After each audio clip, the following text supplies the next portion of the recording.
Good evening, ladies and gentlemen. Welcome back to another edition of the Barbershop on Black Man Unfiltered channel.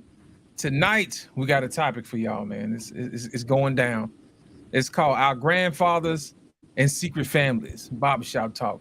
Look, I'm going to go ahead and welcome a few people to the panel. We'll check out and see how they're doing. First, we're going to start out with Mr. Bennett. Mr. Bennett, how are you today, sir? Good to see you. I am doing well. Good to be here. Good to be here. All right. Next, we have Mr. Ricky Williams. Ricky, what's happening, man? What's happening, y'all? How y'all doing? Happy Friday. Good. Likewise. How you feeling, brother? Man, everything is everything, bro. Fantastic. And finally, we have Grooming and Reviews. What's happening, brother? What's going on, everybody? Just got off work and about to get freshening up a little bit here. All right. That's good. We probably gonna have some more people joining in a few minutes, but right now, we're going to go ahead and get started. The topic is our grandfathers and their secret families. Who wants to start this? Now, let's start with Mr. Bennett. Mr. Bennett, what can you tell us about some of this stuff, man? Personally, I probably couldn't tell you much. I think my family situation, certainly I come from very large families. I think on my father's side, there were 13 children. And on my mother's side, there were 9. For my grandfather, I can't speak to whether or not there were more. If there were, I wouldn't know about it. I'm the youngest one from my family, and certainly for that generation that came up after us, unless you're like really deep into it, right? I wouldn't know if there was other ones or not. But it's definitely a familiar story. We've all heard it. Even personally in my family, my father's been accused of having a daughter.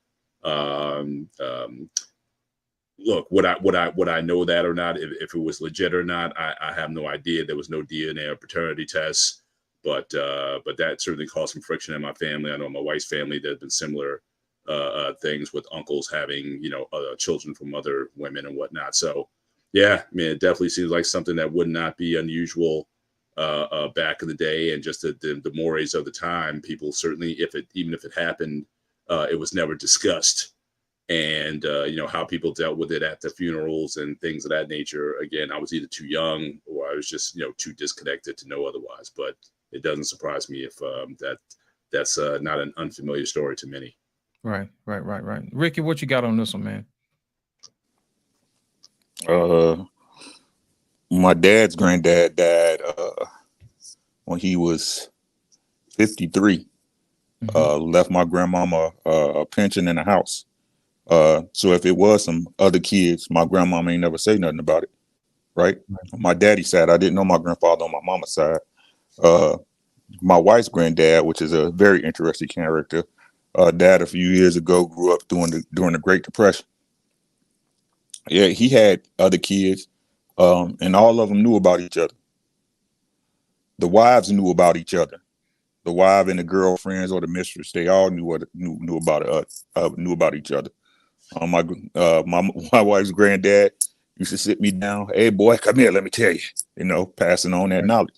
Right. He said everybody knew about everybody. When he wasn't there, his wife knew where he was. Right. Right.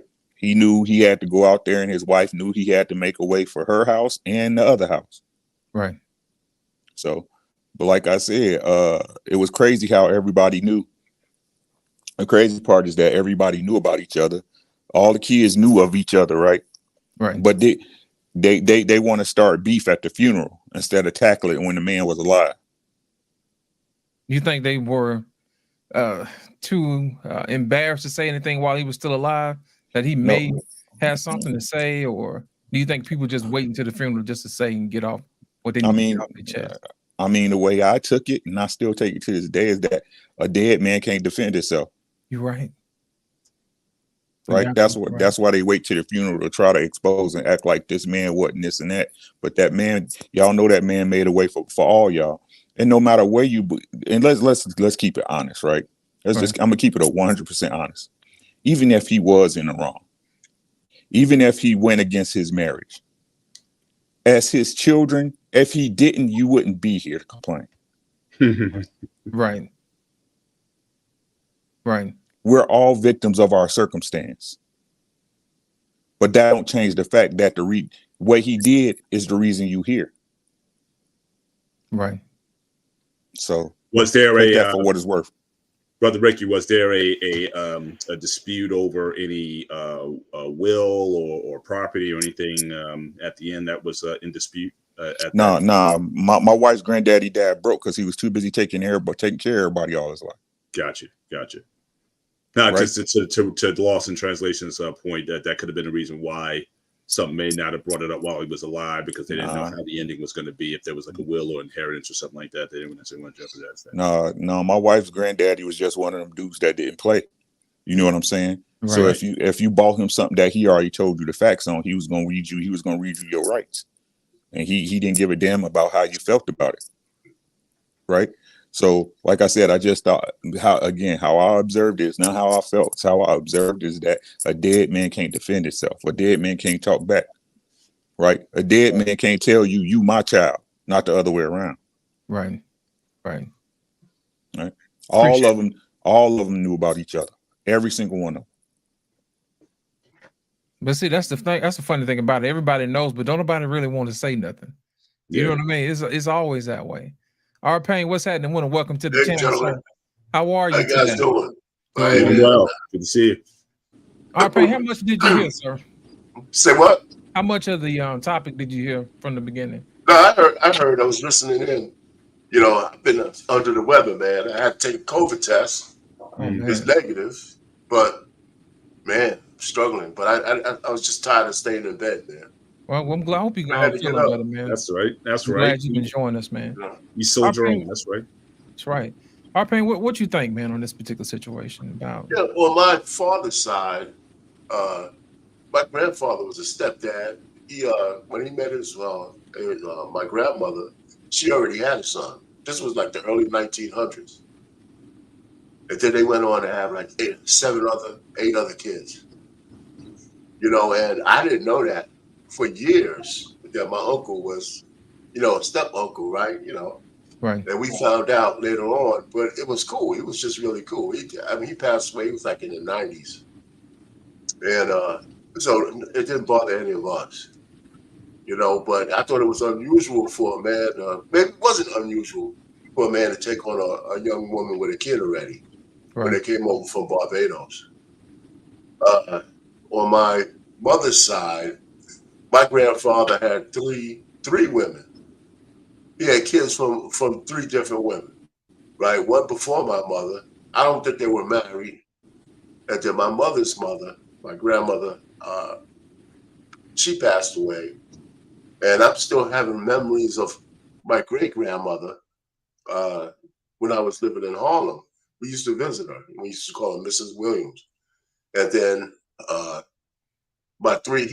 he got married to another lady, and they lived in Jersey City. They had 3 daughters, my aunts, and one of those daughters was younger than me. She used to get a kick out of saying I'm older than, I'm younger than my nephew. Right. But he left everybody an inheritance, not a lot, but all of us. He left a little bit of money when he passed away. That's usually how it is, Yeah. So he was a cool cat too. So I miss them all. But just no knowledge. When y'all talked about Ricky, when you said everybody knew about each other, one of the things that had to be known is you didn't want anybody marrying or falling in love with the kids on the other side of the block if they didn't know. Right. That's a good point. That's a good point. You need to know who your people is. Yeah. For your people be your people for real. You know what I'm saying? Yeah. So, that might not have been the real reason, but that is a reason to do something like that.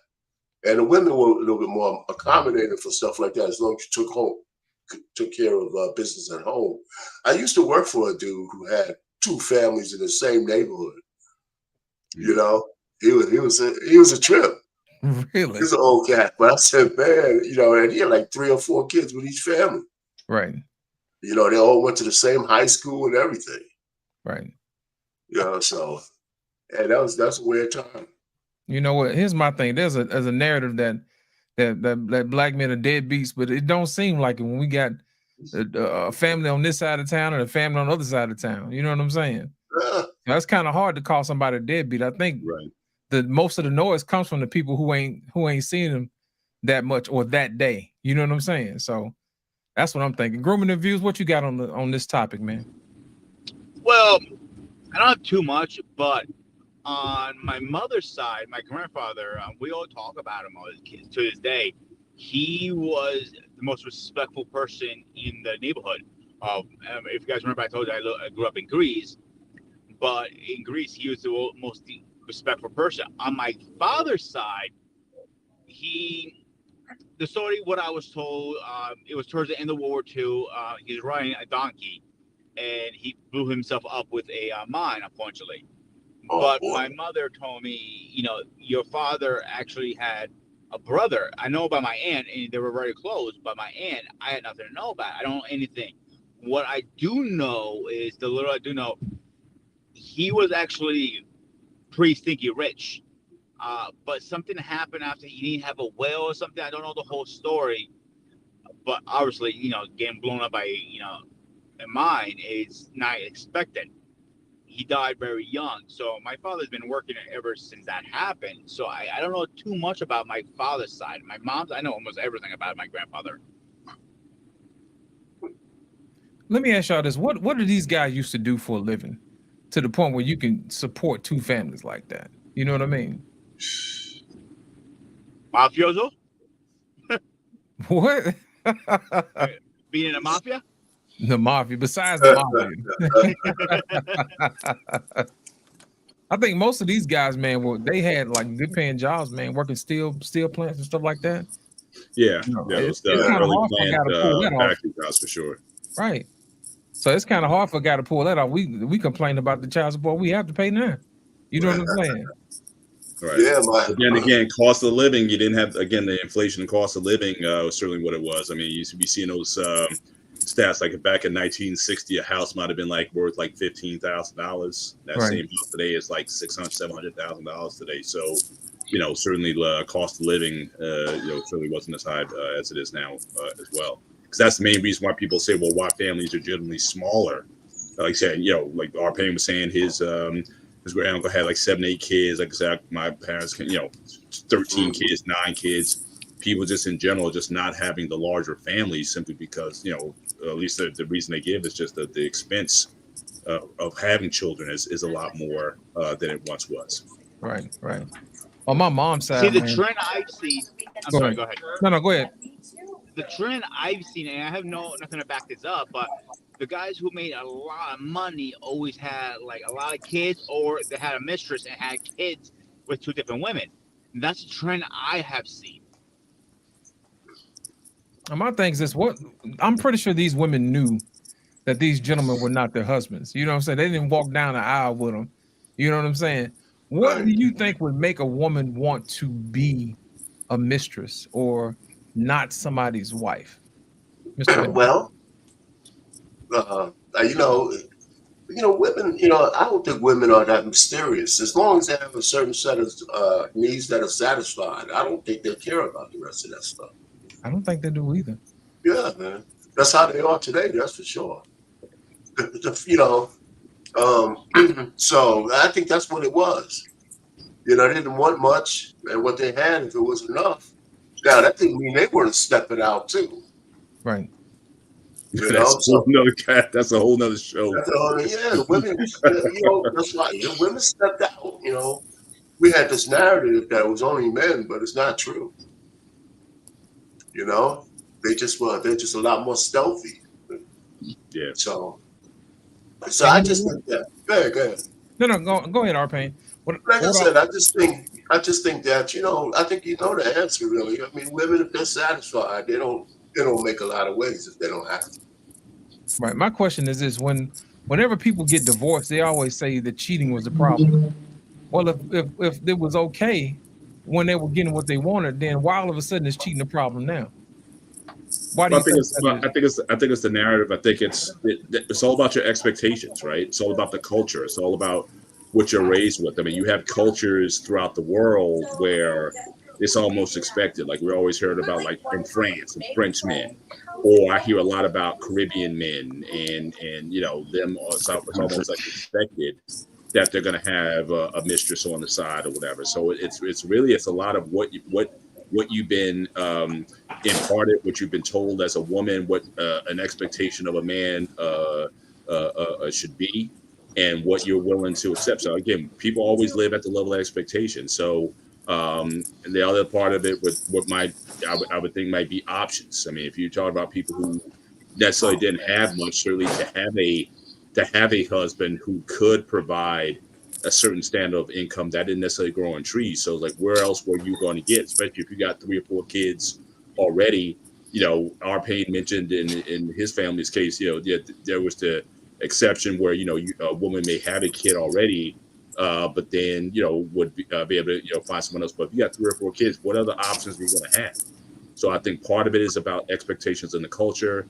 A lot of it is about options and opportunities that you may have, you know, to be able to improve yourself. So I think that combination of things is certainly different, at least in America. But again, if I go to other nations and countries, this might be the accepted norm. Again, it may not be necessarily broadcast out in public, but really it's about I think what's taught and what's the expectation in the culture. I think above everything else. Yeah, You know, go ahead. Just to answer that from my standpoint, I just think that what was the question again? I just kind of lost my train of thought on that. I had something that I wanted to say in terms of you cheating.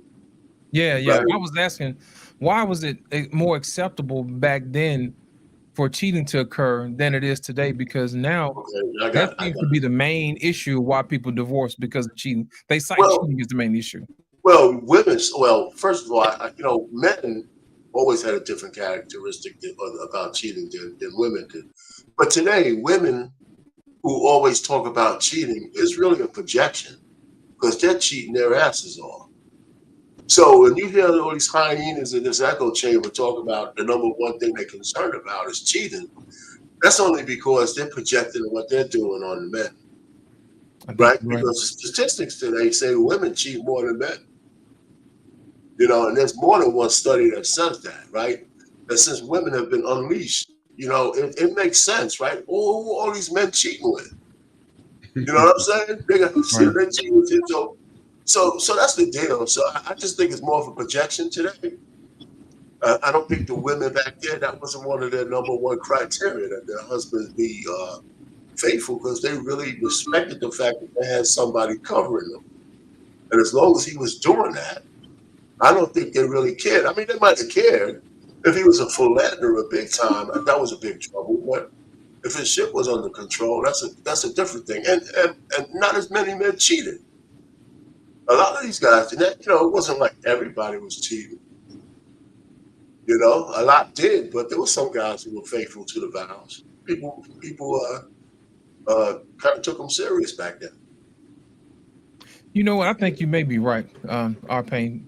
It speaks more to being covered, because women will say women had to, you know, put up with a whole lot of stuff back then because they couldn't make money and this, that, and the other. So they had to deal with it. So now that they got their own job, their own money or whatever, I think that they probably look at it as if I don't have to put up with that. You know what I'm saying? Yeah, that's sure. If I may jump in for a minute. Go ahead. So I want to answer 2 questions here. With the cheating one, I feel it's 2 things. One, we have the social media that is very easy to expose somebody. The second one is, now I feel all these women, and that we're in fault as men, that we have gave them so much freedom and so much power, they can get away with a lot more now than they used to. Now, with Mr. Benjamin's question earlier about the culture thing, some cultures, including mine, it was very common. It was normal at one point to have a wife or girlfriend or whatever and have a side piece. It was common. But the men who did respect the vows, they were very respected and feared in the neighborhood. Yeah. It's just that mafia action. Yeah. You know what I'm saying? You don't want to mess up the mafia. Listen, I was watching this video, which was timely this morning, about this country in China where the women outnumber the men basically 3-1. You know what I'm saying? Yeah. Because of the one-child rule. And one thing that I noticed is that they hired women more because they were more dependable So the women made more money. But here's the weird thing about it. The guys said it was hard for them to get a job. You know what I'm saying? So what they did was it was just easier for him to get 2 or 3 girlfriends and let them pay his bills. You know what I'm saying? And the women really didn't care. Sorry. So I'm thinking to myself, that kind of sounds like what's going on over here. You know what I'm saying? It's like China over there living in the future, man. You know, do you think women will just, acquiesce to something like that? Well, they'll be a sister wives and have one guy. 506. You know? No, not. I don't think so. Not in the West. Women in the West are just too entitled about everything to do that, unless they're into that stuff. Right. Because they'll share men. When they just have. I think some of them, will share men, but not if they're 562 me. You know what I'm saying? If they're just fooling around, I just think they might bitch and moan, but they know they're sharing men, especially if they're dabbling in the top 20% of guys. Right. You know what I think? I think that they don't mind sharing as long as it's not sloppy. They don't look bad. You know what I'm saying? Right. Because in essence, that's basically what's going on anyway now. That's It's just that exactly nobody knows who your baby daddy is. You know what I'm saying? You know who your baby daddy is, but most people, they really don't care if it don't affect them. You know what I'm saying? Mm-hmm. Yeah. So, I think a lot of it really depends on how you're raised. I mean, again, if you're coming from a 2-parent household, if you're raised a certain way where you're viewed as precious and whatnot, as a father, you wouldn't necessarily expect that the daughter that you're going to be giving a man to is going to be having other women on the side. I just don't see that. I think that's an option thing. I think that's an opportunity thing. And again, they're going to get the best deal that they can get. And if that comes with attachments, they'll go for it. But, the households that are paying, I'm sure, raise his daughters in or mine or even Brother Ricky, I don't think we'd be, just so accepting of that, knowing that, if we have daughters that, that's how they're going to do things. I mean, they can do what they want, but that certainly I don't think would be an expectation from us. Correct. I believe that's correct. I believe it also has to do with your social, aspect. For Because sure. over in China, they were saying that people look down on you if you didn't have, 3 or 4 No. girlfriends. Yeah. You know what I'm saying? They said, well, we look down on them. 500A. That they did. Yeah, 500. And Ricky might want to mute. Ricky might want to put on mute. There we go. Yeah. All right. But yeah, like I was saying earlier, some guys were saying that people look down if they didn't have, more than one girlfriend. Yeah. But that's their situation because of what they did with the one child policy. You know what I'm saying? So yeah, I think everybody's situation is a little bit different. But like we spoke to earlier, I don't think that women want to do that. But it seems to me that they congregate around the certain same amount of men. And we complain about this 80-20 rule all the time, but nobody seems to think that it's true until you start doing numbers. Yeah. You know what I'm saying? You start seeing, 40, 50, 60% of these kids born out of wedlock. Right. You know what I mean? And it's usually to the same guys, which pretty much speaks to the topic tonight. Right. So how's it granddad? But then you just look at the percentages where a lot of women congregate. If you look at look at the churches, for example, it's like it's 5 to 1, 10 to 1, 15 to 1. If you go to certain areas, I hear about like Atlanta being 17 to 1 or whatever. I mean, just these crazy numbers and ratios of women to men. And so, with those kind of disparities in population, that's going to create, there's only going to be so much to go around. And for a lot of these women, it's not like they're necessarily going out getting other men. It's like, I'm a black woman, I'm going to get me an Asian man, I'm going to get me an Indian man or Italian man or a Greek man, like grooming. Right. A lot of those options aren't available to us. So you're going to be in a, we tend to congregate in these sort of mass sort of, bulk populations where there's just not a lot of opportunity and people aren't willing to necessarily make those moves. I remember when KS was on, he would always admonish women. It's like, well, where you live? Oh, you need to move. You in Atlanta, you need to move. You need to move somewhere else. You need to move to Dallas, move to somewhere else where the ratios are higher, or where men go to church or do something. But for a lot of people, they don't necessarily think about moving specifically for relationship. They'll move for a job. Right.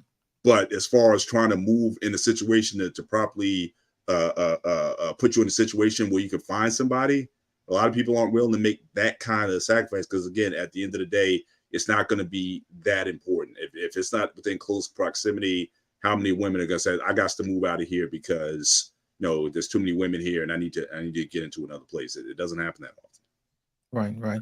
I think women will move out of a location if they busted the place out and she got a bad reputation. They might move somewhere else for that. True. Like, Yeah, I mean, shaming, sure, but I'm talking about to make a proactive move. No, I hear what you say. They won't do that for a man. Right. Because you really can't plan for finding a dude. Right. You know what I'm saying? You can move in an area where there's a better pool of guys. Right. But you got to be realistic on what kind of guys are really checking for you. Exactly. And that's definitely not something women do well. Right. You know? Man. That was one of KS's thing, man. What do the men you want? You know what I'm saying? Exactly.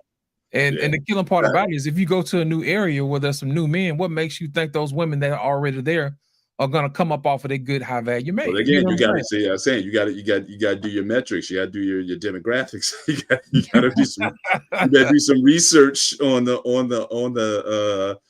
area and population there. Yeah, you can just go from the frying pan into the fire, but yeah, again, being strategic about where, and also keeping in mind, if you have to work or whatnot, it's got to be right opportunities and where you can have a job and have a life also. So it's a lot of it's a lot of things involved, but I just see so many times, especially in within America, like I said, Black people congregate, or the women seem to congregate in one area, and where no one asks, well, where the men at? What the thing about it is, man, I had a conversation with a female friend of mine today, and she was telling me that she had to go get surgery on her hand or whatever. I said, we need to hurry up and get you a husband. I said, I'm gonna tell you why. Because women don't realize stuff like this takes place until it happens. You know what I mean? Mm-hmm. And when you come from a large family, that's an older family, we see each other, take care of each other all the time. So it's always in the back of our mind, you better hurry up and get married so you can have somebody take care of you, or you take care of somebody else. Right. You know what I mean? You love to say, I want this man to do this. Something, man, I'm telling you, when you get about 60, 70 years old, you're just trying to find somebody to go to doctor's appointment with you. Exactly. You ain't gonna be thinking about all this car and being seen and likes and all this other stuff. You're trying to get to the eye doctor, man. You know what I'm saying? Yeah, but no one's looking for that long-term plan or vision. Or everything is in the moment. Everything is in your current feelings or your current space. But no one's looking, like you said, 20, 30 years down the road. I was literally having this conversation with some friends on Monday. Right. And we're talking about that, how just a lot of young people, it's all about the present. And really it was a discussion just on culture in general, just how like a lot, and I see this with a lot of kids of all ethnicities, especially Asian Indian kids, like the kids who grow up here, just very different mindset and attitude from that of the parents and of the culture at large. They may like certain aspects of it, but they ain't trying to be arranged. They're not trying to be, wifed down and things of that nature. So it's something that, again, you may not think about in the near term, but down the line, it could be it could be a major factor. I mean, you had weddings that have been called off. I mean, Indian weddings, the whole thing lined up, this, that, and the third. But just as soon as those expectations came on, as well, what's expected of an Indian wife. These girls got to a point like a week before the wedding, they just said, "Bounce, like I can't handle the stress of of these expectations." So that's also, again, talking about culture again, the power, especially in America. I don't know if America in general is necessarily in a lot of respects the environment that fosters marriage the way it should. Not anymore. No. Yeah. So it's very much, again, this independent thing is not just affects us, but it affects cultures across the spectrum. Yeah, foresight is not one of women's strong suits. I mean, I talk to my daughters. That's for men to tell them, project in the future how you. That's why we plan, right? Yeah, right. This brother he's a YouTuber, and he's around maybe in the 50s or something like that. He was talking about a girl he fell in love with when he was in his 20s, And his whole stream was and he took his whole time telling this, but he was talking about this beautiful woman he fell in love with. And she was around 22, 23. And he asked her, I don't know if he asked her to marry. He said, listen, I want to really be serious with you, maybe lead to marriage. And she said, well, I'm not ready for that. Suppose I just want to go to a bar, take my shirt off and dance on the table. And he was like, oh man, he was, the relationship kind of changed after that. They didn't get married, of course. So she sends him a Christmas card. It's 25 years later. And she's sitting in front of a tree with a dog and a cat in matching pajamas by herself. Wow. And his whole stream led up to that, right? I said, man, that was a pretty good stream. I don't know if you guys know Beautiful Lies. Yeah, El Guapo. Yeah, I heard of him. Yeah. So I tell you, he really weaved a nice story. I think he learned that from the lead attorney. Yeah.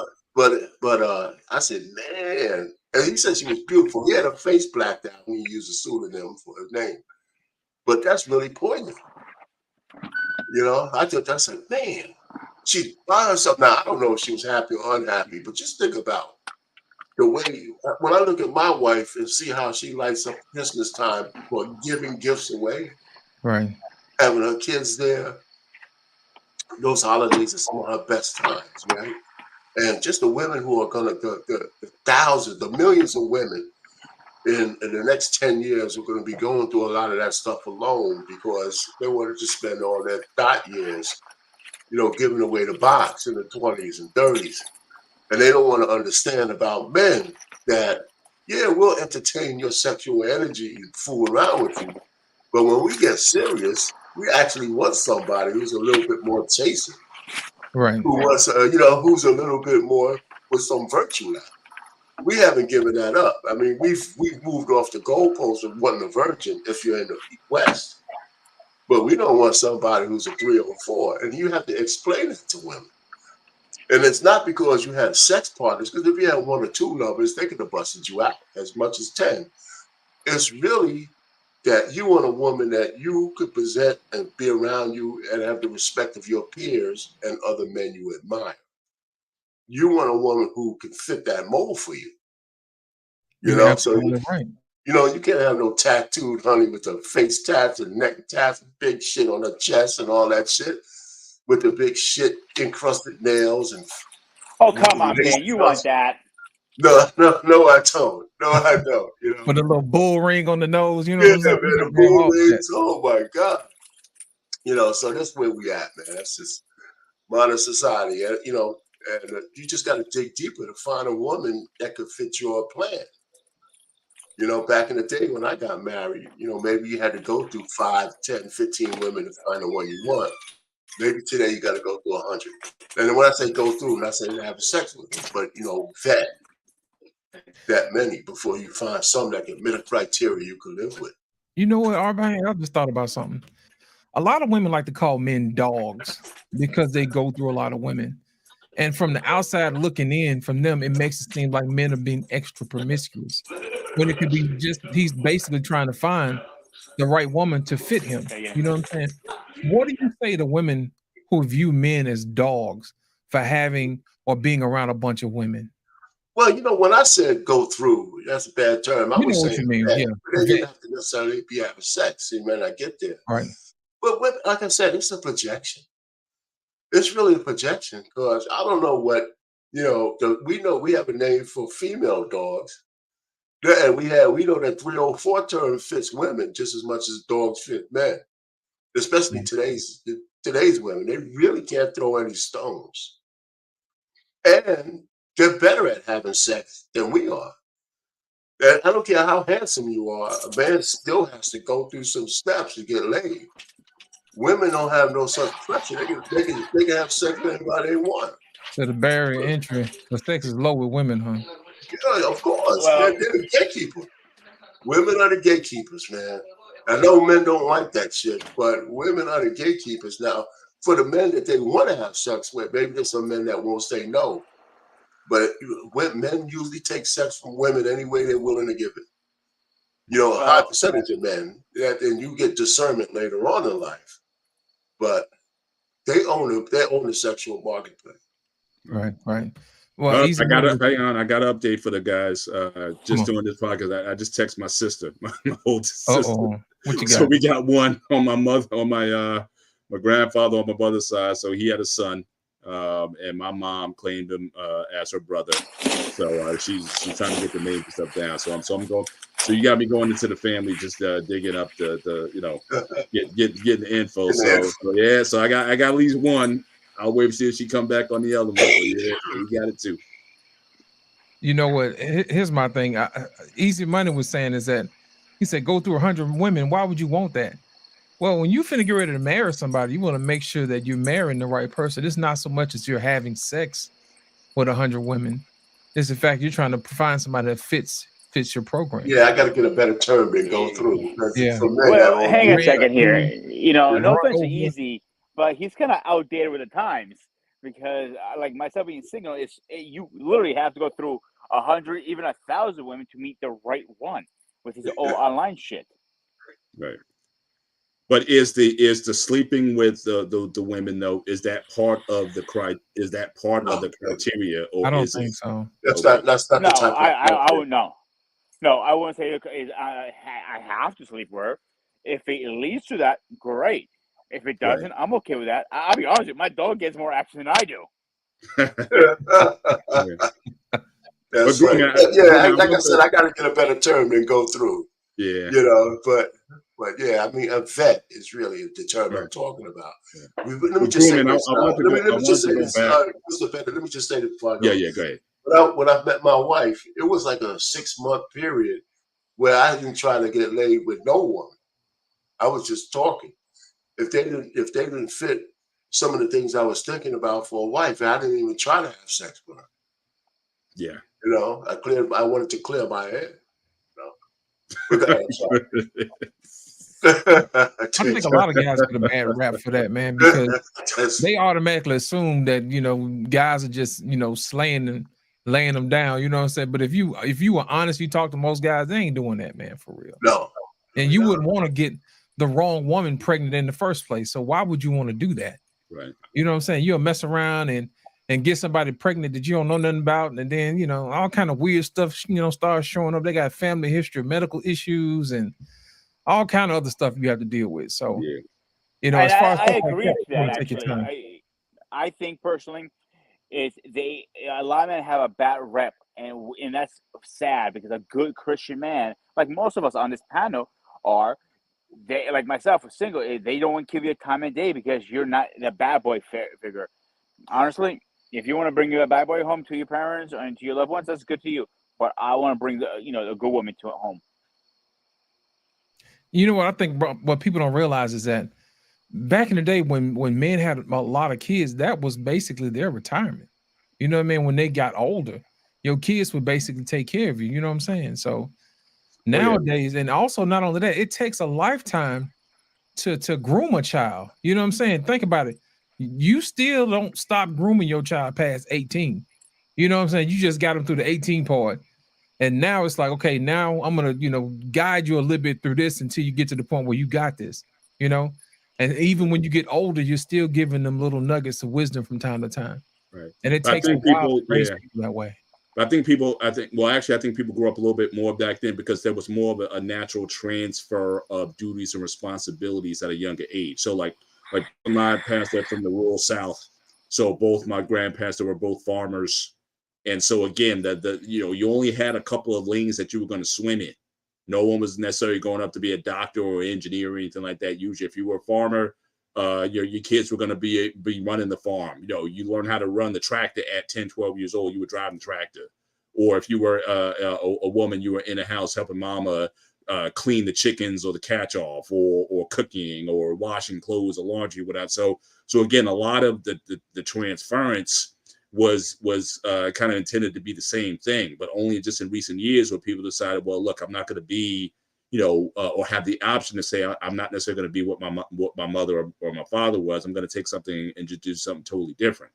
So I think that's also part of it, is that the requirements that was needed when you had these larger families, it was essentially to replace you if in fact you were incapable of doing things on your own. You had the hands, the hired hands to go and pick the hay or the corn or the crops or wherever it was. So I think life was just simpler. But this last 50 years, when you think about it, there's been so much explosive growth. And I was in the South, like probably as a 73, 74, like in that period. But things have changed so much in terms of opportunities and just how people see themselves in the world, that they're not necessarily just trying to get a job at the plant, at the factory, at the whatever. They're like, let me do something else. So I think that has a lot to do with the disconnect between the generations for those of the past. All right, specialized labor pretty much took care of that. Yeah. Because my granddaddy used to work at the plant like everybody else, mm-hmm. but he still had a garden. He still grew a great amount of his food. You know what I'm saying? Sure. Even to the day he died, he still grew a lot of his food. You know what I mean? But Yeah. we don't have to do that anymore. We got the grocery store. Exactly. So we pretty much specialize in whatever it is we need to specialize in. Right. And I think that takes away from whenever your kids grow up. It's like you can't walk them into the family business if the family business is something totally different that he doesn't want to, want to be a part of.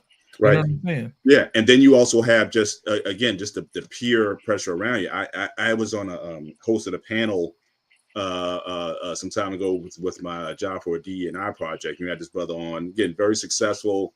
He got into real estate, owning multiple properties or whatnot, and he had his sons that they were involved in it, and he was able to actually pass on a lot of that business on to them.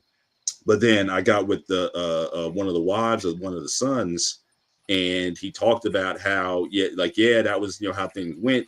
But he resented a lot of stuff because he didn't get a chance to do things like other kids. He didn't get a chance to play football or basketball or anything like that. Every hour that wasn't devoted to school or education went into the family business.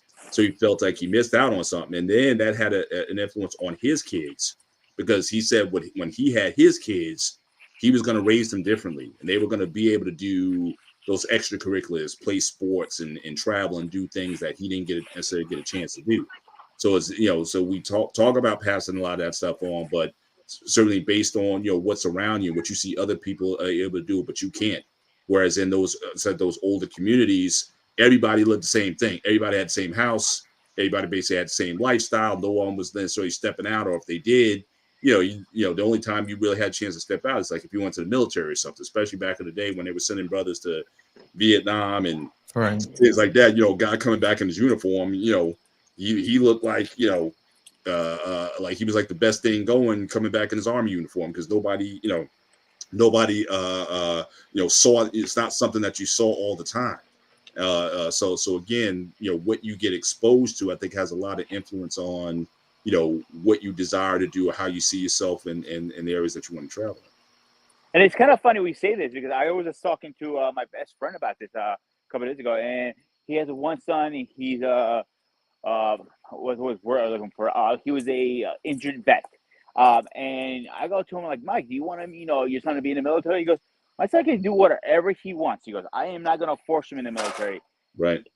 It goes like, it didn't really work out that great for him because he got injured pretty bad. Sure. But he goes, I'm open book. But I use my one cousin, my uncle owned a diner. He worked from morning to night, all three his kids. But the oldest took over the business because he's the head of the house after I leave. And he needs to take care of the business, take care of the family. And to this day, he's doing that. Even after my uncle passed now, that he's doing that, take care of the family. Yeah. But Grumman, I actually wanted to go back to something you had mentioned earlier. You talk about in Greek culture. Yeah, you talk about in the Greek culture, that was something that was fairly common for a man to have a mistress or something on the side. Was that back up to in the day? Yes. How recent was that? Was that how long you been in? Because I know you say you grew up in Greece. How long you been in Greece, and how long ago do you recall seeing that? Was that like since the 2000s or prior to that? Like, when did you see that? And do you think that's still the case in Greek culture now, or are you seeing a change in terms of how people operate? So I remember growing up. I've been in the States since I was I'm gonna say, what was it, about 17, and I'm 37 now. Okay. So back then, it wasn't as common as my grandparents were Well, like my grandfather didn't do that. He, like I said, he was a very respectful person. Right. He Right. loves my grandmother to the death. But I use my uncle, for example. One of my uncles, he had a wife, went to her home every night, and he had a girlfriend, paid for her apartment and everything. And everybody in the neighborhood knew about it. Mm-hmm. Nobody gave a shit. Mm-hmm. Is it common now these days? That's a rough question. I want to say no, but the person I can ask that question, I'm literally going to, when I walk back in the house right now, I'm going to ask my mother because she knows more about this than I do. And she keeps up with it.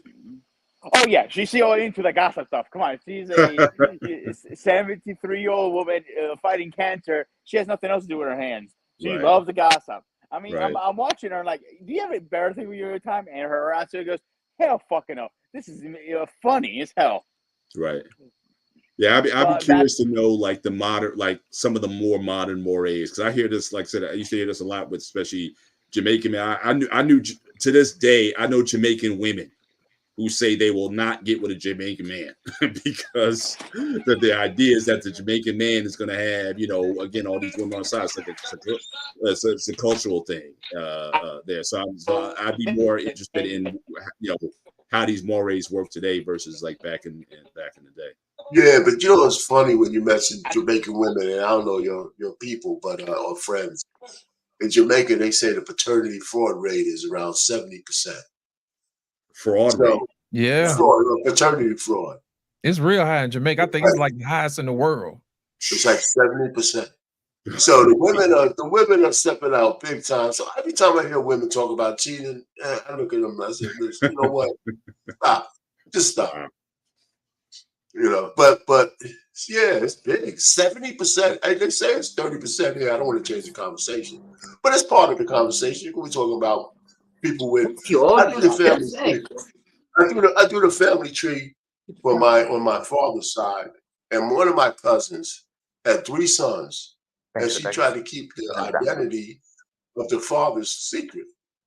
So when I started talking to everybody, she said, you know what, hell with it. I'm gonna let you know what's going on. And so she finally told me the real fathers and all that kind of stuff. People suspected. She said, at this time, ain't no sense in lying. Let's just go ahead and put it on there. But I found that scenario going across all the family. So I just tracked down from my grandmother and grandfather on my father's side. From those 2 people, it's like almost 200 people now. Wow. Well, I'm gonna cut you guys off really fast. I just spoke to my mother, and my mother said to me, "If you have money, yes, you definitely have a wife and a mistress. That is very common if you have money these days." Even today, wow. Yes. Wow. So I guess if you got your money together, you can get some honey together. You know what I'm saying? That's true in the United States too. If you have money, if you choose to, right? That's like Kevin Samuels. The man has the options. Yeah. You don't necessarily have to exercise them, but he has them.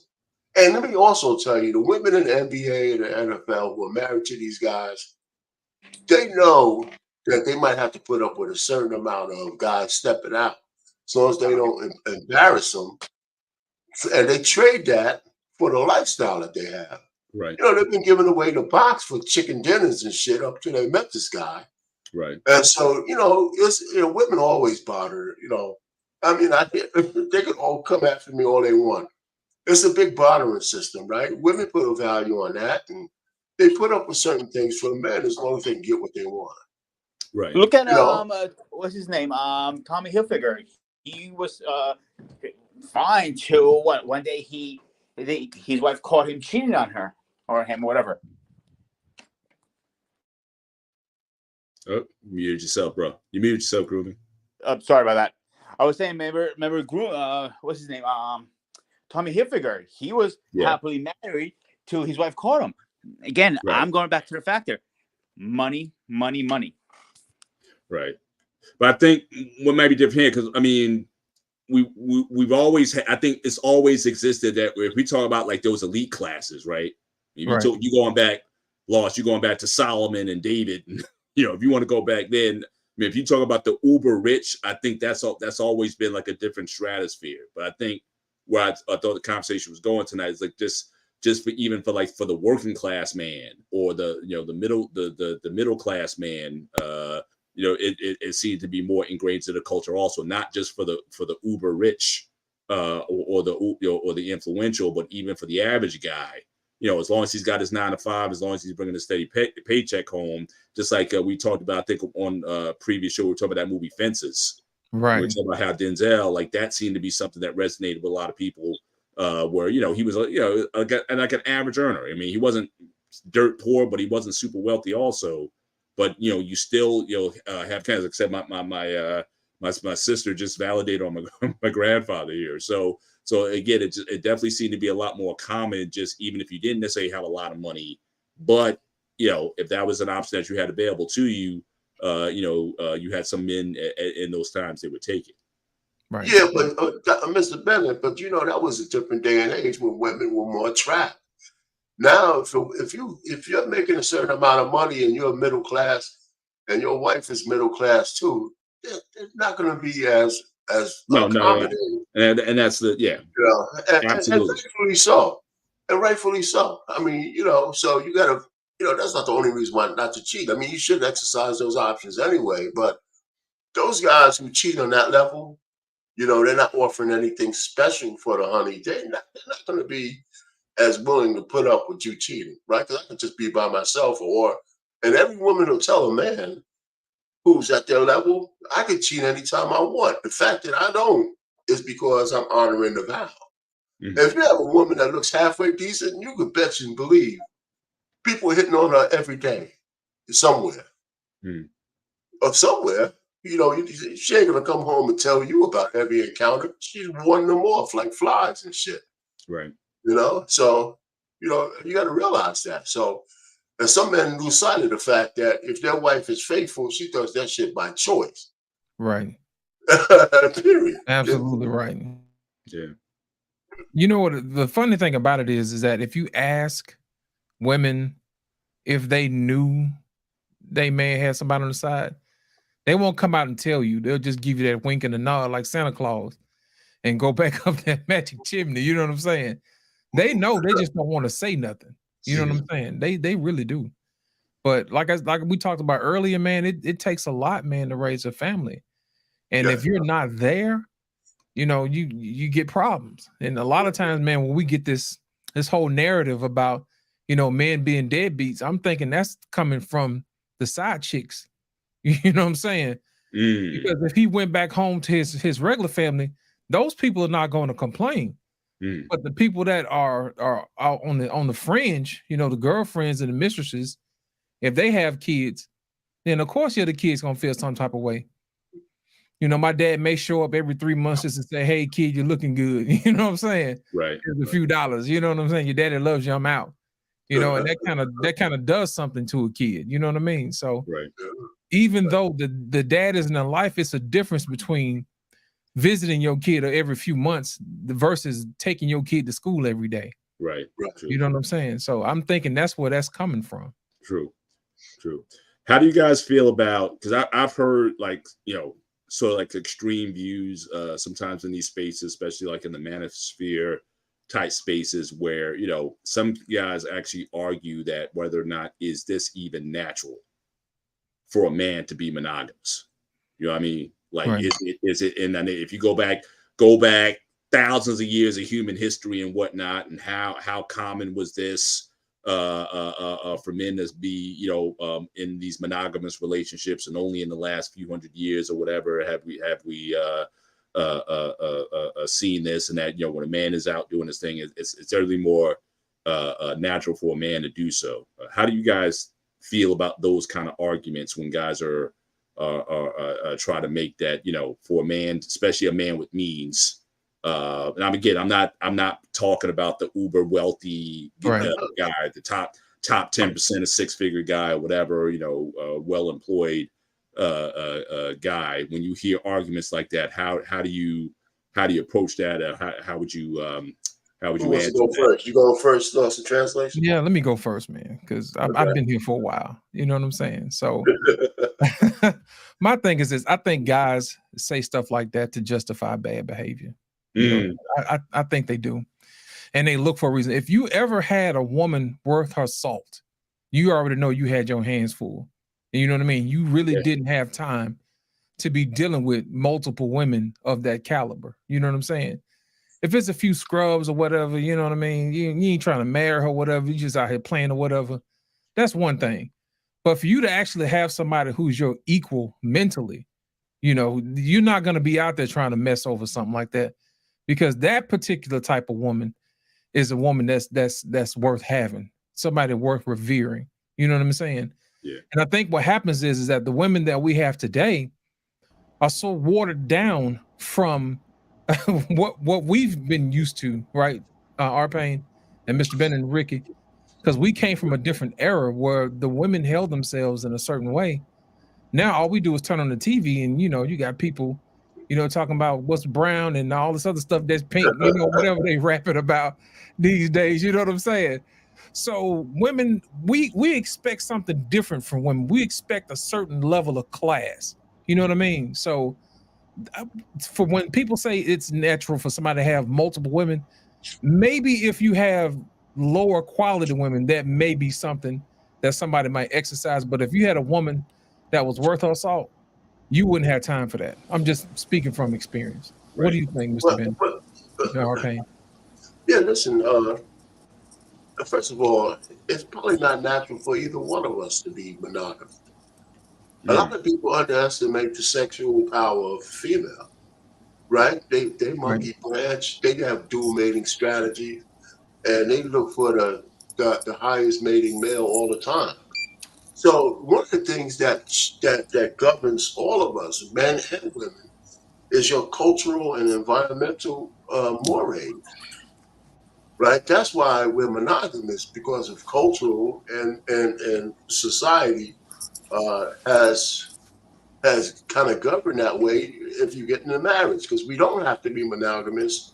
So if you don't want to be, don't get married, right? Exactly. So you gotta make choices.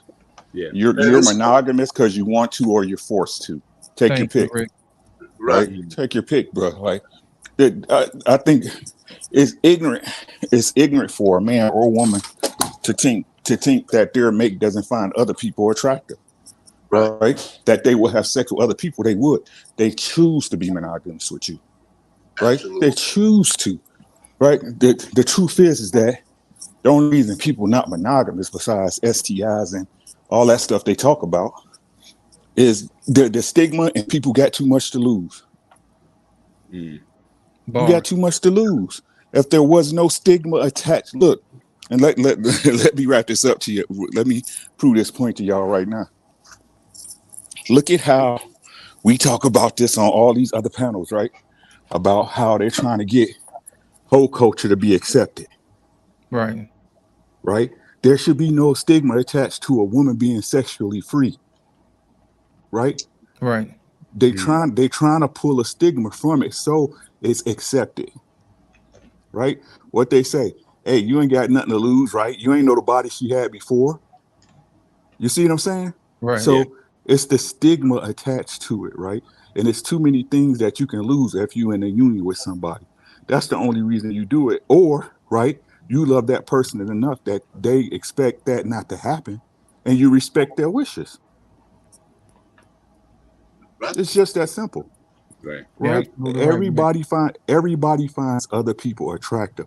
That's why I think it's weird when dudes be like, man, you shouldn't look. When I see a pretty lady with my lady, I look at her, I be like, man, that's a pretty lady right there. That's a handsome guy, right? For what? It's not like you want to have sex with that person. You just acknowledging that they're attractive. That's all you're doing. Like, I don't get where people, just because you with somebody, all of a sudden you blind like Stevie Wonder to pretty people. Absolutely.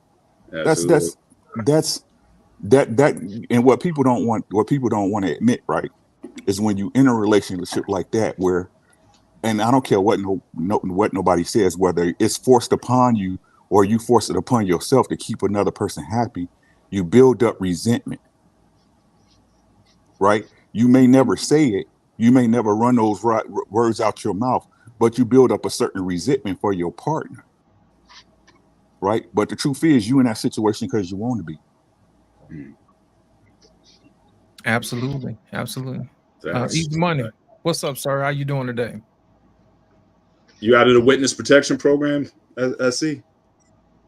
He's gonna lay some shit on us, man. So serious. Right. He'll a bit Also, on shout out respect to I think Ekene. I believe Ekene is also come on in, sir. So you're mute. You're mute. How you guys? We can hear you. Go ahead, sir. Yeah. Let me put it this way. Lost in translation. Men don't fall in love with women. Men supposed to know that at the end of the day, it's about their legacy. It's not about a woman. It's not personal. But women love to make it personal. That is why our ancestors understand, or our grandparents understand that you have to reprocreate. You have to sustain your legacy. That's why they had families across the town. They didn't do it because they hated their wives. They did it because they know that when you have a child, it's a risk. When you have 2 children, it's somehow a risk. When you have 3 of them, it's somewhat a risk.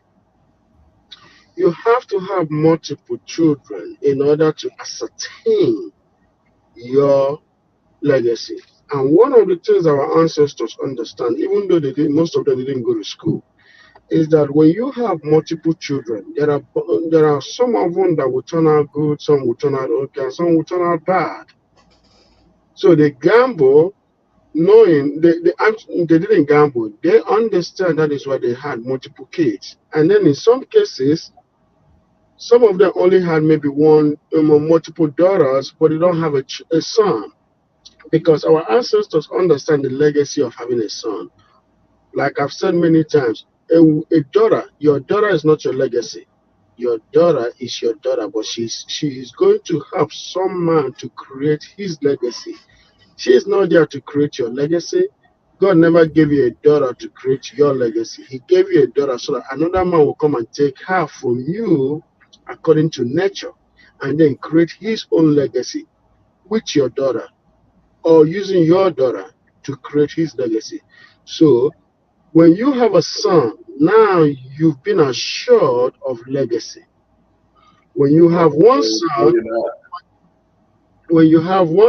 is a gamble. When you have 2 sons, like I said, somehow a gamble. When you have 3 sons, somewhat a gamble. So you have to create multiple of them. But some of our ancestors that did this because they had low number of sons. That is why they did it. But also but mostly people that had that outside the black race are usually people that have wealth.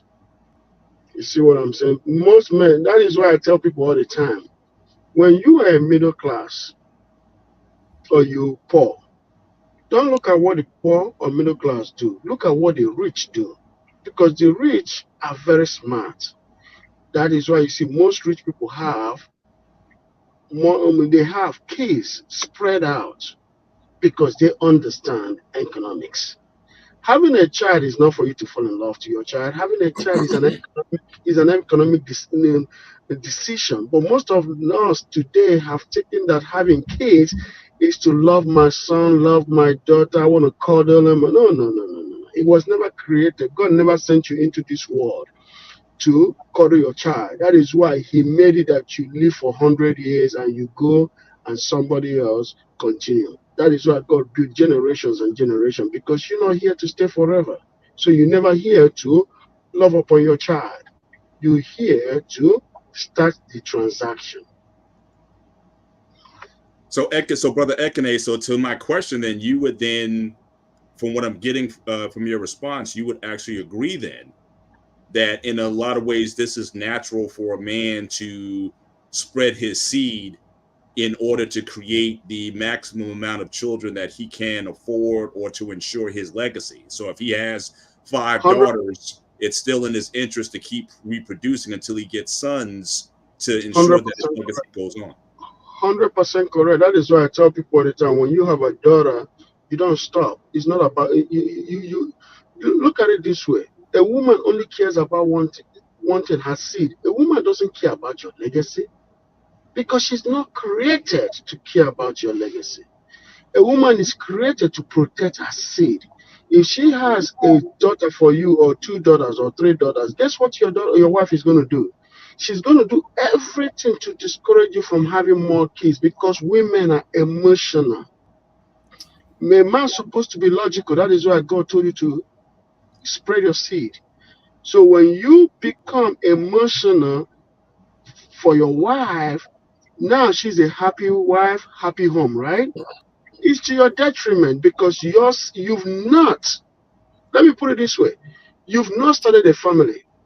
I'm sorry if I hurt some people's feelings. I'm sorry for that, but I'm just going by nature.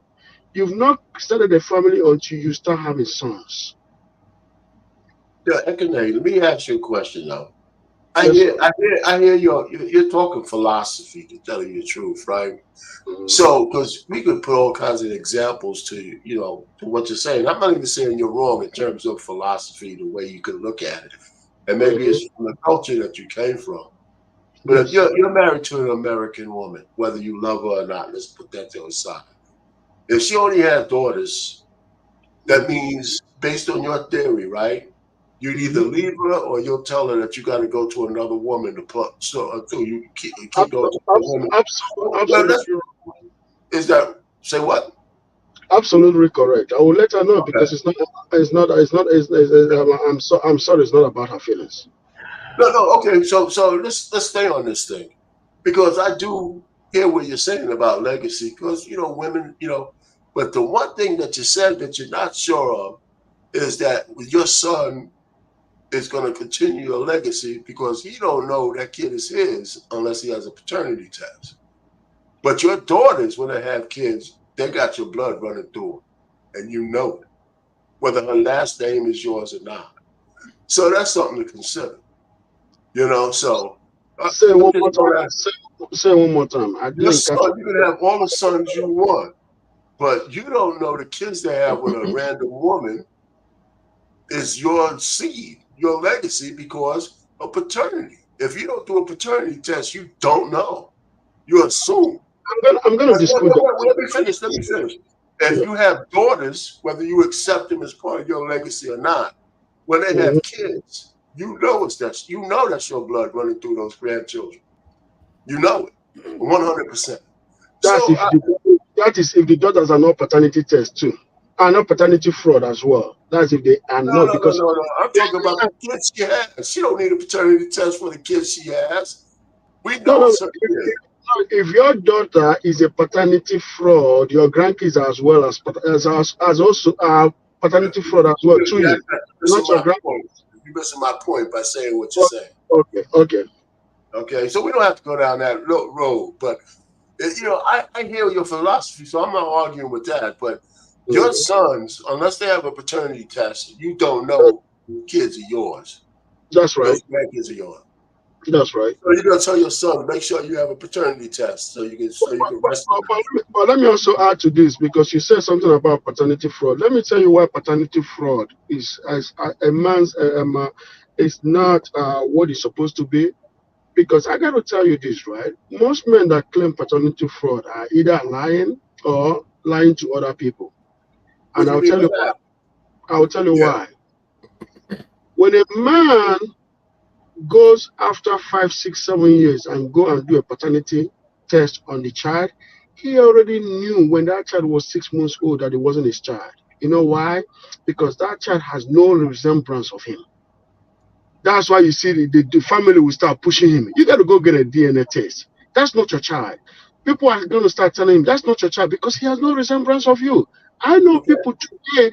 I know people today in my family that I haven't told that, hey, your son is not your child, because guess what? They have no single resemblance of him, of those men.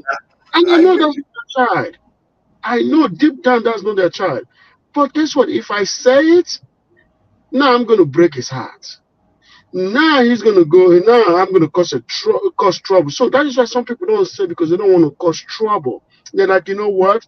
especially when they know that you're a very emotional person. They're like, that's your problem.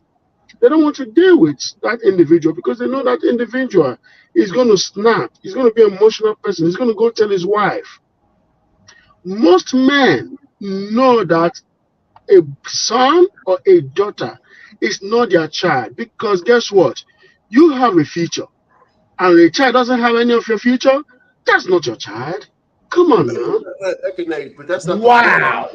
Please, that's not. I hear you, but that's not the point I'm making. Hold on, the truth of the matter is, and we can move on to the truth of the matter is, your philosophy has some fundamental holes in it. You know what? I think it's actually kind of good. It's actually kind of good while we have just say it like it is. Bro, you've been pitching bullshit for 10 minutes. Just say it like it is. Hold on a second. Let me interject for just a moment. Our pains you just made. I think you have made the greatest discovery of all time, and why that you should probably carry the mother's maiden name instead of the father's name, because you made an excellent point. Think about it. It's like you said, you know for a fact that your daughter is carrying half of your DNA. You know that for a fact. You know what I'm saying? But you're looking at it from the point of a father who's looking at their daughter. But Ekenet's looking at it from a point of a father looking through his son's eyes. Right. You know what I'm saying? There is a possibility that child may not be his son's child. But if you had a daughter, you know for a fact, without a shadow of doubt, that a piece of that baby is your lineage. Yeah. Yep. Does that make sense? But remember, this is what I said. I said that's only if the daughter also passes paternity test. Because if the daughter is not your daughter, how's the grandkids your grandkids? Remember, I only go based on scientific, because all I do is scientific. I don't go by emotion or anything. That is why when I don't talk based on emotion. I talk based on probability, right? Because I'm always a probability guy. I'm a science guy. That's all I do is science calculations. So if your daughter is not biological, which Mr. Payne, you're an engineer. If your daughter is not your biological daughter, based on DNA tests that you either want to take or don't want to take, right? Your grandchildren is not your grandchildren. Your grandchildren are not your grandchildren. That's the same thing with your son. You know, it might not be yours. Exactly. We're talking about the philosophy you came up here with. I know my daughters are mine. Because we're not talking about you, bro. I know you're not being personal, but I'm just, you got to make an assumption here, right? That the kids that we're talking about are ours. Yes. Like the sons that you're talking about, you got to make an assumption they're yours. And the daughters that, if you had them, you got to make the assumption is yours. And let's go from there when we talk about legacy. Right? The legacy continues if your daughter has a kid, because you know your blood is in that grandchild. Yes.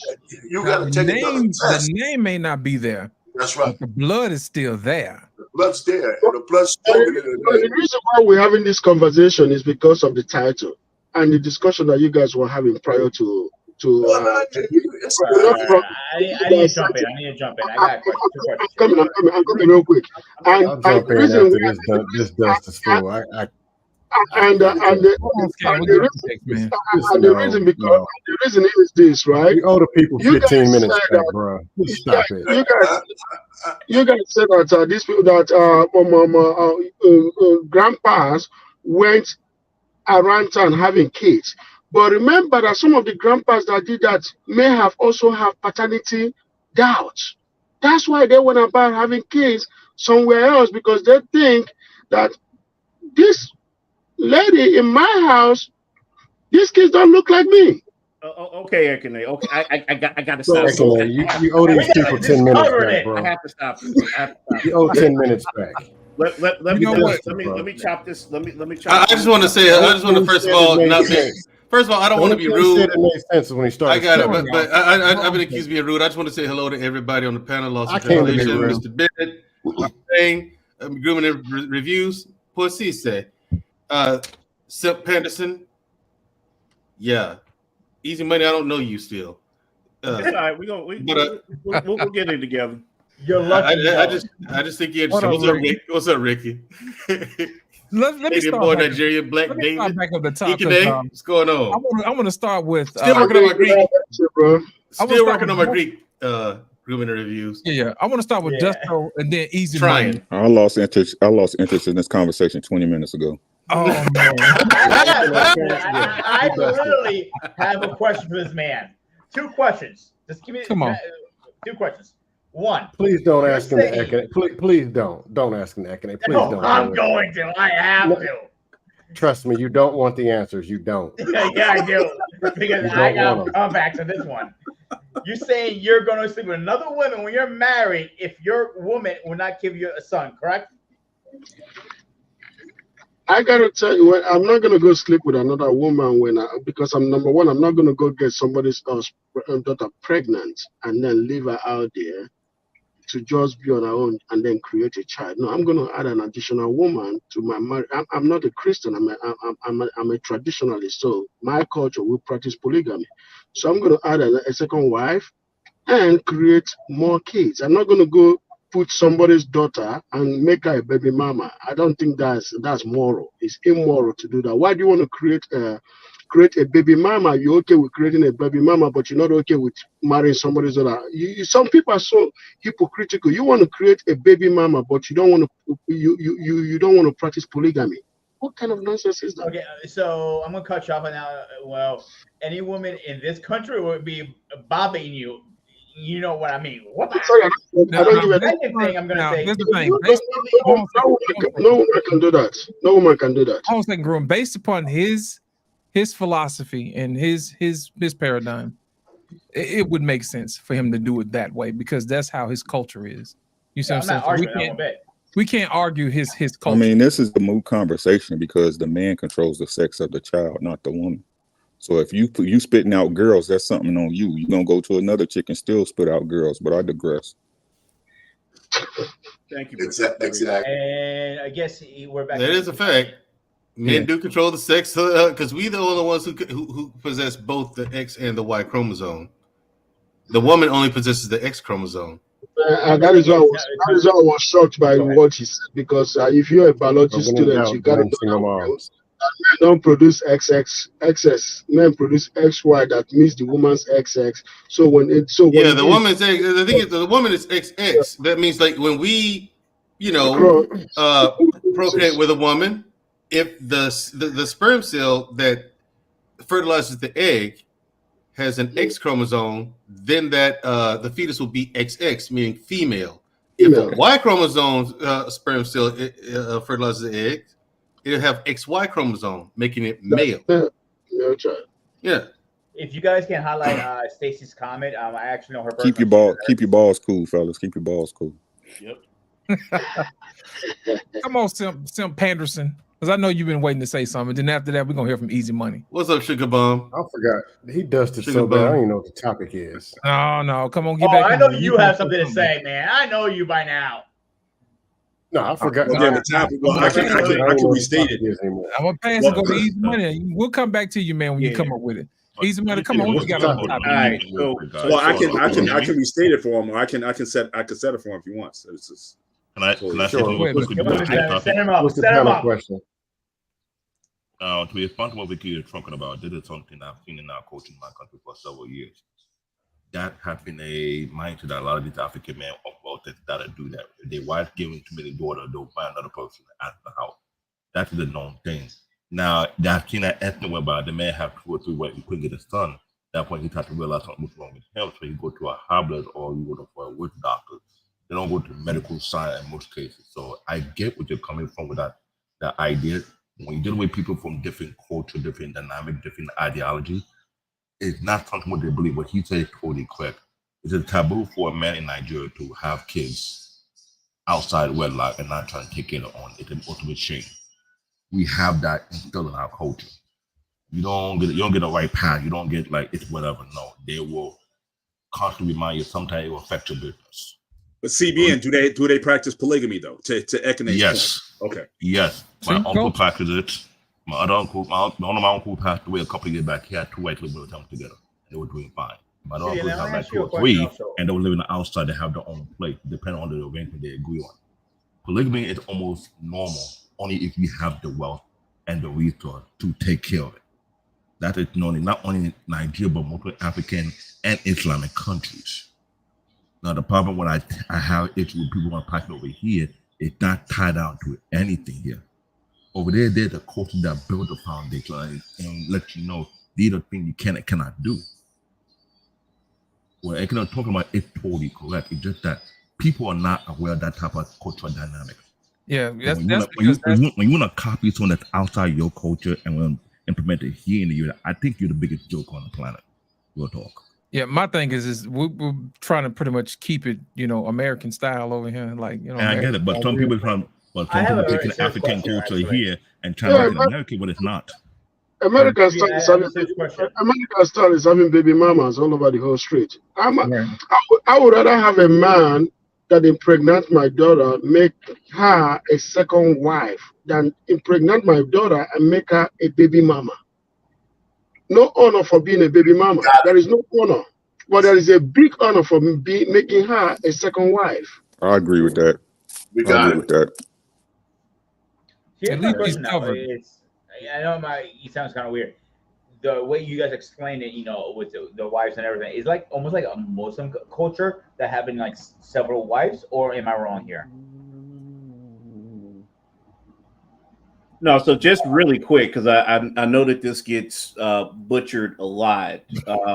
Polygamy is not really encouraged in Islam.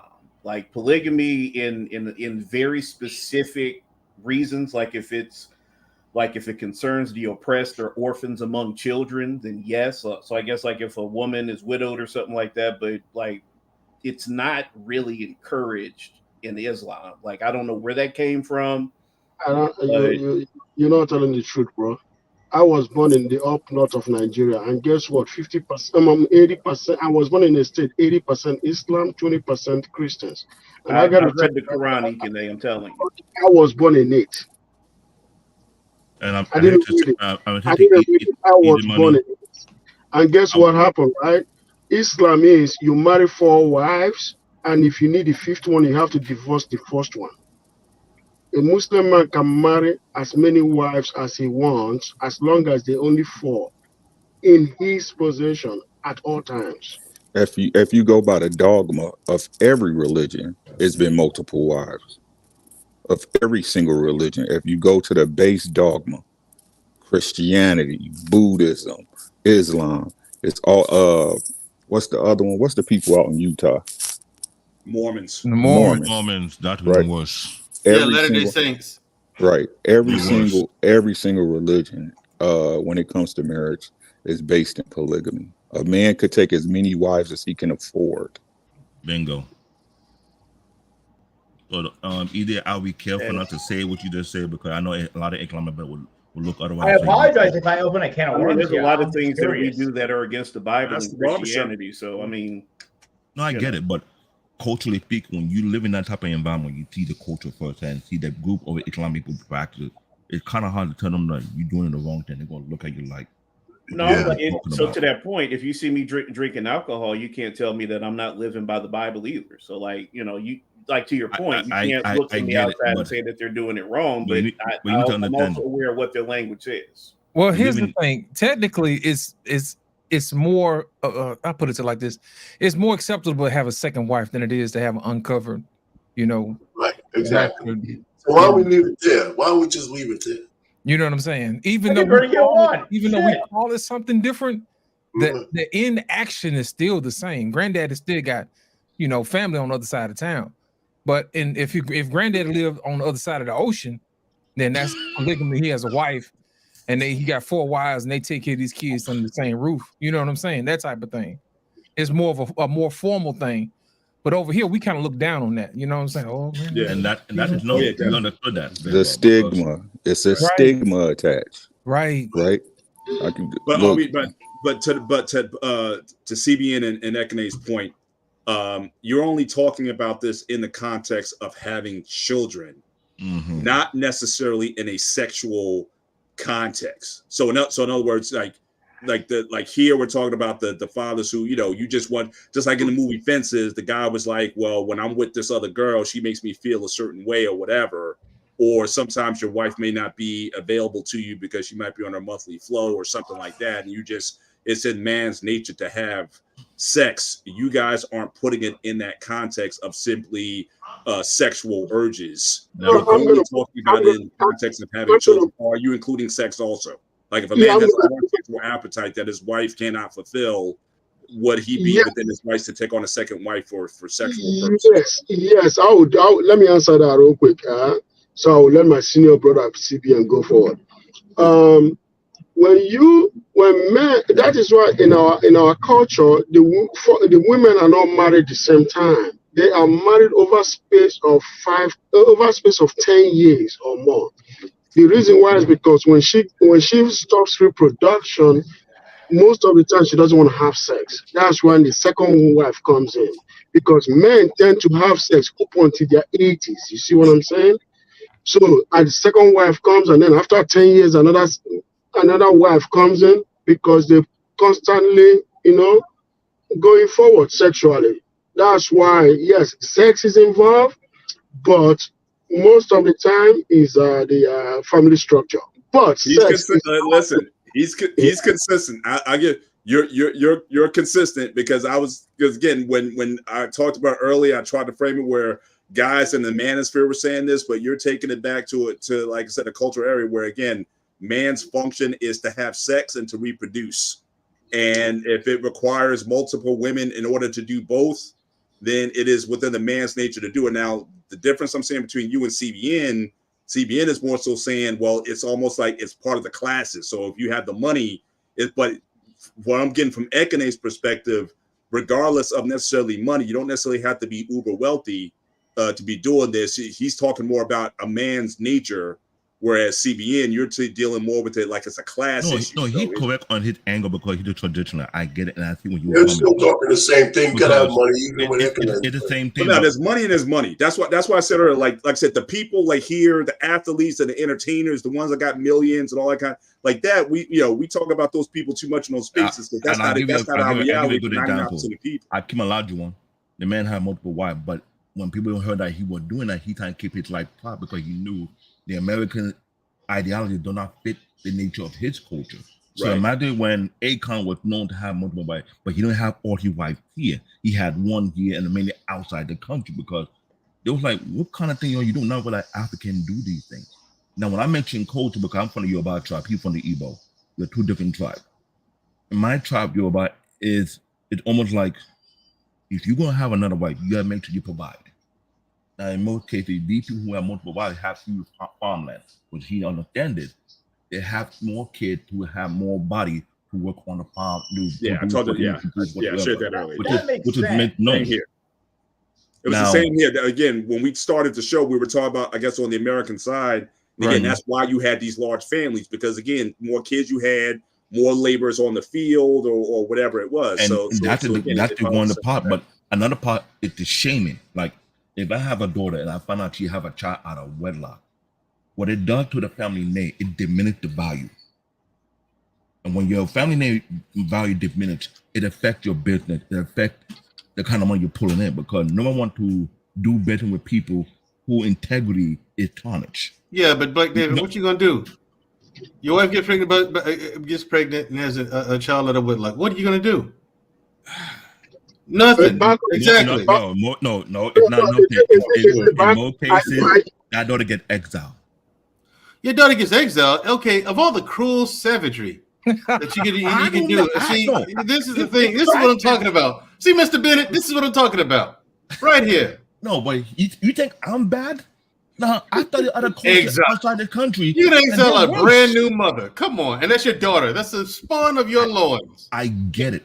But yeah, ain't that your legacy? And it's a boy too. Hold on. Oh, legacy. Before you want to jump down people. Reputation is more important than legacy. How you think people from the Islamic background feel if their daughter having kids out of regular? How you think nobody act on this thing? Because you can't just Okay, that's cool. Phil, he want to feel, but the baby here now. We're getting stuck, and they're getting stuck tonight. Before you guys destroy CBS, let me give you that answer from a different perspective. Let's destroy you too. Let's get a 2-for-1. Let me tell you why. Let me tell you what happens. Let me tell you what happens. Okay, from my culture and also from CBS culture, because there are some of them that you didn't disclose. But let me tell you what happened. They shame her really bad. Okay. So they use that to set examples, so as a deterrence to other girls. So other girls will not do it, and then gets the punishment. She doesn't get to marry men her age, men of her level. She gets to marry men that are far more older. I'm talking about men that are 20, 30 years, 40 years older. That's why we do have that second wife, third wife. Let me analyze it to you. So in Africa, bro. Okay, so a woman. Hold on. So you're punishing by saying you can't marry an old crispy dude who's about to kick the rocks anyway. That's the punishment. No, that's the punishment. I'm sorry. That's why. I will tell you why. Because it is a punishment. Because guess what? You're making them get with this 68-year-old. Hold on. Let me finish, bro. Let me tell you something. The woman is not the only one that gets punished. The man gets punished too. Do you know how the man gets punished? The man cannot. Because that's what you guys fuck up girls here. Look at what you're talking. Welcome to America. You fuck up somebody's daughter. You think that's a joke? This is what the man doesn't get away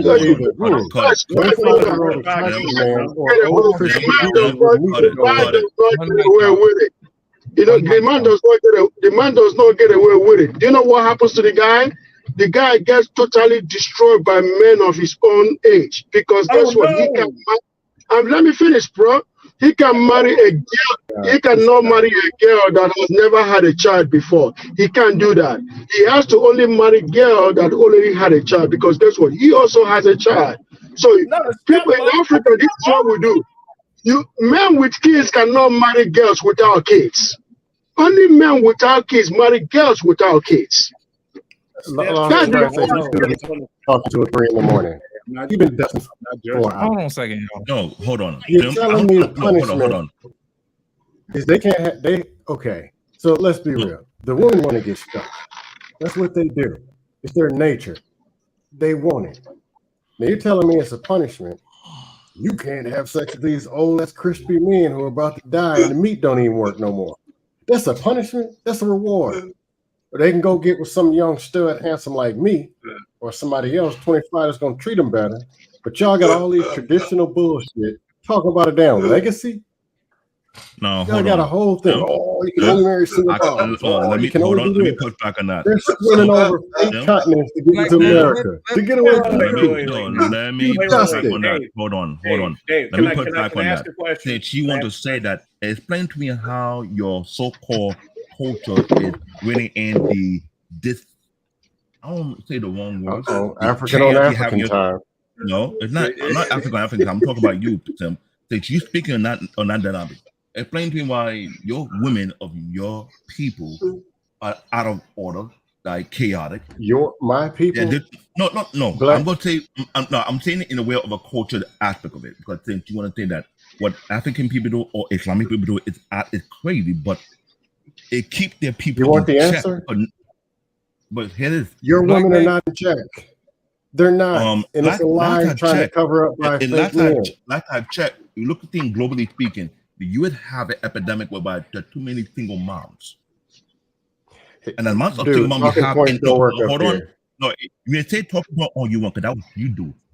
I do real facts and life. The amount of single moms you have in the U.S. combine multiple countries in one, and they can overpass the U.S. So you cannot open your mouth and say talking point unless you have information. I don't claim these fools. I don't care. That's their problem. If you don't care, then fine.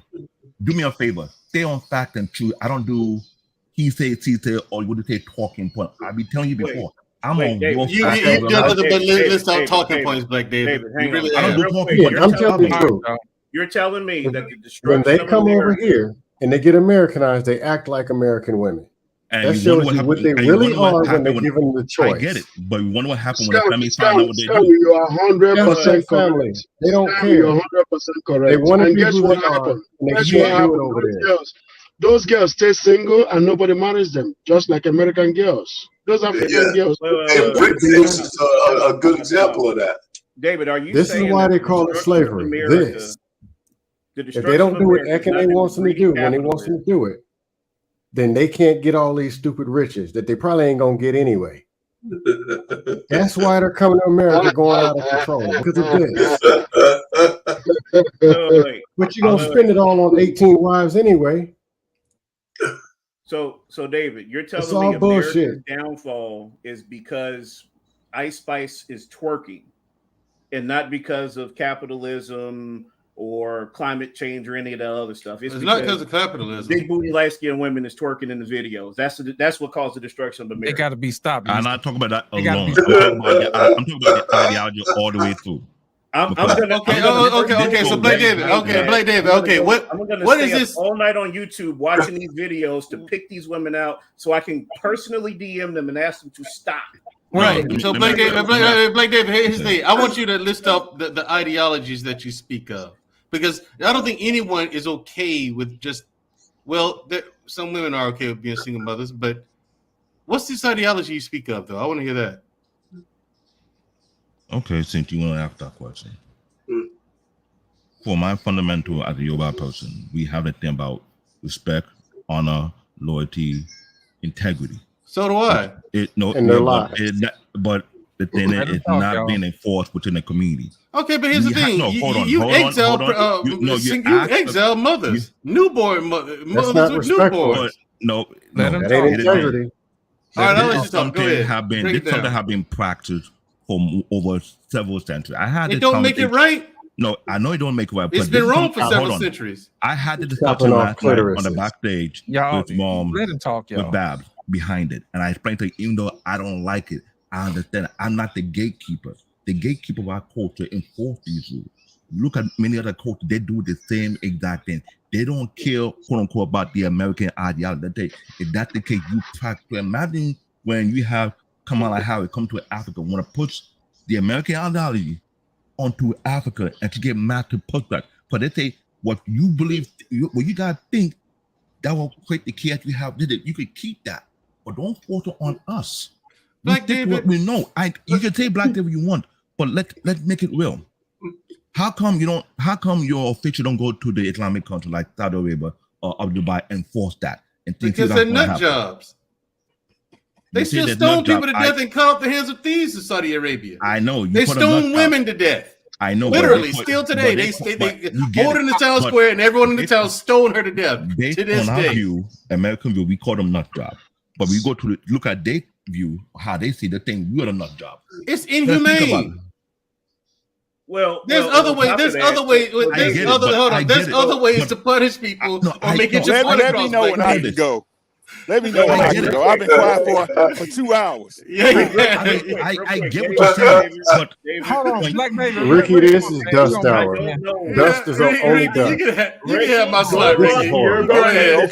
Okay. Let me know, because I don't want to cut nobody off. Yeah, you can have my slot, Ricky. Come on, Rick. Go ahead. If it ain't dust, I'll cut you off. No, let Rick talk. You on break, man. Come on.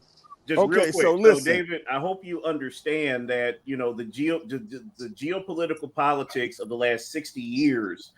That you talk about these super conservative Islamic countries and religious countries. Those are put in place by America.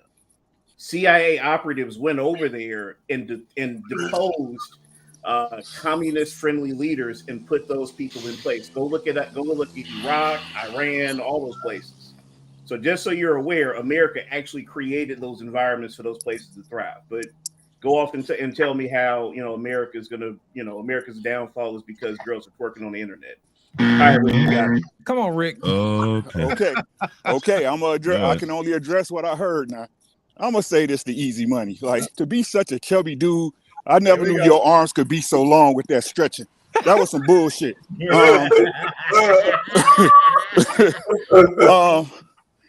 Look, what y'all don't understand is that the United States is based on ideologies, right? And somebody said capitalism. No, capitalism works for the people who know how to work it.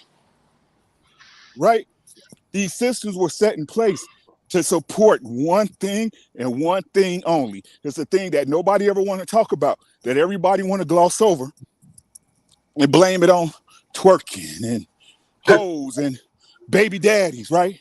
Families. All this stuff was built to support family. And as you can see, at the root of the American system, families are falling apart at a pace that's never been met in history. Well, it happened in history, but y'all don't believe it. You know, it's the book y'all keep quoting, the Bible, Sodom and Gomorrah. Right? No. The stuff y'all don't want to believe in. Right? Where the ideology of families and tribes are totally tore asunder. Right? Now the thing is, and this is look, like I said, y'all can't even wrap y'all head around what Ekene's saying because the stigma that is attached to the way we live and think in America. It's the way we think. We bullshit. can't. That's why. Hold on, let me finish. You can say whatever you want, right? The reason why, and who said that if women had the choice to? I think that was Mandrell, right? No, women do this because talking about choice. Right, because they had the choice, right? Our women can choose to not be responsible and still have somebody scoop them up. Our women can choose to be neglectful and then had a state or some other guy come along and clean up her mess. Right? Over there, women have consequences. Plain and simple. You might not like the consequences. You might not agree with it. You might think it's beyond your understanding or it's some Hitler type shit, but they got consequences. What consequences do the American woman have? None. Well, let's make this 1-on-3 or 2-on-3. Come on, this is beyond dust. Keeping it real. My thing is, Ricky. I understand what Ricky's saying. I do understand what Ikene and Black David is saying. Dust. Yeah, I understand what they're saying with the whole. I don't want more than one wife. I just want one. That's it. Okay, that's me. If that's your culture, you go ahead and do that. Fair enough. But barely handle more than one, dude. Yeah, I'm saying stoning women to death and all that bullshit, exiling your daughter for that, Black David, in my culture is tantamount to heresy. Like you just don't do that. I hope it was she's a brand new mother. You don't sit out in the street by herself. Hey, like that. Please. Oh, in this hotel? Yeah. It's a very pretty hotel. One mic, y'all. Mute him. No, it's Ekene. Yes, Ekene. Mute him. The mansion is He's a not talking to us. hotel. Well, is that man right? Black David. Mute him. Even the owner is also a political hotel. Sheraton, three why would we political listen to hotels in Africans? He's Dallas. slow. Actually, 4. Really? Sheraton, number 1 is Sheraton. No, number 1 is the mansion. Thank you, Shane. Good Lord, Black David. It took you 3 hours to click one button. Come on, man, Drew. Finish up what you were saying. Okay, yeah. I'm doing a lot of bunch of stuff in the back end. So My thing is, I got next. Right. All right, we got you. Black David, that's your culture. You want to marry more than one wife? Fair enough. Have that. Whatever. My thing is, some of the stuff you do as far as the punishment goes, that's a bit fucking rich. Okay, you want to throw out your daughter, your seed, your legacy, the spawn of your loins, because she got pregnant out of wedlock, and now you're gonna exile her? No, sir. What chance does she have now? You talking about her not shaming the family name? What do you think she's gonna do when she get up the street on her own, fending for herself with nothing? You thought she shamed you with that baby? She's sure enough gonna show out now and shame you, because now she has to do whatever it takes to survive. You feel me?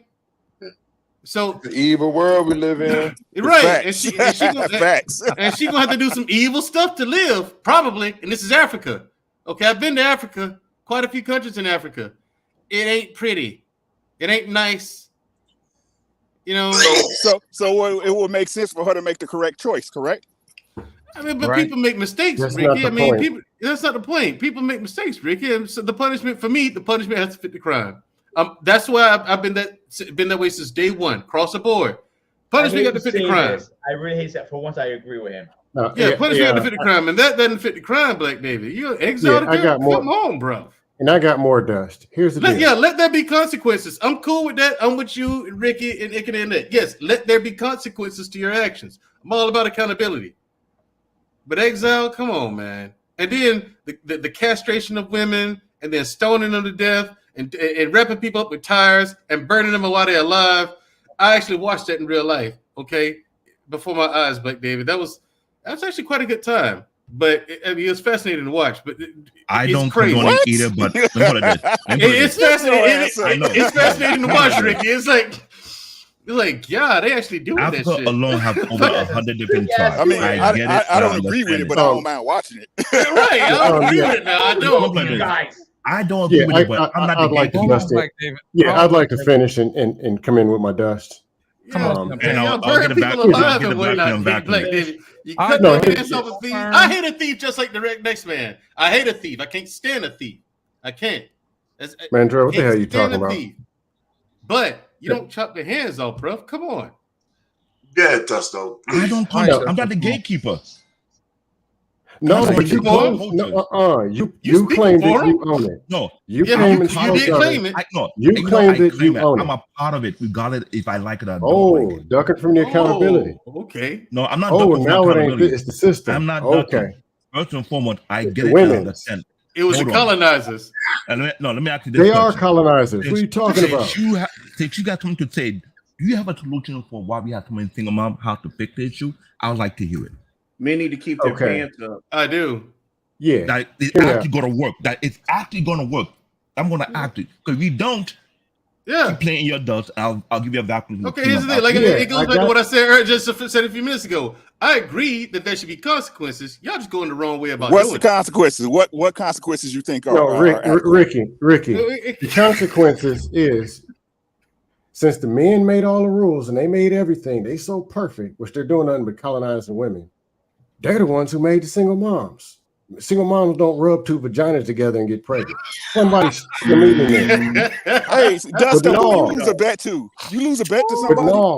No, it's about blaming the women's. But here's the deal: they have 100% total control in the lowest levels of leadership, leading by position, which is level 1, or level 0, leading by a deadly force, which is colonizing.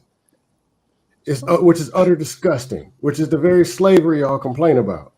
So the men created these horrible systems, which the people, their own families, don't want to follow because they know it's bullshit.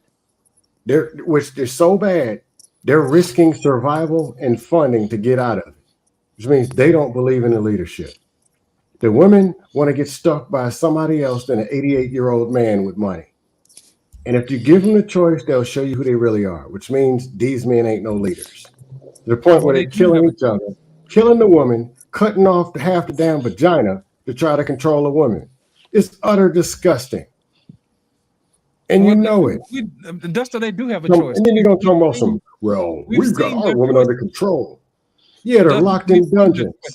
We've seen that choice. Hey, sometimes you got to do what you got to do, bro. We've seen. No, would you want to be a child raised under that? Ain't dungeon American thing? I've seen a lot on the news. It ain't about what I want. It's about what is and what ain't. African prisons is like a hole in the wall. You're talking dungeon, and I've seen a lot of the time on the news that a lot of these people have people in dungeon under their crib. Yeah, if you were in prison in Africa, Black David, they're trying to lead by force and still they're trying to lead by a deadly force and still can't control the damn woman from getting pregnant. What does that tell you about the men? Because they get to America. In my country trying to have kids out of wedlock. They're risking their lives to get some other meat. What does that tell you? Wait, maybe not getting it. A lot of people tell me they're not very disciplined. That's what it tells me. No, it tells me they don't want these men. They don't believe in the leadership of the men. That's what it tells me. That you can't even even in Nigeria, that out of wedlock birth rate is going up. It's trending upward even in Nigeria. So and we all see this that talk already. about culture and shame, all that stuff.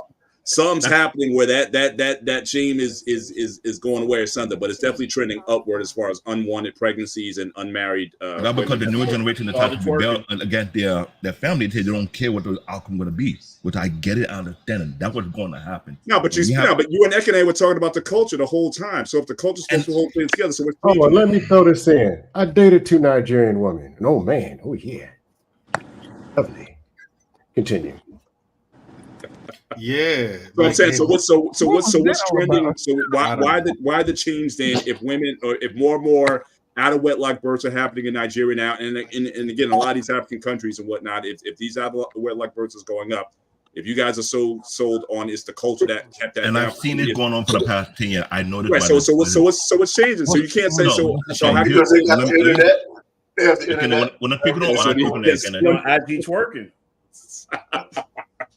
So you mean they're not divorced? Yeah. And then an African woman, world. Right, and then an African woman just get hit in the head with a brick for clowning around and doing whatever, and then she got to with some guy asking for. Please don't bring up the brick. We'll be here all night. And it was a lie. That's right, because our stupid ass became Americanized, and guess what? She got told lesson. She was in Africa. She was in Africa. Oh, it happened in Houston. And for the record, Ekene threw the brick. Yeah. Continue. You know what? Ekene threw the brick. You shouldn't have been talking shit. That's funny, man. But Black David, though, I'm asking now. Obviously, it's like the main difference I'm seeing between. Let me answer that question because this is something I took notice of more than 10 years ago, and I was asking people in my country, what the hell is going on? And from what I've been told that on the ground, there's been a pushback against the younger generation to the gatekeeper and their forefather because they said enough is enough. Because there was a lot of things that were going on in Africa that is not right, and I get it and I understand it. But it got to a place whereby people of the younger generation are choosing to say, you know what, if we go follow our culture or do we abandon our culture, those who chose to abandon our culture, that's where the upright is coming from. That's where the rise in the So basically, what you're saying is that they're catching up. Control their damn kids. So basically, what you're saying, Black David, is that they're catching up. So again, Americans did that maybe 50 years ago, but now it seems like the Nigerian people now they're starting to do it. And the reason why it's catching up, I would say that again, media. They see what. It's not that only Africa is going through the same thing. They see how America approached their situation. They say, no, we can do the same thing. Now we're blaming the computers. No, I'm not blaming the computers. You're acting like Africa just got TVs last week. Right. No. They probably did. That lost translation. Blind diamonds. They probably did. Translation. They were there with the black and white tube TVs. Let me explain something. Africa been having TV since the 80s. Yes. But not everybody has kids. That ain't helping you, man. That's still way too late. Hold on. Before you say anything, understand the timeline. We've been have TV, but not everybody can afford the cable to see what's going on outside the world. That have been controlled. Yeah, I got a question. How do y'all get satellites on top of the shantytown houses? Once again, they make the women stand still. They do. Like it's a house made of like steel, and there's a satellite dish on the side of it. Like, you're missing the point. Even though you're being like a clown, it's fine. You can still be a clown. I'll give you a banana to play with it. As I was saying, that's for you, man. Your country's full of AIDS. Hey, and malaria. I was telling you before. Unless you understand the dynamic, you're just making a fool of yourself. That's what I'm just telling you. I'm just telling the truth about Once Africa, again, man. they think called classism, right? You have the rich and you have the poor. Yeah. Okay. Those who able to afford to have a satellite can put that on their crib. Who have money. Now, those who cannot afford don't see what's going on the outside. But since we had access to the internet and people can see things on their phone and see what's going on the outside, well, people are now trying to copy the trend. For example, Black David, let me ask you this. I get it. Ask you this. Perfect example. Hold on a second, Black David. My thing is this. He's actually exposing the actual problems. Let me explain something to you. If your culture can be beat by TV, then what's the benefit of the kids to follow the culture? Oh, good question. I give you. That was a kidney shot. Okay. No, that was a kidney shot. No, that was a liver blow. That was a liver shot. That was a liver shot. That was a liver blow, man. I'm going to liver shot. No. I gotta answer that. Let me tell you what happened, right? This is what happened. There is something called Christianity. Whoa. Now you Let went me there. finish. Don't throw Jesus into this, bro. When did this turn to an attack on Africa? Don't try to put Jesus in this. No, So this is what Don't get one of them Christianity sick is. Africans. Hold on, y'all. Be fair. To be When fair. did this turn to an be attack fair, on Africa? That's my question. So now you guys don't want me to talk because you we talk got to you. God, talking for 45 minutes. right? That's why. No, So we you good talk to now. God David, right? So you talk to that guy David. Now you don't want somebody to give you the answer. So let me break it down for you, bro. So this is what happened. There is something called Christianity, and there is a verse in Christianity that says that when you sin against somebody, right, and turn the other cheek, and guess what? The person can slap you the second time. And then another verse of the Bible says that no matter how many times somebody wrongs you, forgive them 70 times 7. And another verse said, always forgive sins, no matter what, forgive the sin. Africa, well, our culture said is this: when you sin, you get punished for it. Christianity came and said, no, don't punish them, forgive them for their sins. That's what destroyed Africa. Because people will go there and people will come out and do bullshit. Get somebody's son, get somebody's daughter pregnant. Get somebody's daughter pregnant, and then guess what? Forgive them. They will commit criminal acts, forgive them. They will do shitty things, forgive them. That's what destroyed Africa. Forgiveness of sins. Did better just blaming it Destroyed on the Africa. devil. Look at God. The dust that he just said destroyed Africa. Look at That was God. super dust. Hold on, y'all. Won't he do it? Time out. What kind of dust was that? Hold on a second. I have to rebut. Now, No, dude, come up when you say that. I want to see how crooked your face is. Hold on, y'all. We gotta keep Ain't it no above way you board. can lie like that with a straight face. Hold on, we gotta keep it above board. Now, here's the thing. Why not? Hold on, stop, y'all. Here's the thing. He said that the problem with Africa was Christianity. Where was the Bible originally created? In the Middle East. In Ethiopia. No, it is in the Middle East, dude. I'm telling you. It wasn't on the continent of Africa. It's from It was in the Middle East, not sub-Saharan Africa. It was in the Middle East. Okay. It was in the Middle East, man. It wasn't in Africa. Actually, to report that the Bible itself was actually You blame the twisted media, now you're blaming Jesus. When are we gonna start blaming the many text? times, and then took it to fit the Western narrative. Okay, so the original Bible was totally sanitized completely. So it doesn't even exist. The Bible is gone. So what you read right now is not even the Bible. You read a text. Just like I tell people all the time that I went to Freemason in London, right? Freemason in London actually makes me to understand that Christianity is a Freemason.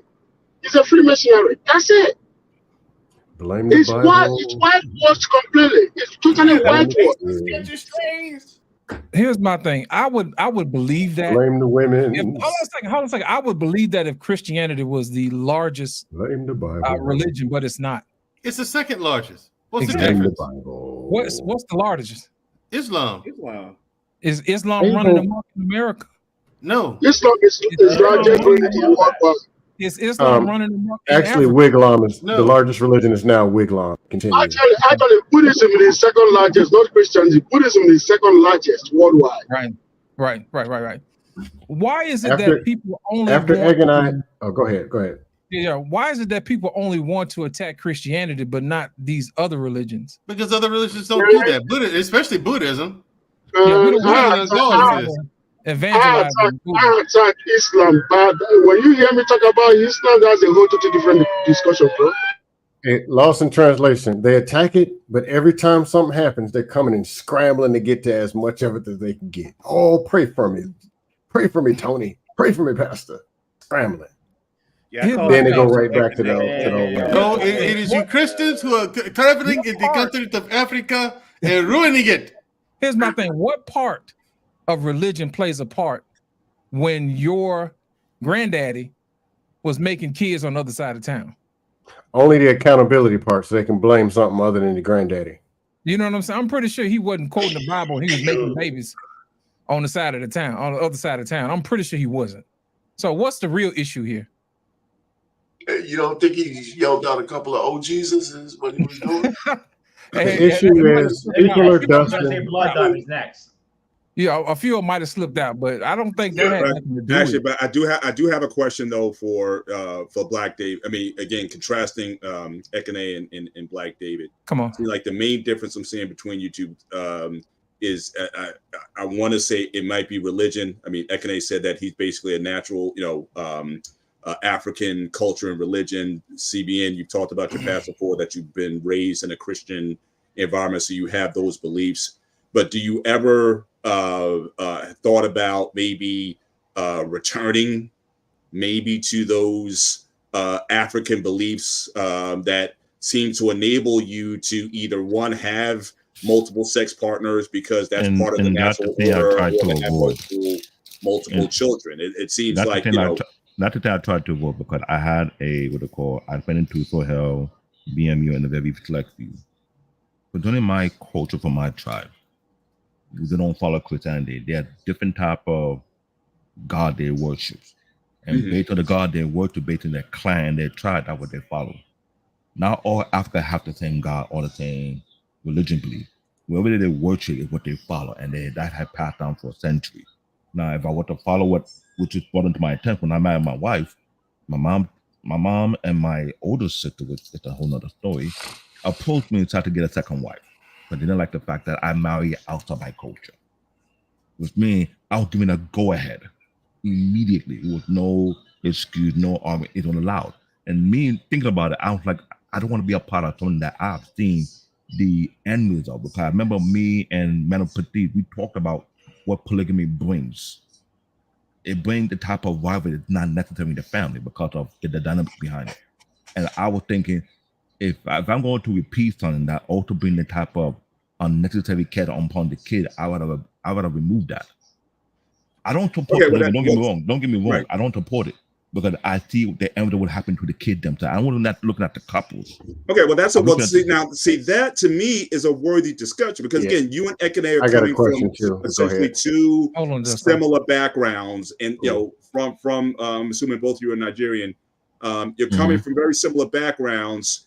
And you acknowledge the presence of polygamy and that kind of lifestyle, but the two of you look at it very differently from one another. So I think that would be maybe not in this setting, but maybe that could be a potential subject in another panel where you. And I get it because what I said before, I brought it before last year. We with me, Mena Prestige, I forgot who was the other on the panel that we talked about it.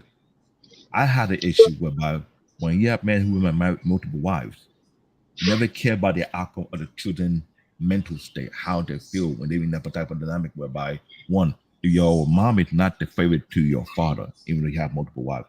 It has some kind of impact on you, negatively speaking, because if this man like this woman, instead of all the other women he have in his household, this woman kid will get the favor, not the other one. Right, and I see that. I get it. From what I heard from Ekene earlier, in some way he's okay with it because he said it's not about loving your children or necessarily ensuring their well-being. It's basically having enough number to ensure that your legacy goes on. Black David, let him finish. Go ahead, Mr. Bennett.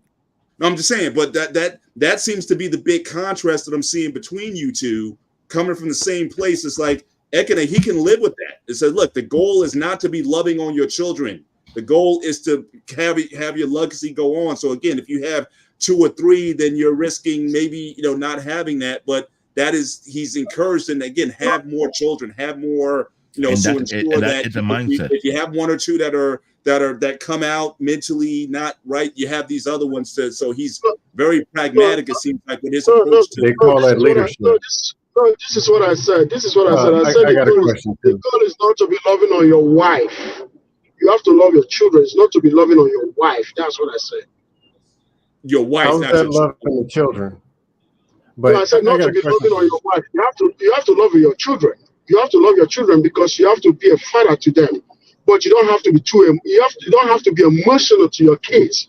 Because what happens is this, right? You have to let your kids know that life is not that rosy.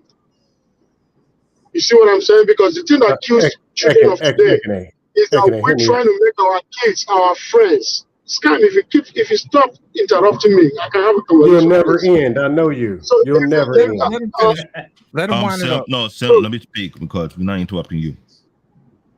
Go ahead. So, all right, I'm saying like I'm listening. So what happened is this, right? What CBN is talking about, let me add to what he's saying. In polygamy family, there are issues. Just like when you have baby mamas, right? Women in polygamy family use their children as a weapon of warfare against their husbands and the other woman. It attracts a lot. That is why our ancestors made it that polygamy is best suited for rich people, because you can build separate houses and keep those women apart. But when they are all in the same compound, it becomes a heated family decision that backfires, because women are very emotional. They're always going to use their kids as a pawn. They're going to use their kids as a bait against the man. Here comes the dumb shit. Why are you having kids? Sam, it's better to keep quiet. Let the person speak because not when they say this. No, hold on. It's the dumbest shit I ever heard in my life. Tim, and you he knows dumb because to you it sounds dumb. Like David, you know it's dumb. You know it is. I'm not making no excuse for nobody. If you're not a part of that thing, don't speak upon it. Okay, CB, I got questions for you then. Because I got questions for you. Go ahead, then. ask me a question. Because if you give me a stupid question, I'll give you a stupid answer. No, I'm gonna give you an easy question. It's All right, easy. y'all, we're gonna keep it above board. CB, you're talking to a man that is not married. I doesn't want to do anything with a man. I'm a father and a grandfather. I don't do BS. So I'm letting you know right now. He's okay with baby mama culture. This guy is okay with I'm being baby mama culture. 1,000% serious right now because if you want to be stupid, I'll treat like a stupid idiot. I'm a father and a grandfather. I'm letting you know right now. I'm a father and a grandfather. I don't deal with a BS. I don't deal with talking points. I deal with facts. You want the question? You want to be an idiot? I'll treat like an idiot. I'm letting you know that right now. Y'all, let's keep it above board. I Dustin, can what take you got to questions. I'm say from about that? Brooklyn. I don't think I'm Black David. I'm from Brooklyn. They won't stop from talking. Brooklyn. Out here and out here, they don't play that BS. They don't play the BS. I'm from Brooklyn. So I'm also from Nigeria. They're gonna keep making up. They're gonna keep making up stuff. Hey, then come to Brooklyn. They're gonna be blaming lions and tigers by 12 o'clock. Come to Brooklyn. They come to Brooklyn. Brooklyn then. My hand is not registered. My wife is come to Brooklyn then. I come from a polygamous background. Want to be an idiot, and I'll treat you like an idiot. I come from a polygamous background. Mandrell, I've lost the clue. I'm not in the mood right now. Oh, come on, come on, y'all. I'm in the point where I get it, but if we don't treat me like I'm stupid, I'll go treat like you're a kid. Well, nobody's treating you like you're stupid, man. We just disagree with you. I get it. What's your point of view on things? Y'all been talking for 45 minutes, and it's been explaining to you what I deal with because I had to live with it. I had to live with my decision if I'm going to follow my culture or not, and I understand the consequences. Do you want the question? Ask. Do you want the question? Just say no or no. Just say I don't want the question. Ask the question. I say ask the question. Okay. Somehow you came to me as if I'm the gatekeeper of single moms, which I'm not. Well, how do you explain Americans? You come out as the activist, so I think you are the gate. He don't want the question. Stop. Let him finish. He doesn't want to talk. He don't want the question. Let him finish.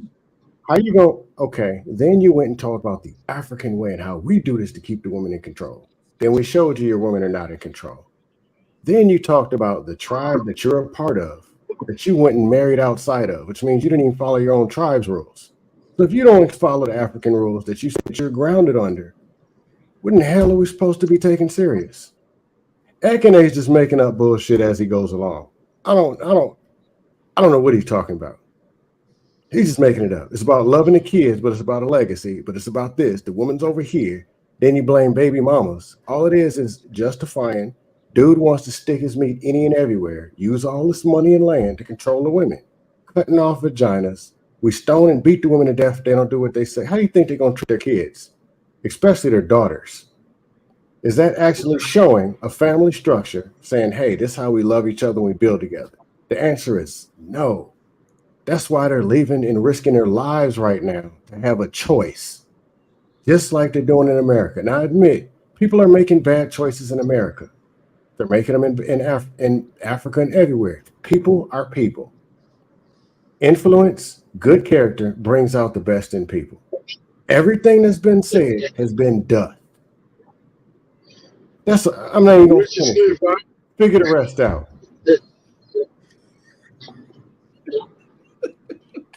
Okay, I think now put me to sleep. Feel like you put me to sleep, man. Okay. Ladies and gentlemen, we got another victim of the Black Men on Filter channel. We caught our face flipping that time. Black David, you got to cut these responses down, man. We can't have 45-minute Black David responses, man. He's slowing the panel down. I get it. But yeah, Black David, you do take 2 years to get to the Oh, point. and sometimes. one more thing. Sometimes. To those who say bring back stoning and shame, if you call yourself a leader and something fails on your leadership, stone yourself first and show how it's done. I got to, guys, I'm so sorry. Oh, Sibian, go ahead. I'm gonna lead on my household. I understand them because I took my time before I had to make a decision.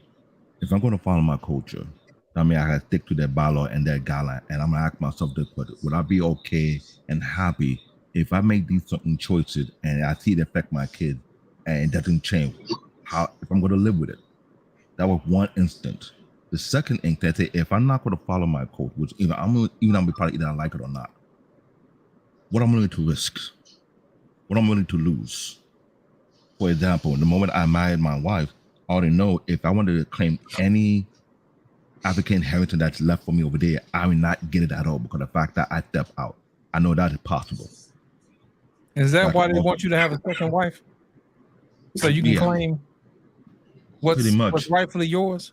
Yeah. What you gotta get? Your wife don't want you to have a second wife? No, no, put it. You don't need your wife's permission to have a second wife. You know what, Black David? I'm finna give you the easy money chant. I want you to repeat after me. I am tired of being a cream puff. No, here's the thing. My wife from the Caribbean. If your folks tell you can get a second wife, man, that's up to you, man. I know. It's up to me. I know it's up to me, but as I'm living in the US, I'm like, it's up to me. Yes, I know that. I know what it's like to have more than one wife. I'm not sure if I'm able to maintain both because first and foremost, I don't like the drama. That when you have multiple wives and they rivalry among themselves. Don't got the drama in them. Let's say I have a I gotta get out of here. Let me put it this way. Hey man, I appreciate the African takeover, man. Thank y'all for coming through, man. I'm culturally smarter now. Wave the white flag. Not every African man marries second wife because my grandfather from my maternal didn't marry two wives, he only married one. My grandfather from my paternal married multiple wives. So not every African man marries second wife. Not every African man wants to marry second wife. Some people marry second wife for a reason. They married second wife because their first wife couldn't reproduce. Then they married a second wife. Maybe the second wife only reproduced 2 or 3 kids. They need more kids. They married a third wife. People have reasons why they married more wives. But the underlying reason why Africans marry multiple wives, number one, mostly for reproduction, to expand their kids, to have more legacy. And another reason why was because kids were dying in those days. In fact, mortality was high. You see what I'm saying? That's one of the reasons as well. But I gotta say this to you guys, right? Like I was reading Easy Money's text. Easy Money, I gotta tell you this, bro. There is no greater love from a father to a child or to children, like putting roofs over your children's head, giving them food morning, afternoon, and night, putting them to sleep, being there for them, and paying their tuition, and putting your life before their lives. You don't have to come up every morning and tell your child, I love you, oh, I'm going to do it. No, you don't need to do all that every day. Your provision to your kids and your life ahead of their life is a greater love than you professing a love, but you can't provide nothing. I gotta push back on that. I gotta push back on that. And the you don't even put your dick before the kids. Let's be real. Well, there's that piece too. But like, there's nothing like a father spending time with his child. Like at the end of your life, it's not the land or the inheritance or any of that other stuff that you had Still that flushing the you have toilet. in your father. It's the memories Come on, that you Justin. have. And honestly, that's a coat that we tell ourselves for participating in the capitalist hamster wheel of, well, I'm doing this to support my kids and I'm doing this to give them a better life. And in reality, you're missing out on chunks of their lives, and we don't even know our kids like that because we're working so much. I'm not going to dispute what you said. You know why? Because some kids are very, very affectionate. There are kids that you don't show affection to, they go crazy. And there are kids that you don't need to show affection to. They understand what dad is going through. My dad never told me I love you. But guess what? Man, I love my dad more than any person on earth. You see what I'm telling you? But he never told me for one day I love you. Because that man went out every day to bust his ass. And I've seen people that because their dad never told them they love them, guess what? They hated their dad with every guts. You see what I'm saying? So you got to understand that, yes, there are kids that are very affectionate. They are very passionate. They want you to show them that you love them. They want you to tell them that you love them. Just like there are women like that. And then there are women that you never tell you love for one day, and guess what? They believe in you. So easy money. I understand the kind of person you might be, but you are not me. We don't have this. I don't need you to tell me I love you to know that you love me as a father. I don't need you to tell me. Mm-hmm. And I was okay with that. And I would even say, Ekene, to add on to that, I mean, even your kids are different. Like, some kids are a little bit more affectionate, some kids aren't. And kids have different needs, but at the end of the day, with what we do around our families and having second families and spreading ourselves thin and not spending time with our children, like I said, a lot of the stuff that we tell ourselves is just cope for the fact that we know that we're not there like we should be. It's cope. What you're saying is 100% correct, and I got to tell you one thing: there are families that I've seen that have multiple. A man has multiple wives, and all those women, they took care of each other. And guess what? They all worked together. They brought their kids together. They all did each other's birthday. The other wife was making sure that the other wife's children, that their children are well fed. She held the whole thing down, and then moved to the other family. Well, the first wife set the whole house on fire. She made sure that every kid in that family was useless. You see what I'm saying? So it comes down to individual. Because you can be just like in America here. There are some people that have kids. I've seen women that have their men have baby daddy, and they held the children down. And I've seen women that their husband, their man or husband has a baby dad, has a child outside, and she set the whole house on fire. So it's individual. It's individual. Polygamy is good, polygamy is bad. Single, just like you have a wife, right? A single wife, you have a single wife, you never went out to cheat, and that woman is making your life miserable. Goalpost moving. That's not what we're talking about, though. Goalpost moving. I know. Man, we're expanding our conversation. We're not sticking. I'm just expanding conversation. I mean, at the end of the day, man, the more kids you have and the more spread out they are, you're not spending time with it up as it goes along. And that means that essentially in the situation that you listed, where the man has these 3 wives and the wives are taking care of each other, is basically 3 single mothers. I don't sound like Nick Cannon and Future. Yeah, they're not taking care of their kids. So that's compound living, basically. They're making all these single mothers, and men are patting them on the back like, yeah, that's great. I'm like, that's bullshit. And that's what we are speaking on, because we get it, we understand it. My generation of people in my country, we had to make a decision. How are we gonna make things different? Because we see our forefathers how they what can say is true.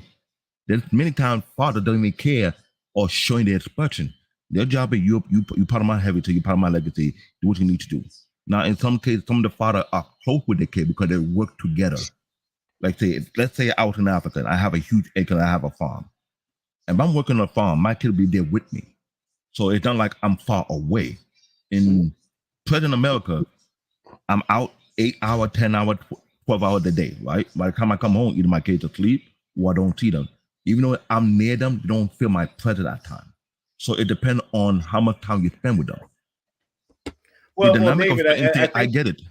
I think you're right, but I also think that we need to make sure that we're putting that in the right context. So to your point, my grandfather grew up on the farm, and as soon as he was old enough to walk and chew gum, he was picking cotton. He was out there with my great grandmother, my great grandfather. They had 13 kids. Like, that was the life that they had, right? So to that point, yeah, they were spending time with their parents, but they were also working and cutting their hands up picking cotton. And as soon as he turned 18, he signed up for the army and went and left.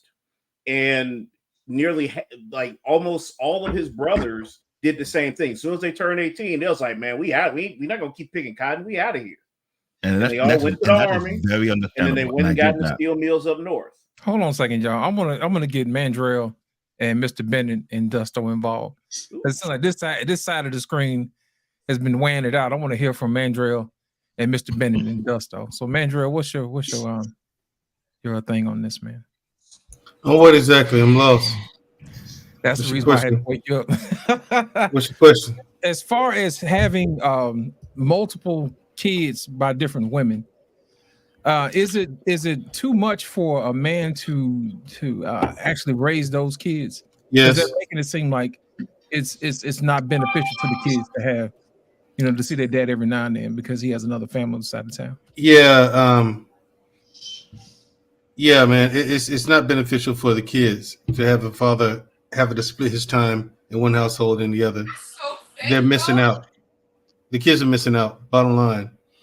Apparently, the best thing to do is to raise that kid in a 2-parent household. In my opinion, of course. Okay. I've had women say there's nothing wrong with being a single mother. I disagree vehemently to their faces. That ain't the way to go. But some women don't want to have their kid with the dad in the house. So, I mean, kudos to you. Go ahead and keep being a loser. When your kids out here busting old ladies in the head, stealing their purses. I mean, I told you so. Yeah, they have been stealing. Have you seen them folks breaking into them stores in California, just running in like 40 and 50 people, just robbing places? I'm pretty sure.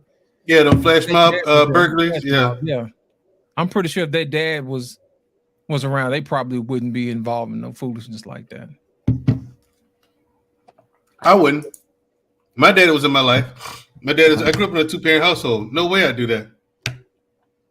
No way. You gotta be like, how are we defining a 2-parent household? I think of course it has to be stable, Mr. Bennett. You know what I'm saying? Because if they're in the house and it's abusive, what's the point of that? No, I'm not even saying that. I'm saying, I mean, first of all, I honestly, and certainly I asked my questions to both Ekene and to Black David with sincere intentions, because I do find how they look at this issue, particularly with polygamy or having multiple children. I do find it fascinating how they come from the same place, but look at it from 2 different spectrums. But I think that the idea of what we're seeing here, I'm seeing it mirrored somewhat in America as well as in Africa as well. Again, going back to what Easy Money said. Again, my grandfather had 13 also, and that idea of having all these kids, were the fathers actually involved? I mean, we talked about this on another show where fathers really, historically have not been this involved in the lives of their children historically. Because again, if you were having all those kids, you either put them to work or whatever, you weren't interested in going to their basketball games. I remember watching a documentary with Magic Johnson. Magic Johnson comes from 8, and his dad, to feed all those kids, he worked, not only had 2 jobs, he worked picking up trash 4 a.m. in the morning, and so they weren't around. So again, a lot of the kids, they either had to raise each other. The older kids were sort of secondary parents to the younger ones, and so you had this dynamic. But that's how it's always been. So it's in this last, say, 50 years where, especially with Gen X and the millennials that came after us, where we're really starting to look at parenting a little bit differently. Like, hey, was that the right thing to do? But that's hard to say, because that's how humanity has done it for up until very recently now that you have different forms of birth control and people are choosing to have smaller families and able to put more time and attention into the smaller number of children that they're having, and some are choosing not to have children at all. So I think it's almost like how do you judge history? Do you go back and look at the mores of people back 200 years ago versus how you're looking at it now? To answer your question, Lost Translation, honestly, I don't know. All I know is certainly what I wanted for my family and my children based on the experience that I had. My dad wasn't affectionate. He was certainly he worked to support the family. That's how he showed he loved us. The only time he said he loved me is when he had a little too much vodka in him. Then that's when all the emotions came out. But other than that, he didn't go around talking about how much he loved us. But certainly you respected, and certainly me having kids of my own certainly had an understanding of how much he really cared, or the way he was taught in terms of how to express the love for his children. So every generation is going to have a different way of doing it, and every culture is going to have a different way of doing it as well.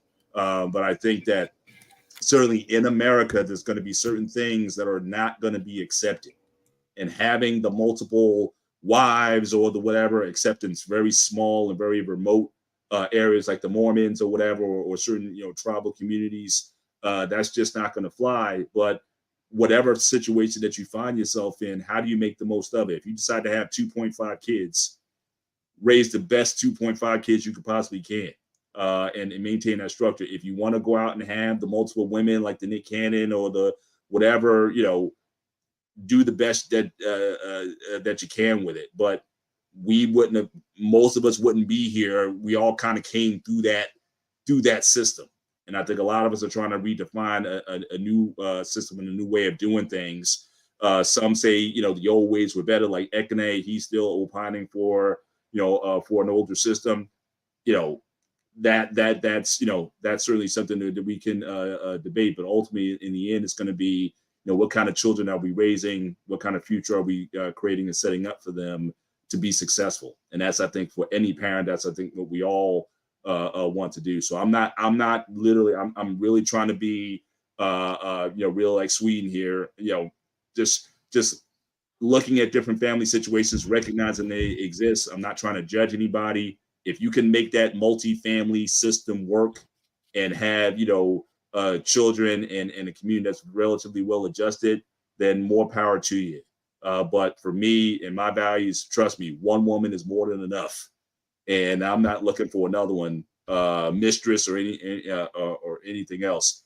We're just trying to do the best of what we can do now. And if that makes me not as strong as other generations, I accept that. I tried to have a son. I went 3 times at it. I went 0 for 3. I struck out. So sorry, and I got clipped after that. So I'm so sorry. If I didn't my African duty to have the son, hey, I left that to my other friends to take care of that. So I might have failed in that regard. But hey, I'm very proud of my daughters. I love them, and I'm just trying to make sure that they have the best life possible. So that's where I'm at. Now, let me respond to that. Must have been what you're talking about. This is something that I'm trying to let people understand. Hold on a second. Can we get in? Dusto y'all beat the apologize. Microphones down so bad. Come on, that Dusto. Africans are gonna hit you in the back in the spear in the back of Radio Shack. Come on, Dusto. Here's the deal. They dusted. They had the microphone, talk about the polygamy and the systems, whatever, and they dusted. That's just what they did. And they still making up stuff. We already over in Scandinavia somewhere on a whole nother continent with their philosophies by now. Here's the deal. There's stuff that works and stuff that doesn't. There's effective leadership, effective communication, and relationship skills. There are things that people have that are actual needs. There's ways to guide. The people said no. Africans lied. They said yes, but they really meant no. The United States, they lied. They said no. Therefore, people are running out of control. All the people who just want to stay out of control, leave them alone, let them do what they do. It just is what it is. 5 wives, 4, whatever. All the wives and polygamy thing is somebody doesn't want to stick the wife that they had, just want to run out and do whatever. That's what it really is. Let's not play games. It's about the legacy. Blah, blah, blah. If it was about that, have more kids with the wife that you already have. No, I want to run out in the street.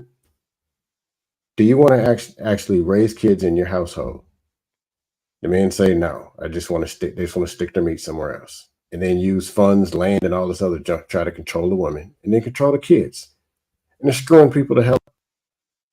The fake polygamy that they're doing in America, just sticking meat random places, that don't work either. Now it's baby mamas, and the very people who's making them are the ones complaining about them. It's dust. As far as families, I like what Mr. Bennett said. He found a system that worked for him. Found a woman that rocks with him. Really, Mandrell? Mr. Vegas. I was thinking the same thing. What the she Come, need up in Mr. here? Bigglesworth. Mr. Vegas. Yeah, but no, there are systems that do work, and it requires a lot of work, a lot of leadership, guidance, influence, time, energy, real love, and care. And there's no shortcut. And just saying, well, I gave him some time. I said I love you once this year. Well, after I finished sticking the woman around the corner, I actually came home once this week. No, just no. Let's not play them games. But women follow because men are these leaders. And now the women went all the way out of control, said, oh, that's what works. Men do whatever they want to do. That's how you win. So women said, okay, we're going to do what we want to do. And the men and women hate each other. They're beating the shit out of each other and they're just dusting. But that's all I got. The rest, y'all can just make the rest of it up. Man, Go ahead and start making more stuff up. You know, I just thought about something. Let me ask you a question, Dustin, before you go. Okay. I want to ask you a question before you go. And this goes into Ekene too as well. Now, in different social structures, we have basically a safety net or we don't. Here in America, we have, social services or whatever to step in the case if, the dad is not around, in the case, women want to take care of the kids, that type of thing, and give them somewhere to stay.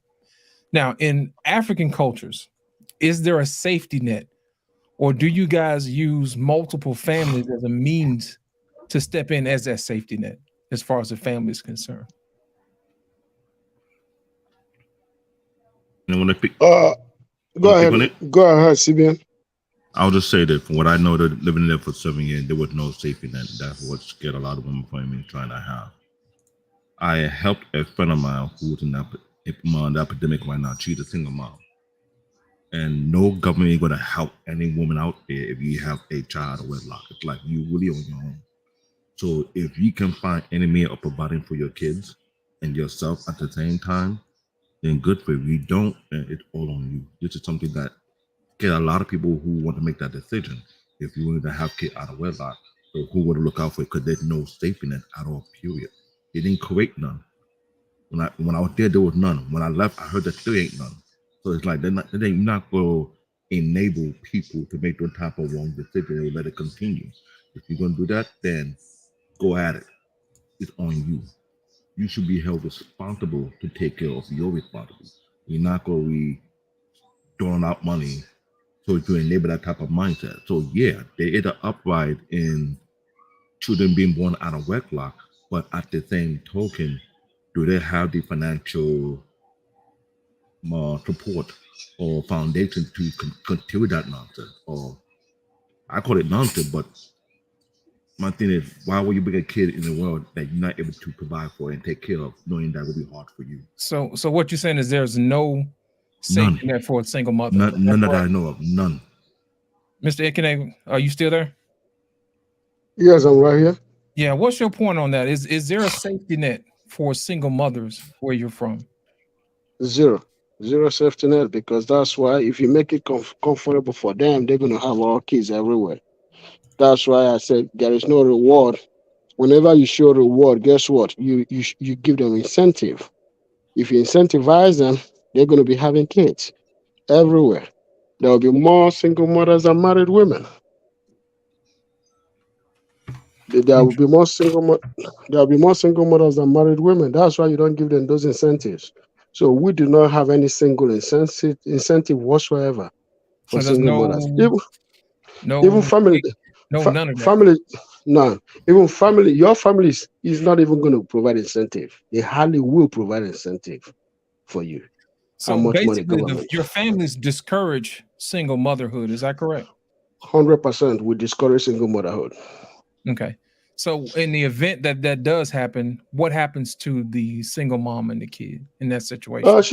She gotta go take care. She gotta be home to take care of her child 100%. She has, but the thing is that the parents will not deprive the child basic needs. We're not gonna do that. That's cruel and inhumane. We're not gonna let's say deprive the child because it's not the child's fault. But the mom will not get any handshake for having a child. She's gonna be miserable for a long time. So the grandkid is going to be taken care of. It's just the daughter To that has and to. the grandkids will be taken care of, but what happened in most situations is this: the grandkids, the grandparents will always take their child and take care of the child to the best of their capability. But one thing they will not do is to make it conducive for her, which means they will not make the child that welcoming like a child that is properly above. So it's not going to be treat the child. I'm sorry, unfortunately, as cruel as this might be, will not be treated as a child that has a father legitimately. That is not a bastard. Just put it that way. Wow. So let me ask you this: do you think that America has having a safety net is, in other words, condoning or allowing them for the single Both, mother? both at the same time. Both at the same time. They are allowing and encouraging single mother. Well, I gotta tell you something, right? If I if I go out there and steal from somebody and I come home as a child, instead of you as a father to whoop my ass, you just give me a high five. But not a high five that is, you know how you jump up and give a high five? You don't do that, but you just give me a high five. What do you think I'm gonna do? Keep stealing, right? You're right. I understand that. So if men put their hands on women, go impregnate them, treat them like trash, cut off their clitorises, and they get a high five, what are they going to keep doing? Good answer. Continue. Hey, Yeah, the real thing quick, is this. wait. But before we move off this, because I kind of want to drill down into this part. So I believe right now in America, even with all the safety nets and social security and everything else, we're averaging what, about 2 kids per family. In Nigeria, they're averaging a little bit over 5 kids per family. So for a country that offers very little to no social net, you guys are outpacing. Well, not you guys. Sorry, I didn't mean to hit you with the you people. But Nigeria is like outpacing America in terms of in terms of the fertility rate. And so I find it interesting that you say that offering safety nets would make people have more kids when they're already like outpacing much of the industrialized world. I find that interesting that people are basically having these children, and nearly 90 million out of the 200 million people that live in Nigeria are in like utter poverty. And poverty in Nigeria looks a lot different than poverty in America. Just Well, an well, let me observation. let me put it this way. I'm very, very surprised that you said that because if you look at it this way, right? Nigeria is outpacing America by birth rate, right? Yeah. But 99% of those kids born are born to two parents. Yeah, but they're in abject poverty with no safety Nope, net. nope. I gotta qualify abject poverty to you because you gotta understand this, right? A Nigerian that comes to America is not a poor human being. You see all these Nigerians that come to America, none of them are poor. No, I'm not talking about them. No, We no, no, no, understand no, that you got to no. have faith in America. I'm trying to go down for you, right?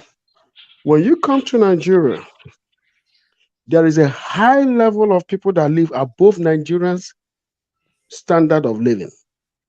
But if you equate that to United Nations standard of living, right? Yes, there's a lot of Nigerians below because you got to understand that Nigerians back home in Nigeria, the way we spend money for food is not the same here. In America, you pay rent every month. Over there, we pay rent every year. The amount we pay for rent here in a month is what they pay over there in a year. You see what I'm saying, right? So United Nations level, yes, a lot of people are below. But Nigerian standard of living, no, a lot of people are above. So basically, what we're talking about is lifestyle. The difference It's in lifestyle, not eating, not the 3 square meal. A lot of people, Nigerians don't go hungry. That I give you. Nigerians don't go That's hungry. not what I'm reading here, but I'll take your word for it. But that's what I say, United. That is why I keep telling people in America, please travel. Stop reading all this bullshit that CNN feeds you and all this development, all this whatever people feed you. I can back Ikene up on that. Easy money. That is just propaganda.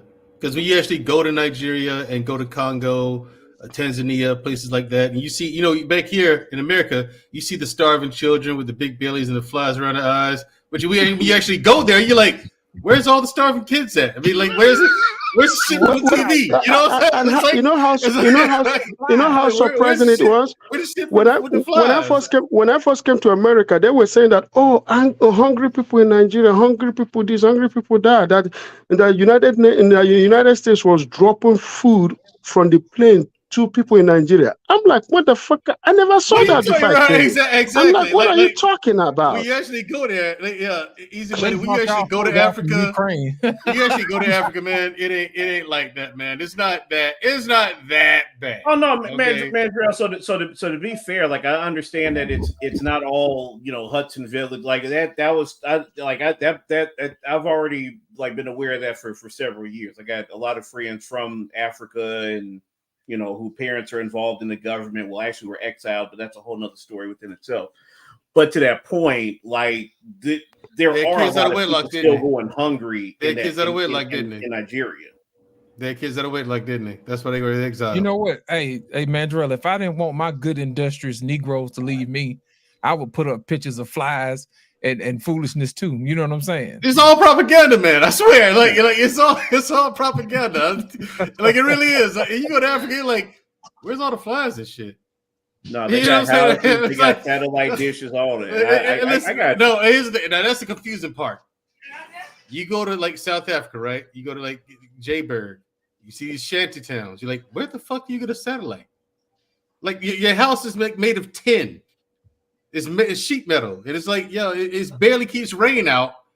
But you got a satellite dish up here on the side of it. Like, why don't you spend that money to get some furniture or something more decent, decent home? I don't know. I mean, it's just but that is decent, man. No, it's not. No, it's not. When you go when you go anywhere else other than the shanty towns. No, here's the thing. You go anywhere other than the shanty towns, you're like, okay, what the fuck are these people doing wrong? So we don't do that. You know what I'm saying? Like the people in the shanty towns got it wrong. They got the wrong answer. I don't know how. I don't know why. Lifetime, man. Lifestyle. Hey, look, bro. It's lifestyle, but they got the wrong answer. They marked B instead of A. You know what I'm saying? Talking to their homies. Hey, we got ESPN this week. No, you're right. You know what I'm saying? You guys with Spectrum didn't get it, did you? No, I mean, Los Angeles, the answer is A, but they marked C, none of the above. I don't know what they did wrong, bro. It was the wrong answer, though. Well, that shit is, listen, and the Shanty House is wild. You can literally get anything you want out of there, too. No problem. You got the money, they got it. Whatever you want. All you want. What do you mean? Whatever you want. And all of it you want. They got it. Don't matter what it is. You got some collard greens over there. They got it. They got something waiting for you. They got something waiting for you. Somebody cooking something right now. I mean, it doesn't matter what you ask for. Like, I need some black-eyed peas. Yeah, it's a white dude asked for a Harry Potter book. He gonna show poured it out too and handed it to it. I don't understand what you're saying, man. How much is it? Dollars. Bro, stop pretending. I know you speak English. You understood every word I said. I'm looking for Harry Potter, such and such book. You knew what book I was talking about. You speak English. Stop fucking around with the accent. You know what I'm saying? Like okay. So, it's like that lost translation. Let me be honest. You understood the book I told you I wanted. There's some African people who want to scam American folk as quickly as possible. They know that y'all will spend money, so they do these things. They do. I know. We know, like David. But it's crazy that you catch them. All across Africa, there are people who trying to find how can I get more money out of American people and fill my pocket. Mandre, you know what I'm gonna tell him? What? You know what I'm tell him? Look, if you can get this right here, we're gonna be good. I got beans, greens, potatoes, tomatoes, lamb, rams, hogs, dogs, chicken, turkeys, rabbits, you name it. And you know what they're gonna do? They're gonna say, "Okay, USA," and then they're gonna grab a CD with that song on it and hand it to you. Stop playing. I'm looking for the food. They can Even though nobody uses compact disc anymore, man, but they'll find a disc and hand it to you. But if you want the food, It's funny, they will but it's listen. true. I promise you. It's funny, it's true. But the thing is, I'm telling you, African people think over there. Sometimes you wonder where they got the sense of humor from, because that's what they throw you off. You were like, yeah, I mean, like it's we're asking them, like, seriously, anything you want, they probably got it over there, man. I don't know how they do it. There's nothing there but dirt on the floor and mud huts. And, I'll give our people credit. bro, you ever seen this movie called District 9? Yeah, I've seen that before. The area where the aliens is living at, that's where people live. People live in shit like that. Yes. They're hanging out with the aliens. Yeah. I'm telling you, dude. I mean, listen, it's wild. And then there's another movie with Denzel Washington and Ryan Reynolds called Safe House. Yeah. And they actually filmed some of the stuff in the shanty towns. Yeah, watch it.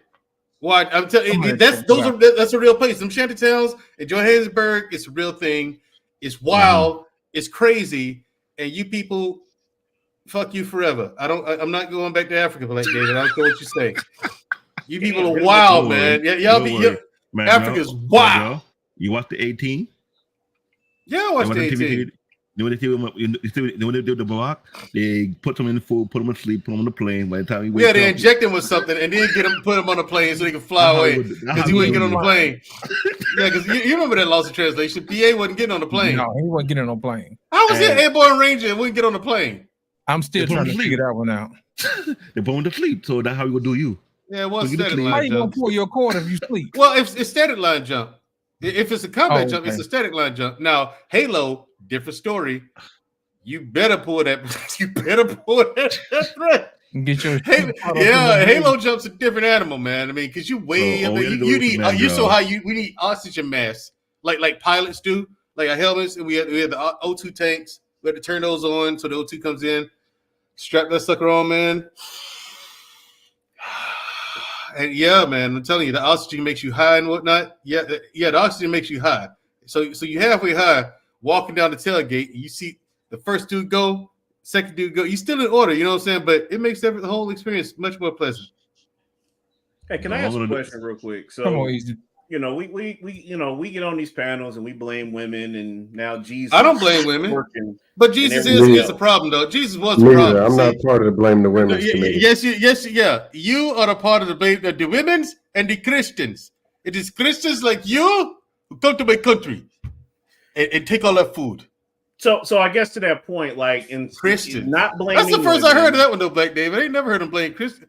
Yeah, I guess you can because pretty damn weak. I never heard that. I guess you can because Christians. You know what that was all about. A lot of stuff. To be fair, now a lot of stuff is the Christians' fault. A lot of stuff is the Christians' fault. I'm not sure. Our man Grill is dusting. No, I'm not sure Africa's one of them though. So with that, not blaming women, not blaming twerking on IG, not blaming Jesus. Like, what is never heard that though? Blame the Christians. We come from generations of broken. That's because we kicked their culture in the nuts a few minutes ago. That's why he like. You kind of did. You kind of did. Scam likely like he didn't need help. He didn't even need help. Like you didn't even need help tonight. No, when it comes to dust, all I need is the microphone. It's the same thing, the same way, and people start shucking, jiving, spinning, backflips. Yeah, but wait, the truth is, the women. Here's the truth. Women figured this out that it was bullshit 30, 40 years ago. Yeah, they were ragdolling dusties left and right, slamming them around, punking them, to the point where they created a feminine space called a manosphere. But Scam, and it's getting worse. I gotta admit, tonight is the first time, really, I heard them say that they've been to Christians. I listened a little bit more, like, what fresh hell is this? How are you blaming Christians? Like I'm no fan of Christianity. Everyone knows that, but it's like even I don't blame it. Even I don't think they're to blame for that. Like, wait, the point is, women keep telling men to take accountability, and the men try to play ping pong and throw the accountability on the damn women. What the hell is that? Honestly, let me pick on I'm that like, because look, I'm not in that. Keep me out of that. let me explain something. Remember, I cannot say he's a traditional. With me, he's not a Christian nor a Muslim. There are people in my country who don't follow Christianity nor do they follow Islam. They stick to their culture of God. Remember, I mentioned this before. That makes sense. When they have the Oshun, the Shango, in order to date it back hundred of years, based on their cultural tribe philosophy that what they stick to. This is why you have a lot of rulers who, to the present day, they own their land. The government do not own their land. The government make negotiation with them to get certain product from their land. As long as they had a traditional ruler in that particular tribe, he dictated what can and cannot happen. So if the government say, "Oh, we're gonna take your land," they will look at you, we're not having that. And if you want to get into a fight, they have backup. And they got let other me ask clans you that this, Black support them. David. Yeah. Let me ask you this. Well, Let me go ask you ahead. this. Then I got one word for you. Go ahead. Gotcha. My thing is this: if having land and all this other stuff is going to fix it, how do we introduce that here? And if so, will that benefit us if we start putting these families back together? No. Get land and all this other stuff. No, that question is very interesting because I thought about that for a while because I look at the dynamic how Africa operates, and I ask myself, is that possible over here? Then I had to realize the country, the constitution, and the system wasn't based to benefit the Black community right off the back. So I would say, how you gonna make it work when we have like a setback already beforehand? What can be done? Because when Mandre had a show last year about the new Black Wall Street, the one in Tennessee and Arkansas, am I correct? Yeah, the one in Macon, Tennessee. the one that's fully developed is in Pine Bluff, Arkansas. And the thing is, the Black people in that city got smart. They ran for office and got elected. A lot of them ran for office, and they own there used to be, when I did that story, there was one white person who had an elected cabinet position in that district and in that area. Now there's no one. It's all Black now. So they got into politics and they wrote the legislation. Now there's nothing but Black businesses, Black fire stations, Black chief of police, Black governor. I mean, Black everything, dude. All the Black businesses, and it's thriving. And it thrives. That doesn't fully answer the question. Now the one in Tennessee is where the government is trying to take it from them. Bingo. That's what I'm trying to point out when you mentioned that one. That even though they're successful in it, for some reason, they didn't like the fact that that particular modern Black Wall Street is doing very well without them. So why would it take it from them to begin with? What are they doing wrong? So that's why I asked that specific question: how you make it work here? Whenever that particular twin starts to strive and do well without them, all of a sudden they want to take it. They want to make some excuse why they need to take it. That's where the problem lay at hand. Because I had to study this. I had to study this country history and culture before I make any assumption on how it can work and what artists they put in place to work against them or work for them. So when he mentioned that one in Arkansas, which is striving without any influence, why take it from them? What did they use to come in there for? They're doing very well without you. So why you want to grab it from them? So I ask myself this question: how can we copy something we see overseas over here when their people or systems don't want you to have it? How will it be possible to maintain it without going to the shenanigans? I'm being logical the systems about it are a lie. That's the problem. And I get that. The systems here are a lie. The systems here are so bad. Okay, it's so bad that very question doesn't make any sense. Black Wall Street, bliggity black, bliggity black, money and land. What they got to do with family? To be honest, most people have more money than they know what to do with. Because their problems have nothing to do with money. Even the broke people, they don't have the money problem. It's a psychological problem. It's a health problem, number one. They're fat. Number two, they're crazy. Their mind, from here to here, they're jacked the hell up. Trauma, drama, negativity. All those problems got nothing to do with money. Because when they get money, all they do is add steroids to the same very problem that they already had. Same thing in Africa. The shady rulers get all this money and land and go be the same dirty sleazeballs that they already were. You're talking about people who are cutting off clitorises from women. What does that tell you? And they made it a standard.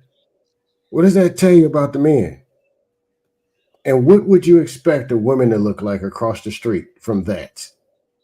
What are you expecting? The Dustums in out here, What do you expect a woman look like when you got a whole bunch of so-called leaders that are out of control? They're supposed to be fit feminists. Oh man, I can't wait to get to these men. Yeah, right. I get your point, because even I myself, I had to question. What is he talking about? So you wouldn't understand that, Kane. Don't worry about it. You wouldn't get it. No. I'm going to get it if you repeat it, because I think I came in between the conversation. Okay. So who is that looking for men? Who is he talking about that are looking for men? Okay. Clitoris being cut off. Are you talking about African women? Here's a foundation: health, taking care of your actual physical body, mental health, positivity, proper communication, relationship skills. Those are things that build entire organizations, from business to family to friendships to everything. The people in Africa, the people in America, the people everywhere said, no, we're not going to do that. Therefore, the world looks the way it does. That's simple. I can't go. I want to do the 30. What happened in history in 1822 or 1486, and the natures and the bottom line is a lot of these things are fixable by a man, and they said no. If the men said no, what do you expect the woman to do?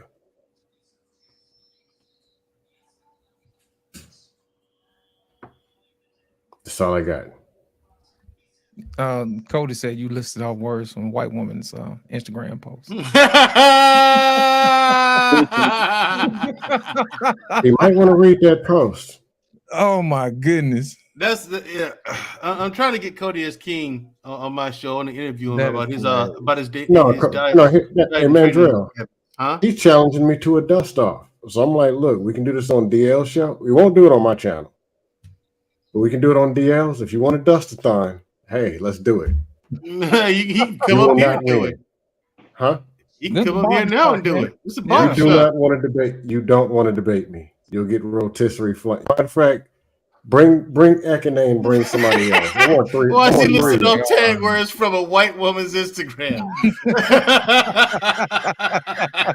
But all I ask is you share the Black mic. David, drop the link Share the down, microphone, and I'll Illuminate flame you most and of everybody else. Yeah, Illuminate Revelations. Check your Instagram, up. man. I sent you a message. I sent the link to the text message to them, to him and Yeah, I sent him a message on Instagram. Yeah, I sent her anything back from me. I'll put it in the chat then. Because I had to do some calisthenics, man, to get it from my text message over to the computer. There we go.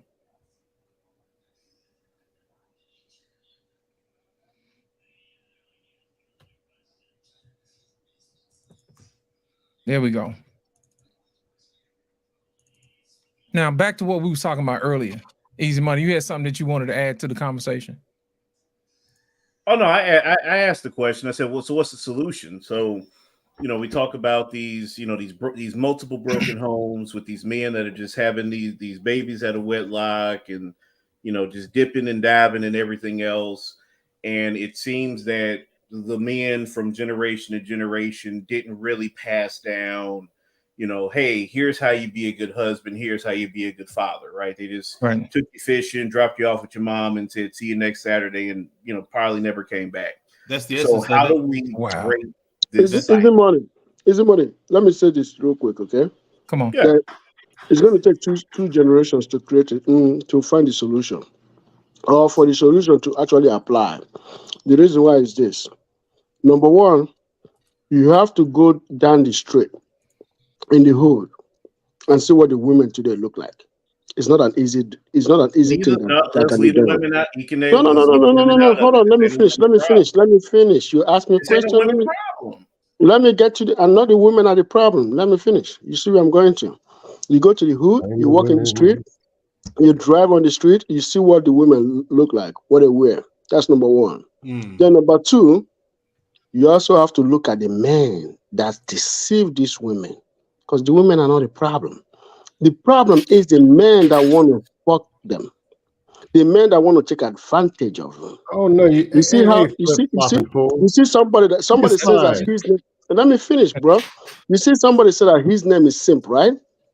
That's the problem. Men that want to sleep with women that will do anything, spend anything to get her to get out of her parents' house, to get her to disobey her parents, to get her to float those curfew, to get her to think that, oh, at her age it's okay to have sex, to get her to think that, oh, I can have a baby and act like Keisha.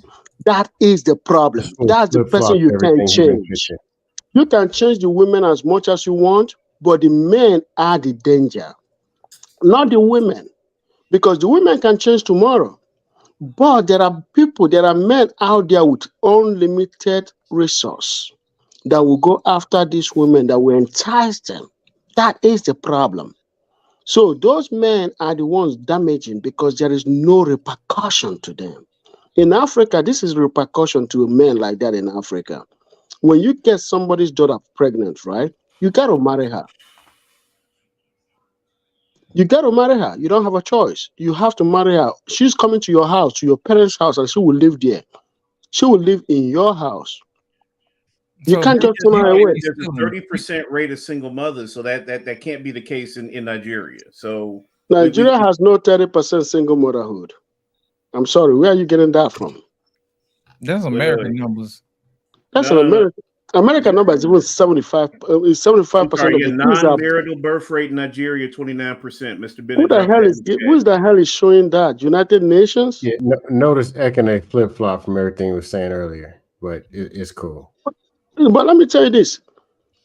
So what I'm trying to tell you is this, right? That is the problem right there. You men deceiving women. Women are impressionable. A woman will go by based on the society. What the society demands is what the woman produces.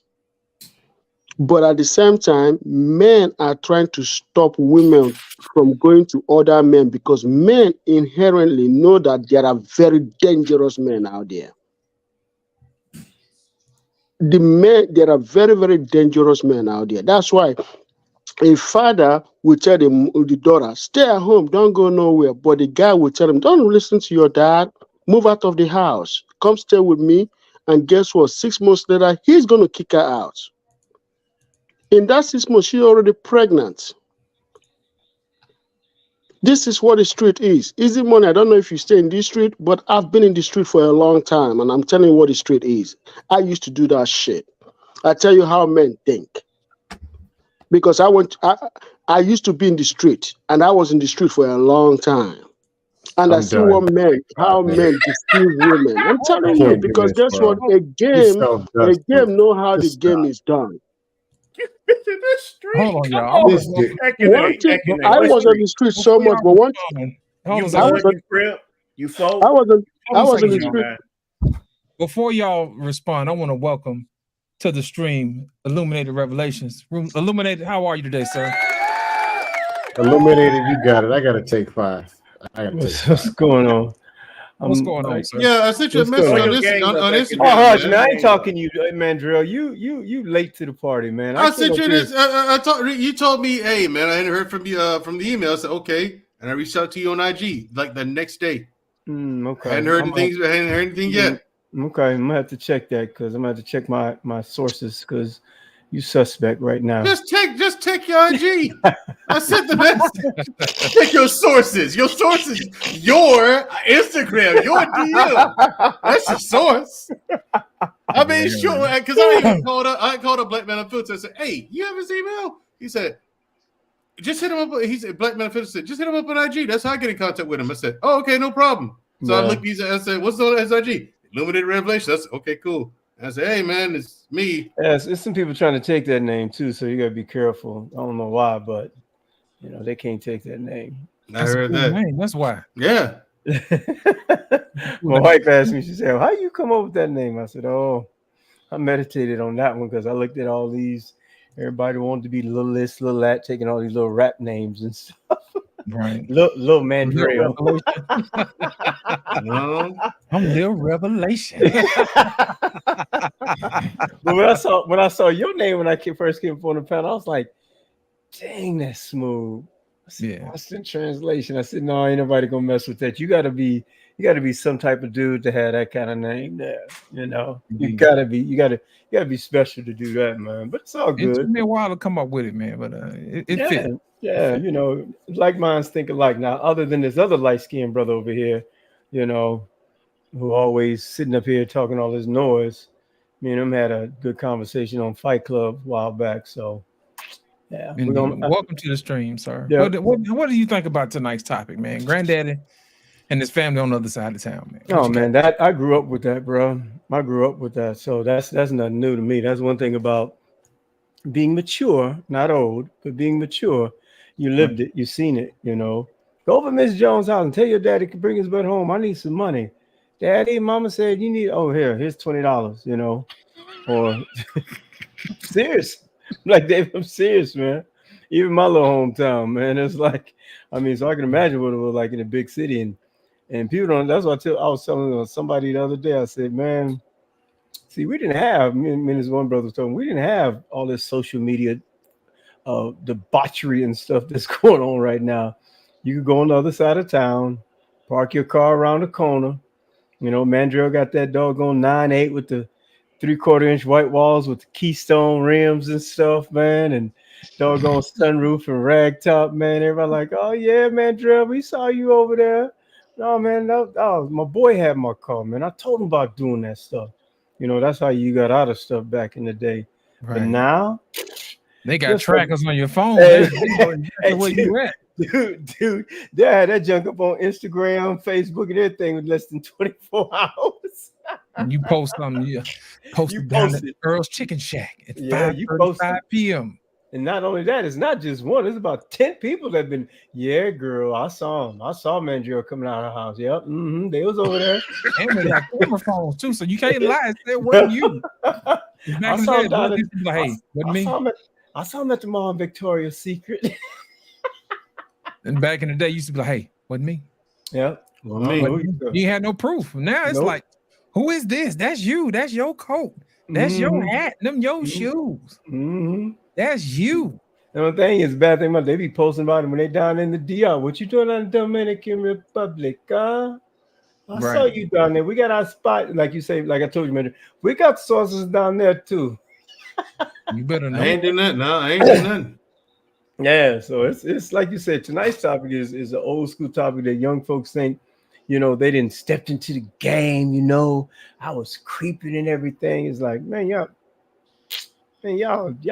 be wilding. Y'all ain't got no game. Y'all ain't got no back game. in the day, we didn't have DMs to jump in. No, you actually had to get your sorry ass up and go talk and walk over there and talk to somebody. Hey, Lumina, you had to get up and rap a taste to him. You know what I'm saying? Yeah, you had to get up and go talk to somebody. Yeah. Hey, they talking about dropping bars. Man, you had to spit. I mean, when you spit, it was like, you know, hey baby, what's going on? Like, what's your name? Oh yeah, my name is, you know, blah blah blah. You know, I was just, you know, wanted to know if you seeing somebody right now. Oh, okay, cool. Hey, check this out. I want to holler at you for a minute. You know, let me get your number. Let me get them digits. What? Oh, come on, girl, quit playing, man. You know, nah, I don't know. Come on, girl, seriously? It's like that now? Okay, all right. The next thing you know, she see you with Deborah. It's like, oh, let me, no. You didn't want to give me your digits last night, so I'm good. Come on, Deborah, let's go. Next thing you know, I can't stand that heifer. You know, I'm gonna get him. And then next thing you know, you got two girls over there fighting over you and stuff. Look at Black Baby. So he set it up, but you must be taking notes, man. Well, you know, I had to take notes because I'm Nigerian. I'm from the Yoruba tribe. No, David, my hand is not registered. Man, go to sleep. I come from a polygamous background. My wife is Trinidadian. Where they talking like that when you need one? I work at T for 20 years. He wore that out. I work at T for 20 years. He wore that out when I first met him. Hey, every time I saw Black Daddy, he's guaranteed to say that at least twice. I work at T for 20 years. And I would mess with him every time. Illuminated. Every time he would jack something up on the computer, or the computer's just running slow. It is not his fault at all. Like it's not his fault at all. I'll be like, hey, come on, Black David. I thought you worked out for 20 years. And you drag it out. I pick at him every time. It's no way it's his fault. You know what I'm saying? Yeah. And I know this. I know it's no way it's his fault. But I gotta get him. it was always some African and Jamaican brothers that came through and just messed everything up, you know, with they broken English accent. Back to the Jamaicans. They the one that started it. Don't get No, they didn't. Jamaicans don't even come over here like that. Man, y'all came over here. Y'all the ones over here coming over here in the title. First, she kicked us out of our home country over there, that shithole continent of yours, and now you want to come over here since we done fixed it up. No, go back to your shithole. No, go back. We don't need you here now. No. You don't know who's Jamaican, Nigerian. Most of them, you don't know who they are. Oh, yes, you do. Tell the difference in Jamaicans now. Oh yeah, that Rasta accent is very different. Oh, that Rasta man. And then them girls, very different. That accent is very different from you know those. Hey, lost in translation. Rasta man come through there. Girls just. I can take you to Houston. A lot of them you won't know are Nigerian. Yeah. You come to Florida, you won't know they're Jamaican. See, not only that, I can show you Hispanics that you're gonna think are black. Inky came through there dropping that accent. They was just melted. They just, okay, all right. See, that's what got them was that accent. Man, Drill come through there speaking English. They be like, man, get up out of here with that. Right. I like him good. He got him an accent. Yep, them accents got girls every time. Man, Drill, hey, Black David walking to him talking about some. What? Why did we hear it? You was muted, Lost. He'll walk up to him and be like, Number 1. Right. No, you didn't. Yes, he did. You wanna start this game right now? Okay, it's all good. Number 1. Can we get a number 1? Doom, doom, doom, doom, doom, doom, doom. Number 2. Okay, we gonna play this game with a voice changer right now. I will have to do the same right now. Oh no, I see y'all didn't got him started. Number 1. Now you wanna change the voice on me? Okay, it's all see? good. Even the women in the chat talking about they like accents and stuff. Of course man. they do. It's different. Yeah, that was like the white women. It was the Frenchmen. We was over. Remember we was overseas, man. Drill the German man. You go over there and be like, man, them women, them French dudes come up there. So it's like, where are you going? No, I got this French dude I'm dating. Nope. You American soldiers don't mean nothing to me. You know, it's just like for us, you know, most black men, when the Puerto Rican came through or the Colombian came through with that beautiful accent, oh my goodness. Could you tell me what the American, but it's not a high chick, my brother, so you get mad at me, right? That's really gonna make them wait. Man, shoot.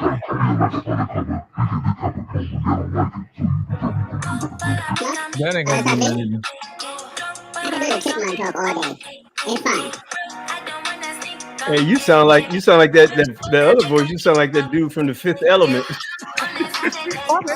He does. He does sound like the guy from Fifth Element. We got no fire, no energy. We got no fire, no energy.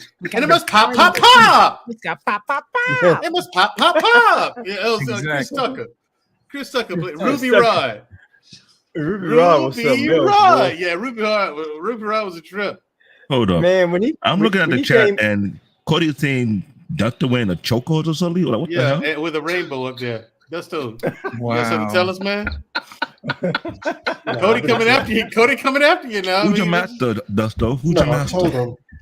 I told him we can do this on DL Saints podcast if he wants to dust. Oh, we can do it on this one. That's what I'm saying. This is Barbershop, Cody. Rainbow neck roll. Rainbow neck roll. And blame the women. It's his master. Come on. Blame the women's. No. I'm gonna need 3 of y'all. I don't think nobody blamed the women tonight. He's saying Cody King is the blame the women's guy. If so, you don't. Okay. But you don't want I was told Priscilla is your master. Blame Jesus. I was told Priscilla the Queenmaker is your master. Is that true? Blame MasterCard. No, I was told that Priscilla the Queenmaker is his master. I'm just asking, that's true. No, I can't do that to Cody now. Cody ain't that. Cody's not that guy now. I can't do that to him. And women like this, right? That's freezing. That's freezing. Country as hell. You can tell. No, wait, lost in translation. Now, look, women's like this now. They don't want to take no accountability for the shit they do. I wonder where they learned that from. But see, no, Dusto. See what? Where did they learn how to not take accountability? So Dusto, what you saying? You said? Are you saying it's the men's fault? How did they learn not to take accountability? Who taught that? How is the men's fault, Dusto? You got to bring it back. You brought up no, you got to bring it back. You showed the video from 1982 or 67, where it was a man crying about the system. That was in 1967. You're right. I did do that. I did show that video. It was in 1967. And he was getting ragdolled by an ugly woman in the video. Right. There's a bunch of black people having a conversation, right? Illuminated. And so they're in having this conversation. And I said, okay, everybody, I want you. Here's my sister and I show. I said, okay, I played the video. I said, shoo. She said, I said, does this sound anything about this sound familiar to you? Anything? She said, what? Yeah. I said, it's the same exact conversation that people are having today. You telling me 50 years later, we have learned nothing. It's the same conversation. It was the same conversation. Then people clicked the link. I promise you. And started arguing. They clicked the link, came up, and started arguing the same talking points in the video. The same, yeah, exactly. Yeah, the point of the and show, the point of the whole show, Illuminated, was to prove that we have learned nothing in all this time. We're doing the same things, having the same conversations, asking the same questions, and people. What do people do? They click the link, come up on a panel. Yeah, come up on a panel. And made the same talking points that people on the video did. I was like, wait. But I couldn't do them a laugh, dude. I was like, wow. We really can't use that as an excuse anymore because we have the internet. Yeah. You know what I'm saying? So you're willingly choosing the life you choose. You see what I'm saying? I believe we really can't use ignorance as an excuse anymore. My thing is this: I want to see what the next 20 or 30 years are going to look like, given the fact that everybody has a computer. No, you don't. As long as I'm living, I want to see it. Well, like for me, I mean, I lived during that area, and I've watched, to Mandrell's point, I watched how everything have evolved, and some people get stuck in a rut. I mean, all of us on this panel can go back into the hood and see, yo, man, you still doing that? Nah, hey, man, why don't you come by the house? Oh, hell no. Nope. I see you in the store. I'll holler at you right now. Me and the wifey, we are out. You know, and now when we go back home, we have a bucket list. We have, I mean, now is when we go back home, we have a 72-hour limit. 3 days. That is it. We go home. I see my mother, see my brother and sister if I can. If not, brother Audi, I'm back here. I'm going back home. And like me and my wife talk about it all the time, it's like we've noticing that all the people that we grew up have expired. They're no longer here due to whatever. And then we just heard about a person we both grew up with, you know, and you know, he messed around and was doing, you know, smoking the wrong stuff, and they lacing that weed with fentanyl, and he OD'd, you know. But when my brother-in-law told my wife the name, I was like, she said, what's wrong? I said, I just don't picture that. He just wasn't that type of guy growing up. But I don't know about y'all hometown, but when crack hit my little hometown, it was just like, it wiped that city out. I mean, people who you thought was all that, and we used to say in a bag of chips back in the day, most likely to do this and that in the yearbook. Man, you saw them. I used to ask my mother, said, oh, that's so-and-so and so. I said, who? Yeah, it's like that today, dude. I mean, where you from? Out to school. Huh? I'm originally from Michigan, man. Originally from Michigan. Muskegon. Yeah, it's like, huh? Muskegon, right outside Grand Rapids, Muskegon. Oh, okay. Yeah, it's like that today. I see people I went to high school with. I'm like, what the hell happened to you? I had a cousin in Grand Rapids. Yeah, and you look at them, and then they look at you and say, dang, Mandrell, you look so good. And tell yourself, you like you look the same as you did in high school. I'm like, thank you. Oh, I get guess what happened to you though. I don't know. I mean, you know. Guess lost in translation. Guess what I get? And they still say this to this day. said somebody had asked my brother-in-law about his sister, which is my wife, right? Right. Where your sister at? Oh, she down there with I ain't gonna say my government name. She down there with my brother-in-law. Who? So and so, because everybody in the town knew me. What? They still married? I look at them Negroes like, man, what am I supposed to do? Trade her in for a new one? No, I like this one fine. That's right. This is a The classic. vehicle, I kick the tires and she start right up. Ladies and gentlemen, welcome to the stream. Information man, give it up for him. That's my dude. The information man. Yes, sir. Hey, how y'all doing? What's happening, sir? I'm doing it right tonight, sucker. Hey, the What intellectual. you doing coming up about panel? Jive turkey. All How right. much stuff is you here? The only thing you was missing that night, that one night. I know. I need to say some jive turkey. Was this here? Like doing this shit. That's the only thing you was missing, man. Oh man. That you speaking 70s language there. Yeah. What you got for us? Nah, I just was gonna say that when you talk about what the next 30 to 40 years are gonna look like for Black people, I think people, when you go back to your old community, your old neighborhood, I've gone to my old neighborhood and it is depressing because just like you said, you see people doing the same thing that they were doing when you were a teenage kid. You're like, damn, this person's still doing the same thing. And so it's very depressing.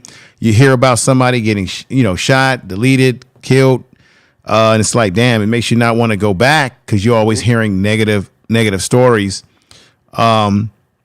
I think information man, don't you think like in Mandrell's case, my case, and pretty much everyone on the panel, don't you think everybody, don't you think you prosper once you leave home? Have you seen the profitability of leaving home? Yeah. I'm 53 years old and I got a birthday in November. I'll be 54 years old. And I was pondering myself. Information man, you're 53 years young. Okay. 53 years young. I was pondering to myself because I came up in that generation where you were lucky if you made it to be 18 or 21 years old. And I'm saying to myself, damn, I've survived because there's a lot of people that I grew up with that are not even alive to have gray hair. I got gray hair and I'm like, but dude, at one point in time, they said that Black men are an endangered species and that you would not make it to be 21 or see your 18th birthday. Right. In the generation that I came through. So when I look back and I look at everything that I've overcome, it gives me hope that we do have young people in our community that are going to carry on legacy, and that folks that are still doing the same thing, they're going to perish. As they perish, there's still going to always be a group of Black people who are looking to engage in excellence. I think that's not going to stop. And reason why I feel comfortable about that, because I'm seeing too many young people that are in skilled trades, that are in college, that are studying heavy stuff, and their minds are on right. So I see brightness for the youth, because I'm going to say it again, the young people that have themselves together, they don't think the way we think. They're very future oriented. Yeah. So I think that part of our community is in good hands. But the people that keep doing the same thing, they're going to perish. And at some point in time, well, you're not going to save these folks. You just can't. You're not. Yeah. And it's a sad commentary, but you're just not. Yeah, and it's up to us to be focused on our own families, our own kids, because we can't save everybody who doesn't want to be saved in some cases. Yeah, we had that conversation on one of the other panels I was on, and brother made a good point. He made a good point, and he, shout out to Black Thoughts. He said, there are people who they're just lost, like you said, information, and they're going to be left behind. I know we have that famous slogan, leave no one behind, but sometimes it's almost like inevitability. Right. It's just inevitable that some people are just destined to just, almost like self-deletion, because they're doing something that, especially now with everything going, with all the lawlessness is going on, and people are fed up. You've been working 24/7, 365, and you're not just going to come up in some of these folks' houses, man, and taking stuff. You know, You're gonna get officer. Yep. Officer 911. What's your mercy? No, ain't no mercy. Y'all just bring the body bags and make sure you clean up. Me and my wife going to the hotel. I know this is a crime scene, so we take my family to the crime. To the hotel. But it's just I see, and a lot of young people are retiring early too, like you say, with coding and all these different opportunities. And the internet has, in which I've studied, the internet was supposed to be a secret, but it got out. And now everybody is like, oh hell no, I'm not doing this. I mean, the average age these guys are retiring now is 35 is the new 65. You know, so I concur with what you said. Yeah, I see a lot of hope. And look into this if you can too. There's a program that's out of Oakland called Afro Tech. They have seminar. They have these functions every year. It's getting bigger. Afro Tech is basically black young men and ladies who are involved in technology for the future. They're inventing things. They're testing. And this is in Oakland, California. So I just think that the generations coming that are engaged in these things, they're going to be sort of like it's almost like the mothership crashes, right? And then everybody dies, and there's only a few survivors who go on to maintain the species. That's how I look at the young people. They're going to be the small number to maintain our legacy as the fools start to perish off. Scam Lightly, you got something to say, brother? I mean, do you want to rebut anything I've said? Because I know you got a rebut in there somewhere. No, I used all my energy dusting them off. Okay. I just know when I start saying something, I know you got to have a counter to what I say. A dusty counter. Where are these 35-year-olds that are retiring? I'd like to know about that. Oh, they making money, bro. Here's the thing, Easy Money. The thing that the internet has easy done. money. Here's one way. I don't have to work. I don't have to do anything ever. You're military, right? No, former. I don't have to do anything ever. You didn't get a pension? What does that matter? That's not where the bulk of my income comes from. You're not going to live off of a military pension. You got to have something else. Yeah, you got to have something else to balance it out. That's true. You got to have something else. You're going to make it off that. Here's the thing, Easy Money. I've got a list of 3x cars in front of me right now listed as side hustles. Everything is not a scam. You just got to find your niche. One guy went in there and he has a program. The guy started off with 1,500, 10 years down the line. So obviously he started somewhere in like 2013, 2015, right when I retired, which I would have got in it. And he's already up 15 million now. He's done. He's done. So what I mean by they're retiring at 35, they are the programs I used to watch. Some of them are no longer on the internet, but some of the programs I'm watching, those guys did it in 5 years. So if you put your nose to the stone or the grind, as we used to say, if you start grinding it out and you have those multiple streams, the scripture says, cast your bread upon many waters, and then in due season it will return unto you. Start casting your bread and start grinding. And then once I seen one Asian dude, he had like almost 15 multiple streams of income of different various things. He's done. You're absolutely right. Illuminate. If I may, just 1 second. Go ahead. I'm listening. I got several streams of income like that. Like you see me telling people about, like me, I'm an online personal trainer as well, right? That's just one stream of income. And I do that because I actually like helping people. I do it because I want to. I want to help people either lose weight or get in shape, body transformation. I like seeing the look on someone's face when they reach their goal. Now, how happy it makes them. Yeah. So, I mean, I do these days with the advent of the internet, dude, you can have multiple streams of income like that. Yep. I was just going to say the reason why what you're saying is true, because young people have more access to information and understanding about finances. We got young people on YouTube. Look at Marcus Brownie, for example. Right. That brother started on YouTube as a little kid with a small little channel. Look at where he's at now. He's making so much money. and he's got companies that are dropping money in his lap, that he has a facility in New Jersey. He's got a huge facility where he's making his content. He's and he started very young, and you can make an argument that the brother is already in retirement. Yeah. Right. So these young people have figured out how to leverage the internet and social media to get paid off of it. Yep. More than, and so that puts them in an earlier stage to stack their money if they manage it properly than anyone that came out of my generation as a Gen Xer or even baby boomers. Check this out, information man, and everyone know this out. Remember the little boy that all he did was review toys. And I think that's right, a little kid. Yeah, little kid, Easy Money. He's a millionaire. All he did was review toys, and he was the top earner on YouTube. And I think it was 2019 or 2020. He made over 50. I think it was close to $50 million. Right. Now he's got his own. He's grown up now. Now he's got his own company and everything. There was another 12-year-old Indian kid. 12 years. I think he's about 10 or 12 years old. NFTs. His NFT thing sold for $5 million. So my whole thing, Black Man Unfiltered, is no wonder he ain't got to work raw. Bro, you see what I'm saying? Easy Money. So now, Mandrill and Information Man can attest to this, and Black David.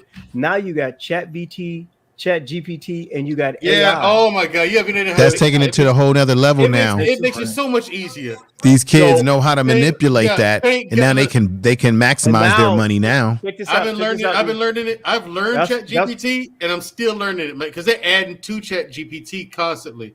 It makes so much easier, man. Everything's so much easier with Chat GPT. Look at this, Easy Money. Check this out. Now they introduce artificial intelligence, which is a good and a bad thing, like Elon Musk said. But at the same time, you can get that stuff automated, and it automatically runs for you. I just signed up for a business right now that I'm getting ready to go through this weekend. I have a meeting Monday. That's going to be one. And then I'm looking at all these other ones that you can start. And see, people just clog YouTube. It's not just YouTube. It's so many alternative websites that I have found that I got listed that I'm going on that you can go there. And once you start monetizing that, whether it be in fiat currency or crypto or however you want to do it. Check this out. I'm going to show you how one of the easiest side hustles, and Mandrill probably know this too, and Information Man. They got sites out there. All you got to do is watch freaking videos. That's right. You get paid for watching videos. And I'm like, come on, man, that's a scam. And I'm like, come on, man. The next thing you know, Mandrill, here they come. Oh, I made 15,000. I made 4,000. I made 6,000. I made 20,000. You sitting up there like, oh, I made six figures. You're like, what? Just watching videos? Man, please. I'm like, hey, so what you got to do is you have to find your how-to in these, what I call the digital economy. And the digital economy is at the push of a button. There's an individual that made money like that. At the push of a button, that currency goes around the world. You see what I'm saying? So it's like Mandrill got his multiple streams of income. If he push certain buttons, is it for prostituting in us? No. Yeah. Lot in translated. Multiple streams. Let's kind of come back a little. Let me read this because he keep putting this back up. Black Man Unfiltered says saw a pic of Mandrill being a male prostitute in Sudan. Thank you, Black Man. So just really quick, like I think that what you guys are saying is great, but it doesn't jive with what we're seeing in the world right now. 60% of Americans are living check to check. Poverty, the poverty line is where it's been minimum wages and coming up. Right. You're having all these red states roll back restrictions on child labor so that 11-year-olds can work at McDonald's till midnight. So like what you're saying is great, but it's not that's not the reality for most people. Right. But you said something that was key. If I could, Easy Money, you said something that was key. The key word that you said is people working a 9 to 5. Exactly. 9 to 5s never give you freedom because you are a slave to a clock. When you are an independent business person or when you have various multiple income streams, you're making money when you go to sleep at night. Yep. Well, That's all I wanted to say. I'm not, I'm just saying that people, when you're working 9 to 5, you're already caught in the bubble because you can only make so much money when you're working for someone else. But when you're working for yourself, you can actually maximize more money if you invest properly and make proper decisions.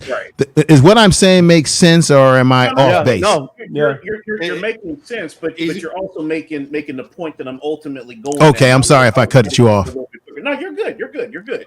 So to that point, my grandfather, God rest his soul, drove truck for 40 years, was able to raise a family, buy 2 houses, have an outside kid, retire with a pension, and spent the last 15 years of his life betting on ponies every day. Life. Off of a 9 to 5 driving truck. Okay. Now let me just finish. Gotcha. So to that point, his brother retired from the mill at like 45, went back home, bought a farm, raised horses, all of that. So to that point, I understand that times are different, but to that point, if my grandfather was able to do what he did off of a 9 to 5, yes. Nowadays you got to have a 9 to 5, drive Uber, do OnlyFans, sell feet pics, and there's still no pension. Social Security is scheduled to be underfunded by 2034. And you have these rabid people looking to take away, safety nets and everything else. Like, right. We're in trouble, guys. Okay, like, let me. But you do know that you're talking about you're talking about a generation that has been dependent on this type of system. We were talking about a younger generation that is thinking outside the box and saying, I'm going to get mines and get it now. See, what you're talking about is would fit into the baby boomer generation that was told, hey, if you work so many years, you get that watch and you're going to have that gold and, whatever, gold in the, purse of money. You're talking about a generation that thinks that they're going to get Social Security, right? We've been taught that, Social Security is going to be there. The younger generation, which I think they really spoke of, brother, all due respect to what you're saying, they don't have that approach in thinking. That's the approach of a Gen Xer in general or a baby boomer who thinks that way because we were taught that that's what we should expect to get, the Social Security and the pension. However, there's only a few jobs in our country where you get pension. That would be a state job and a federal job. Okay? The everyday jobs that are out there, you got to fend for yourself with the 401ks and all this other stuff that they got you stuck on sometimes, right? So I just wanted to make that clarification that you got to look at it from a generational thing too. The younger generation ain't on that shit. They're not sitting up here talking about I'm gonna wait for a pension or some Social Security. They're not even thinking like that. Easy money. Man, they're broke and they're struggling, and they all got they got roommates. True, that's true. People got roommates. We've got to be very careful with how we're painting this narrative that the younger generation's fine because they can hit a button and sell toe picks and make money and all of that. Like, we in trouble. No, here's the thing. Can I get in here, man? Go ahead. No, because I wanted to just make one quick point. You brought up something that I speak on some of these platforms all the time because I watched it. What happened with us is most of my generation, not most, but some of my generation didn't transition from the industrial age when the year 2000 came in to the age of information and computers. That's exactly right. So what you're talking about, where I come from in Michigan, I mean, if you went to me and I think Anton, we talked about this. If you was at GM making $25, $35 back in the day, that was, man, everybody thought you was just like you hit the lotto. You was super fly, right? Yeah, all that. So what you're saying, what your grandfather did, it is correct. But when you go over here to this generation, everything is automated now. The 9 to 5 is threatened by automation. Right. The paradigm changes. Yep. Paradigm shift, power shift, Alvin Toffler. So what you have to look at is people looked around, and this has been planned for years, generations way before us. And those who didn't read and didn't get on board, remember when the .com came in, people was buying just names and selling them, domain names and selling them. Boom. And then when that bubble burst, the internet kept moving. It kept moving. It kept moving. And then people was getting all this information. And then all of a sudden YouTube came on the scene. How information said how to do XYZ. Mandrell said how to do XYZ. And he's absolutely right. Personal trainers. I got a friend now. He does personal training from people all over the country right now. That industry is blowing up, but it's not for everybody. So what happens is, and now I'll let Mandrell get in here. When the Godfather passed away, everybody wanted to jump in the space about relationships, right? And this, I watched it happen. That. You know, I watched that happen. And I watched it happen from day one. I'm watching this stuff because I was new to this stuff because I'm like podcasts and stuff. I'm like, okay, you know, boom, boom, boom. And I'm looking at this stuff. I'm like, that's not where I want to be. I said, I got something different that I want to put out there, things that people might want to know and things like that, things that's going to require some freaking thinking. Because if you're talking about booties and boobs and all the rest of that stuff, that's all day on these YouTube streets. You can find that 24/7. But the stuff that information and Mandrell's talking about, Black David, Lost in Translation, you ain't gonna find that. And those are the people that are going to find you. Hey man, you heard about this brother named Information Man? Yeah. Oh, dude, you gotta see. I know you. You would like him. Check him out. And it's all about conversation and stuff. Go ahead, Mandrell. Yeah, like it's just like what you got to do is like, for example, when Illuminated Revelation said, look, when he just mentioned people making money just watching videos, I sat right here and Googled it. How to make money watching videos. Site after site after site after site after site after site after site. This, you see, it's little stuff like this. People might put 2 hours into that, right? Make some money from that. But then they put 2 hours into something else. Right. 2 hours into something else. 2 hours into something else. 2 hours into something. So you work 6 hours, 4 or 6 hours in a day. You made $1,200 that day. Easy. Right. You know what I'm saying? Yeah, I think that we're overestimating things, and I think that I'm telling you what's happening. What's happening in the abstract? I'm telling you what's happening in the abstract. There's so much easy money and low hanging fruit out there that you clearly don't know about. I strongly recommend you start looking into it because even personal training, that's a 6-figure income, and I'm about to move into automation myself, an individual. I'm about to automate this shit. I'm glad you said that. Easy money. I wanted to say this to you. And I did it in less than a year. Wow. I just wanted to say this to the brother. I actually understand where you're coming from. There are people out here that are struggling. You're right. People who have to shack up with other people to pay the rent. Totally get what you're saying. I live in California. So I know it's very expensive out here, right? We gotta get you out of there, Information Man. Get you out of there. On the other side of the flip side of this, there are small numbers of people out there that are leveraging this digital currency, as the brother had said, right? They are leveraging it. Mandrell, you said something that was powerful that I'm considering throwing my head into.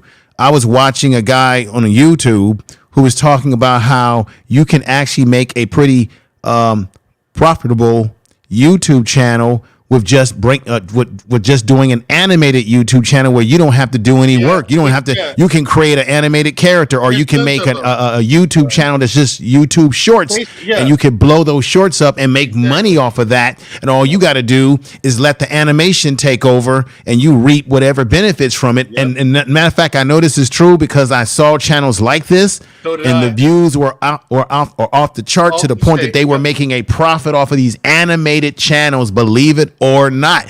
So there are people in our society, good brother, that don't have maybe the understanding of how to leverage social media or computers. So therefore, they're not going to benefit from this kind of economy, as you're saying. They're not going to benefit. But those of us that do learn this, and we know that young people are learning it a lot quicker than we did, they are in a better position to leverage it a lot better than we are as an older generation who might be still struggling, like you said, struggling out here on these streets. I can get an example. Hey, what's up, guys? Channel. Can y'all hear me? Like, man, we get you. Loud and clear. Yeah. I want to say something real quick, man, before I'm still on the road, guys, but I just want to say something real quick. I remember a time I had a couple of cousins and a couple of uncles say to me, Boy, you ain't no man unless you working with your hands. And you in that office every day plucking them keys. You ain't gonna never be a man. Now, out of those men who said that, one of them is dead. The other two have had major back surgeries and are no longer able to work. And now they're looking for money and calling me over to the house to prepare their taxes. Calling me over to the house. I don't know how to log into this computer. Can you come help me with my paperwork? Right? And so now they're eating their words. And so my thing to you guys is this, and to my boy Easy Money, brother, there are people on YouTube right now that are getting paid by peeling a fucking orange in a microphone. There are people getting paid to eat. There's so much easy money and low-hanging fruit out there, dude. So much. Mandrea, I saw a lady put a piece of plastic over her microphone, dip the fucking paintbrush in paint, and paint it, and you could hear the sounds of the paint against the microphone. Had 4,000 people watching that bitch. Right. And I couldn't believe it. These faceless YouTube channels, that information I mentioned, like people would do something as simple as go to Fiverr and hire an artist to make like a video. So then the artist will make the video for like 1 or 2 minutes. So what you do is when it's just in the video to you, you edit it and make a loop. And you make that loop say for like 24 hours. But then you pick a playlist of music. You just play the video and the music. And that's they it. They're making a killing. Making major you never money. see their face. They never have to do anything. You know what I'm saying? It's just a live stream where people show up and listen and watch. There's a YouTube channel called Call Me Art.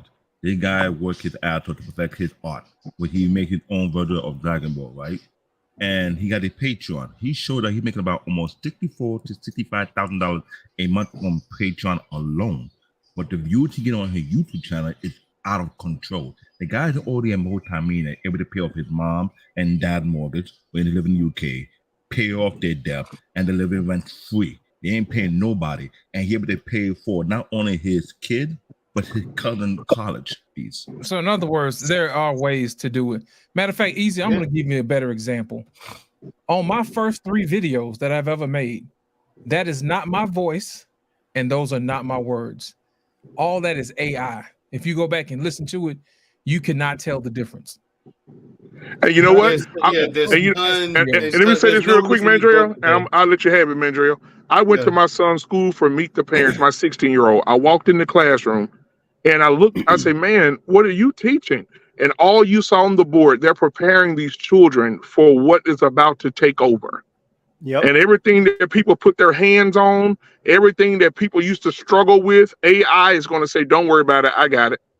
Yep. And so they even have let me say this and get back to what I was saying about my son. They even have fucking McDonald's right now who are self-serving robots. No human in there making the burgers, dropping the fries, cleaning the floors. It's self-ran by AI, completely ran by AI. Robotics. Yeah, robotics, right? And so when I went in my son's class on the board, she said, I just want you to know, sir, what we're teaching your son. And on the board was listed streaming income, 360 camera machines, learning how to use the algorithm. Like this is what they're teaching the kids in classes right now. Because they know if you ain't got no computer skills, I feel sorry for the boomers. Some of them, not all of them. I feel sorry for people who didn't invest in learning how to use a computer or learning how to use technology, because they're going to need help with every goddamn thing. My grandmother came to my house and I said, Alexa, turn off all lights. And the damn lights went off. She said, it's a bad spirit in here. I said, no, grandma, it ain't, baby. I said, that was Alexa. Right. Right? Because they don't know. Yeah. And so, man, it's money in it, bro. It's money. I'm telling you. There's so many. Here's the thing. Why do you think one of the reasons why I branched out and started my own YouTube channel, like Black Man Unfiltered knows, I never had any interest. Since he's known me, I've never had any real interest in starting a YouTube channel. When Mandrea came to me, he was a male prostitute. I changed his life around, put him on some panels.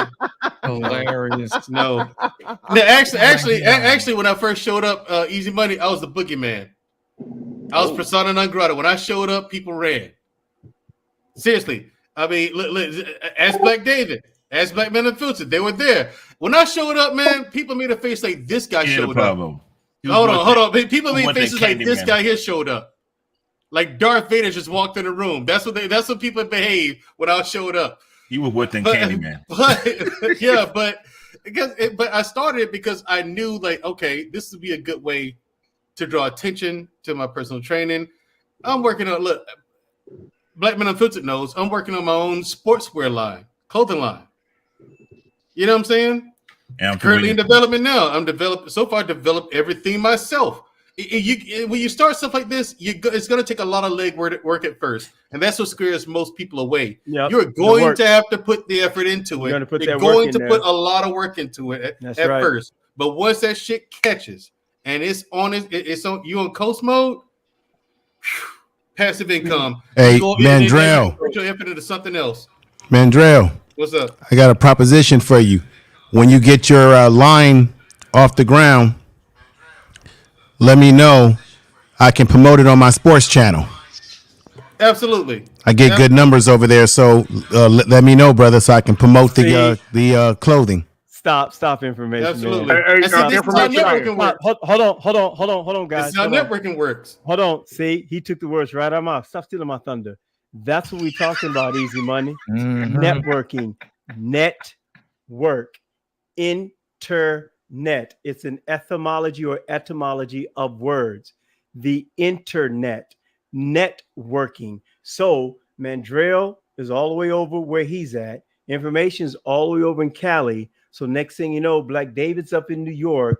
The black guy above me is down here in Texas. So now here we are. We're networking. Hey man, put this over here. Put this over here.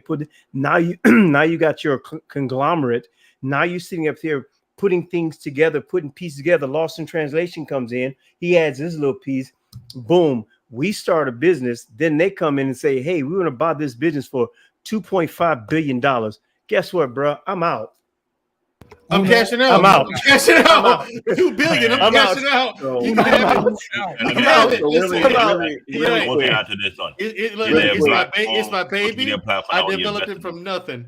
It was an idea in my head, and I turned it into this. But $2 billion, it's time to hang it up. And see, here's the thing, easy money. Here's the thing where guys mess up, and thank God for a Black Man Unfiltered. You have to get your number. What is your number? Is it 100,000? Is it 250,000? Is it 1 million? Is it 2 million?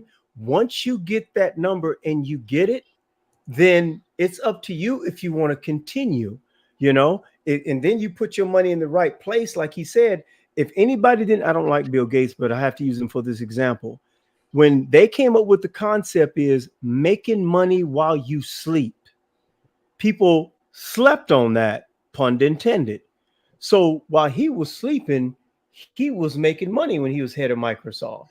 When they showed that man, I used to follow him religiously too. When they showed that man making $400 million a month in the 90s, bruh, man, Drew, you know what though? You know what though? You know what else, bro? I saw an article where they said if Bill Gates was walking down the sidewalk and he stopped to pick up $1,000 off the ground, he'll be losing $1 million. All right, so really quick, I just have three things really quick. Oh yeah. Go ahead, Ghostbusters. What's going on? So, hey, there you go. All right, so really quick. One, I think that everyone on this panel is at least 35 and older, which means that we've, our generations are like. Speak for yourself, nigga. Huh? No, I'm over 35 too. I'm almost 40. I'm almost a man.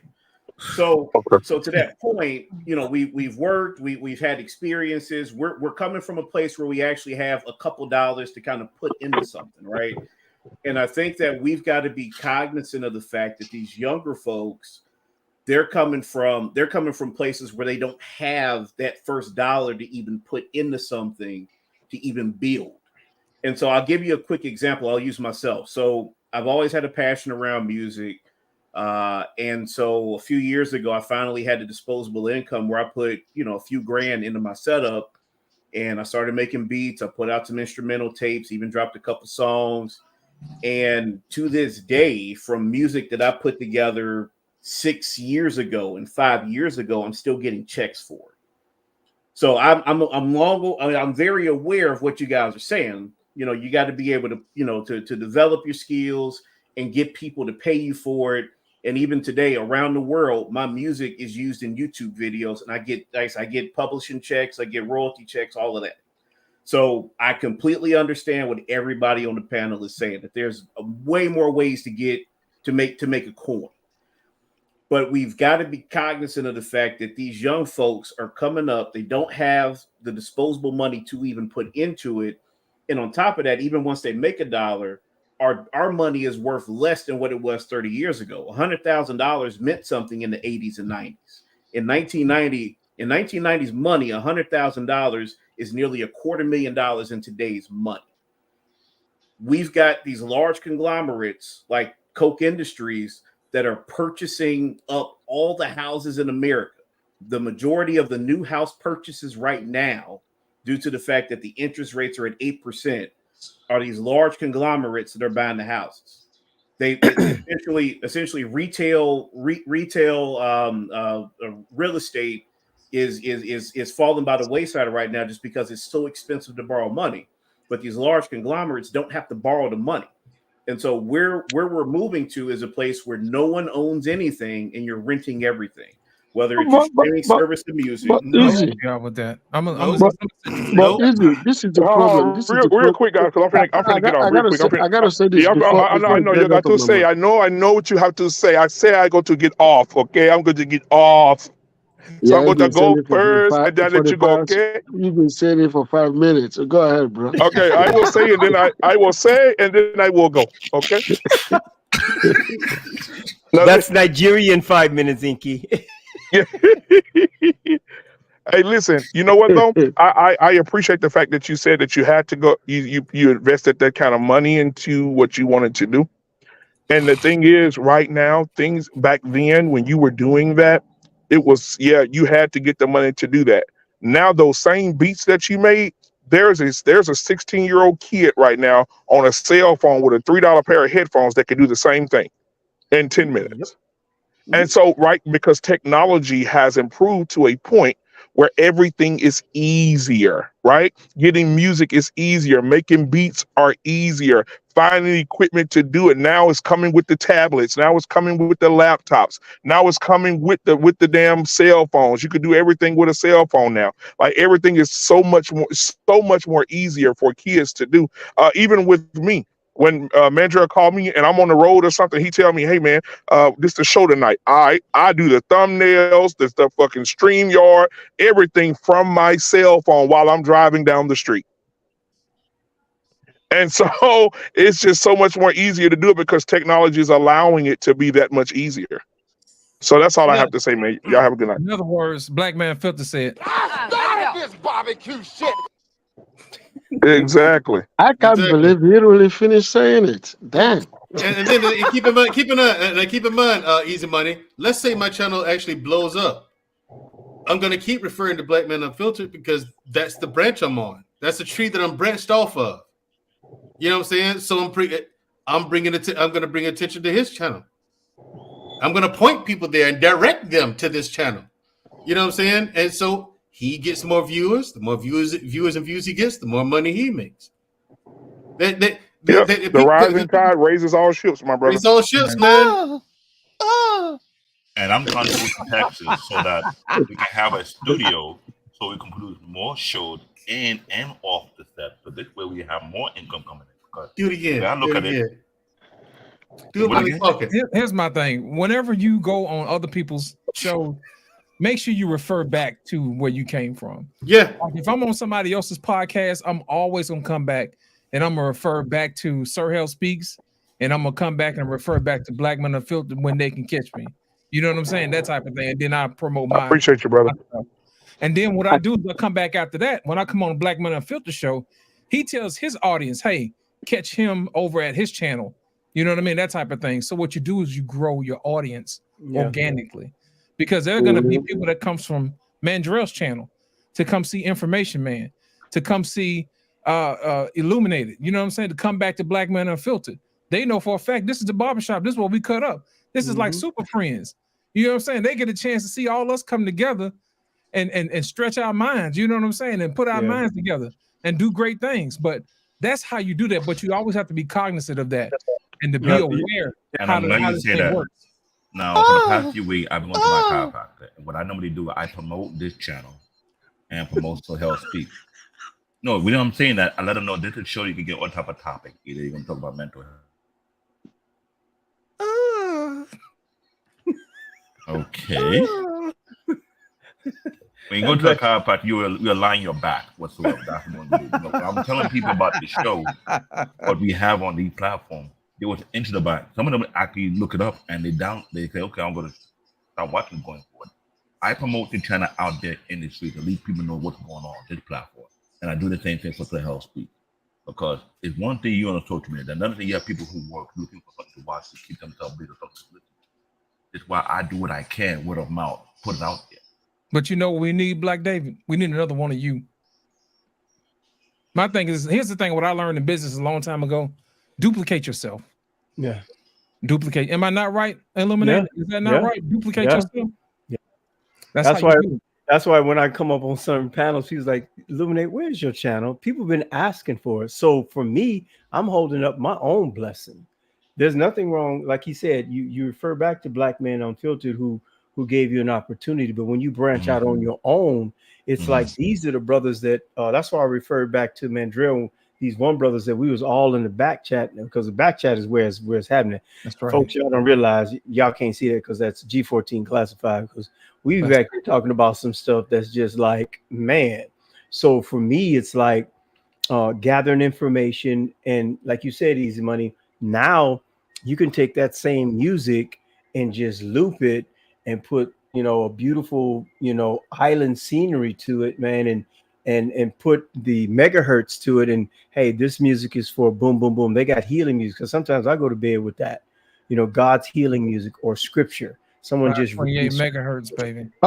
I got something to say to Easy E. Easy E, let me give you a secret, okay? Oh, Easy E dead. Don't call me that. No, Easy Money, Easy Money, Easy Money. Let me give you a quick secret, Easy Money, for your cousin, right? Mm-hmm. I own a transportation business. So whenever I advise Uber drivers, this is what I usually tell them in order to maximize their profit.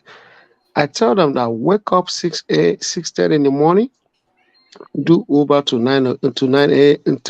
10 a.m. and go home and come back around 3 or around 2 o'clock, right? Or 3. But this is what they got to do. They can only take rides that are going for 1 mile to be picked up and 1 mile to be dropped off. If you go more than 2 miles, you're making Uber money. You're not making money. But if you stay within that 2 mile radius, right, you're making yourself money. You're not making Uber money. Actually, you can make $200 a day just driving short runs. Because the farther you go, right, Uber makes money. They take up to 80% of your money. But if you stay within 2 miles, right, for the first 5 miles of Uber, it's almost the same price of going only 2 miles. So you maximize by just going 1 mile, 2 mile, or half a mile. The distance that your cousin can make $150,000 a year just doing Uber, but only doing the short trips. Don't go more than 2 miles. So if you take 200 or 300 a day, right? Times it by 1 full year at 6 days a week, that's $130,000. I told somebody how to do that. They were shocked. Then my next statement is this. The reason why a lot of us in America are not catching up in real estate is because we are buying houses that are either new construction or already built. Buy you a land and build your own house. You will build it cheaper and better. And this is the top secret. Let me tell you something, because this is where we black folks will mess up a lot. when you build your own house, make sure everybody that is in your house pays a bill. If your cousin wants to move to town, let him to come live with you. Let people live in your house and pay you. That's how the Indians, the Mexicans make money. And don't forget the Asians. That's right. Whoever is not, if they're not going to pay bill, put them out. But my son's 10. No, not your kids. I'm talking about your cousins. Yeah, because I got to tell you, right?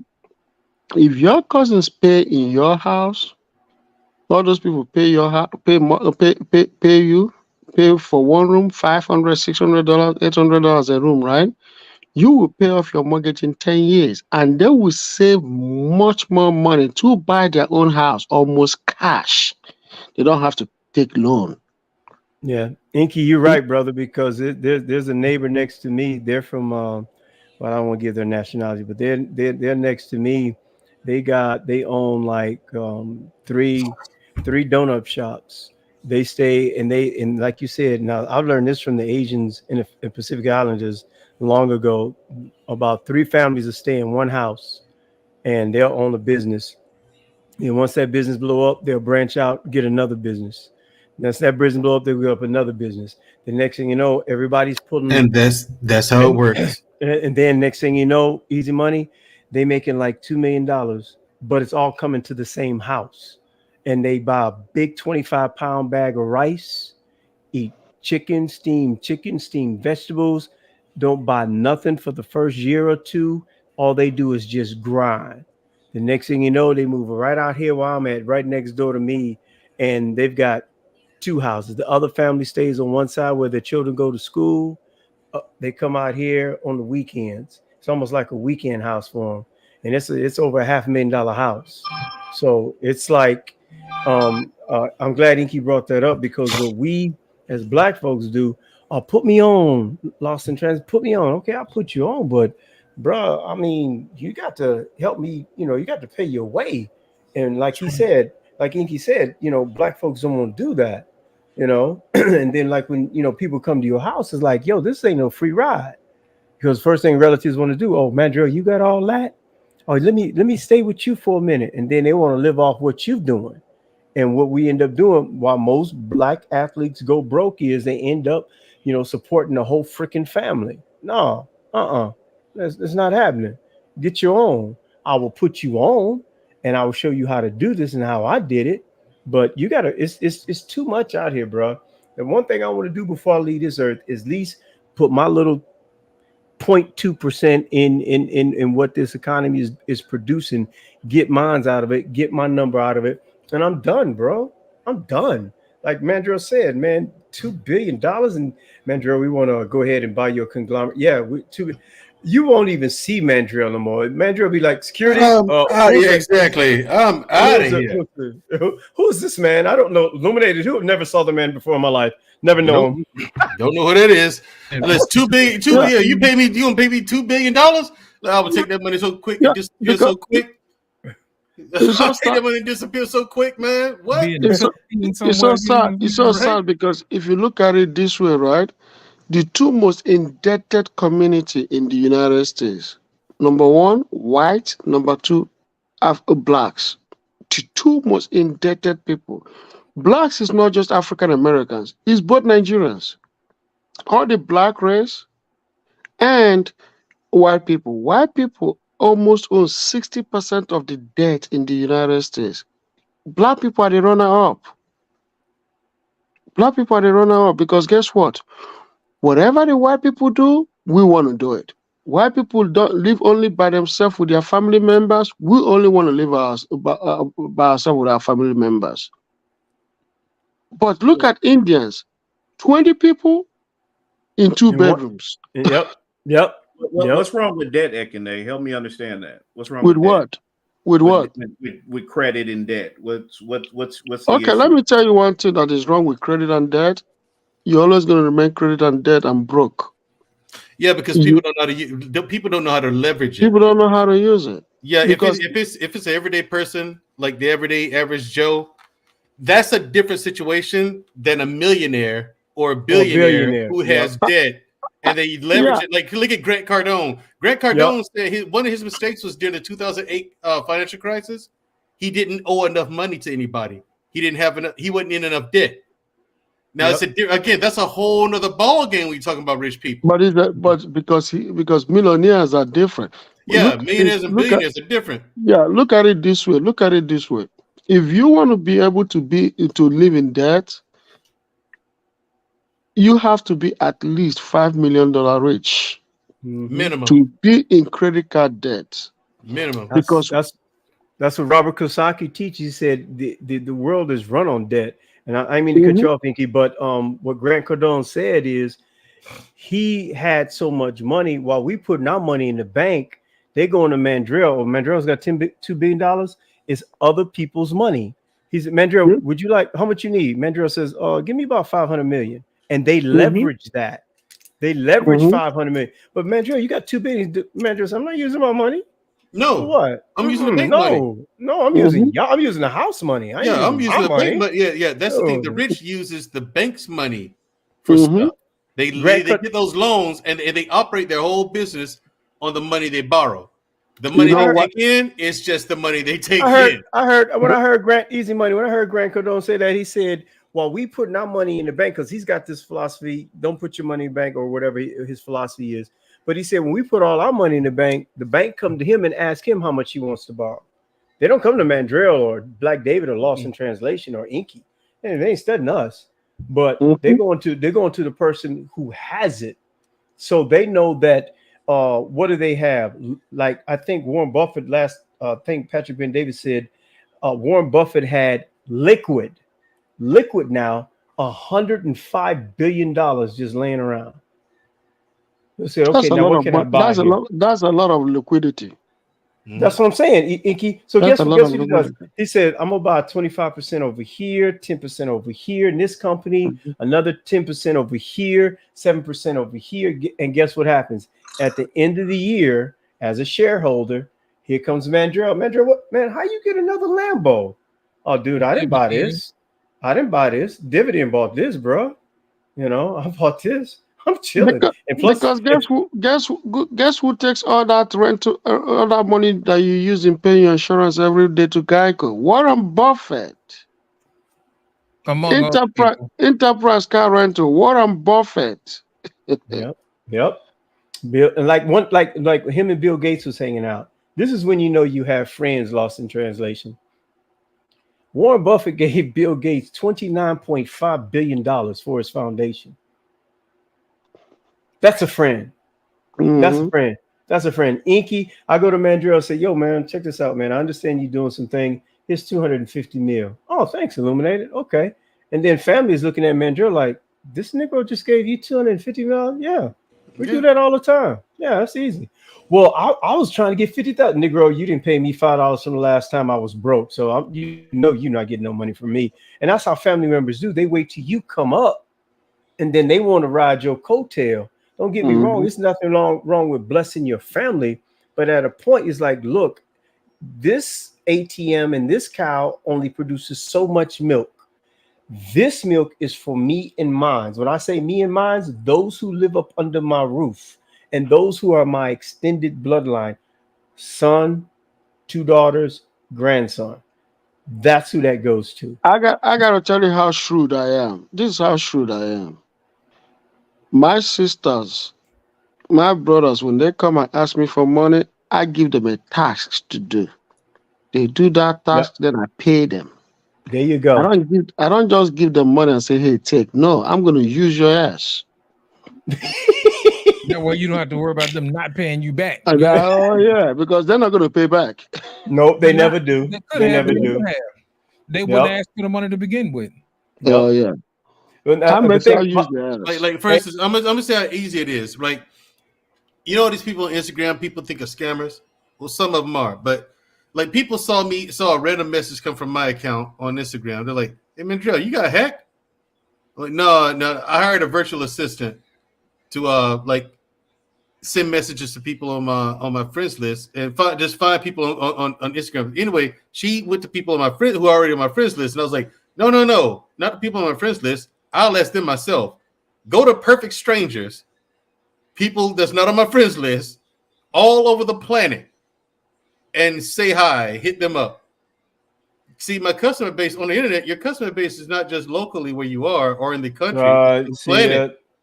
You stop it, Mandrill. You're tapping into something, young man, because when they said the new world order is supposed to be a world without borders, they meant that. They meant that. And listen, they building it. They are building it. Bro, I'm glad you said that, man. I'm just saying, because like he said, he's gonna have customers all the way from India buying this stuff. He said, and then this is me speaking into your life now.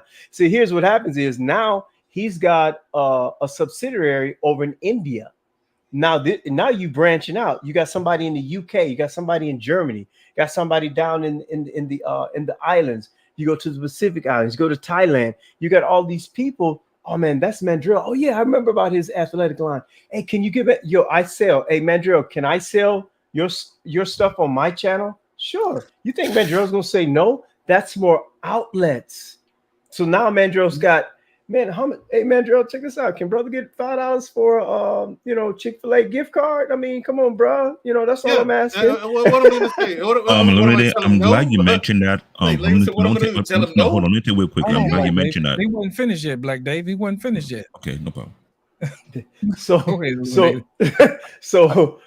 gonna turn it over to you, Black David. But that's what I'm saying, Easy Money. So like with your music, if you say hey, reach out to, because it's some artists right now. I'm speaking to you right now. There's some artists that need a hit.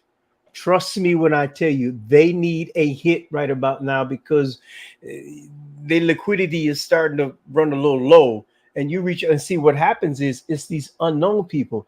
You're not going to compete with DJ Khaled and all the rest of those guys. You put your own list. Hey man, check this out. Who's this Easy Money? Okay, let me check it out. What you? Oh, dude, I like that beat. Can I have that? Can I get that? As you know, Easy Money. Sure you can, but everything comes with a price, bruh. Everything comes with a price, Then you start selling your stuff.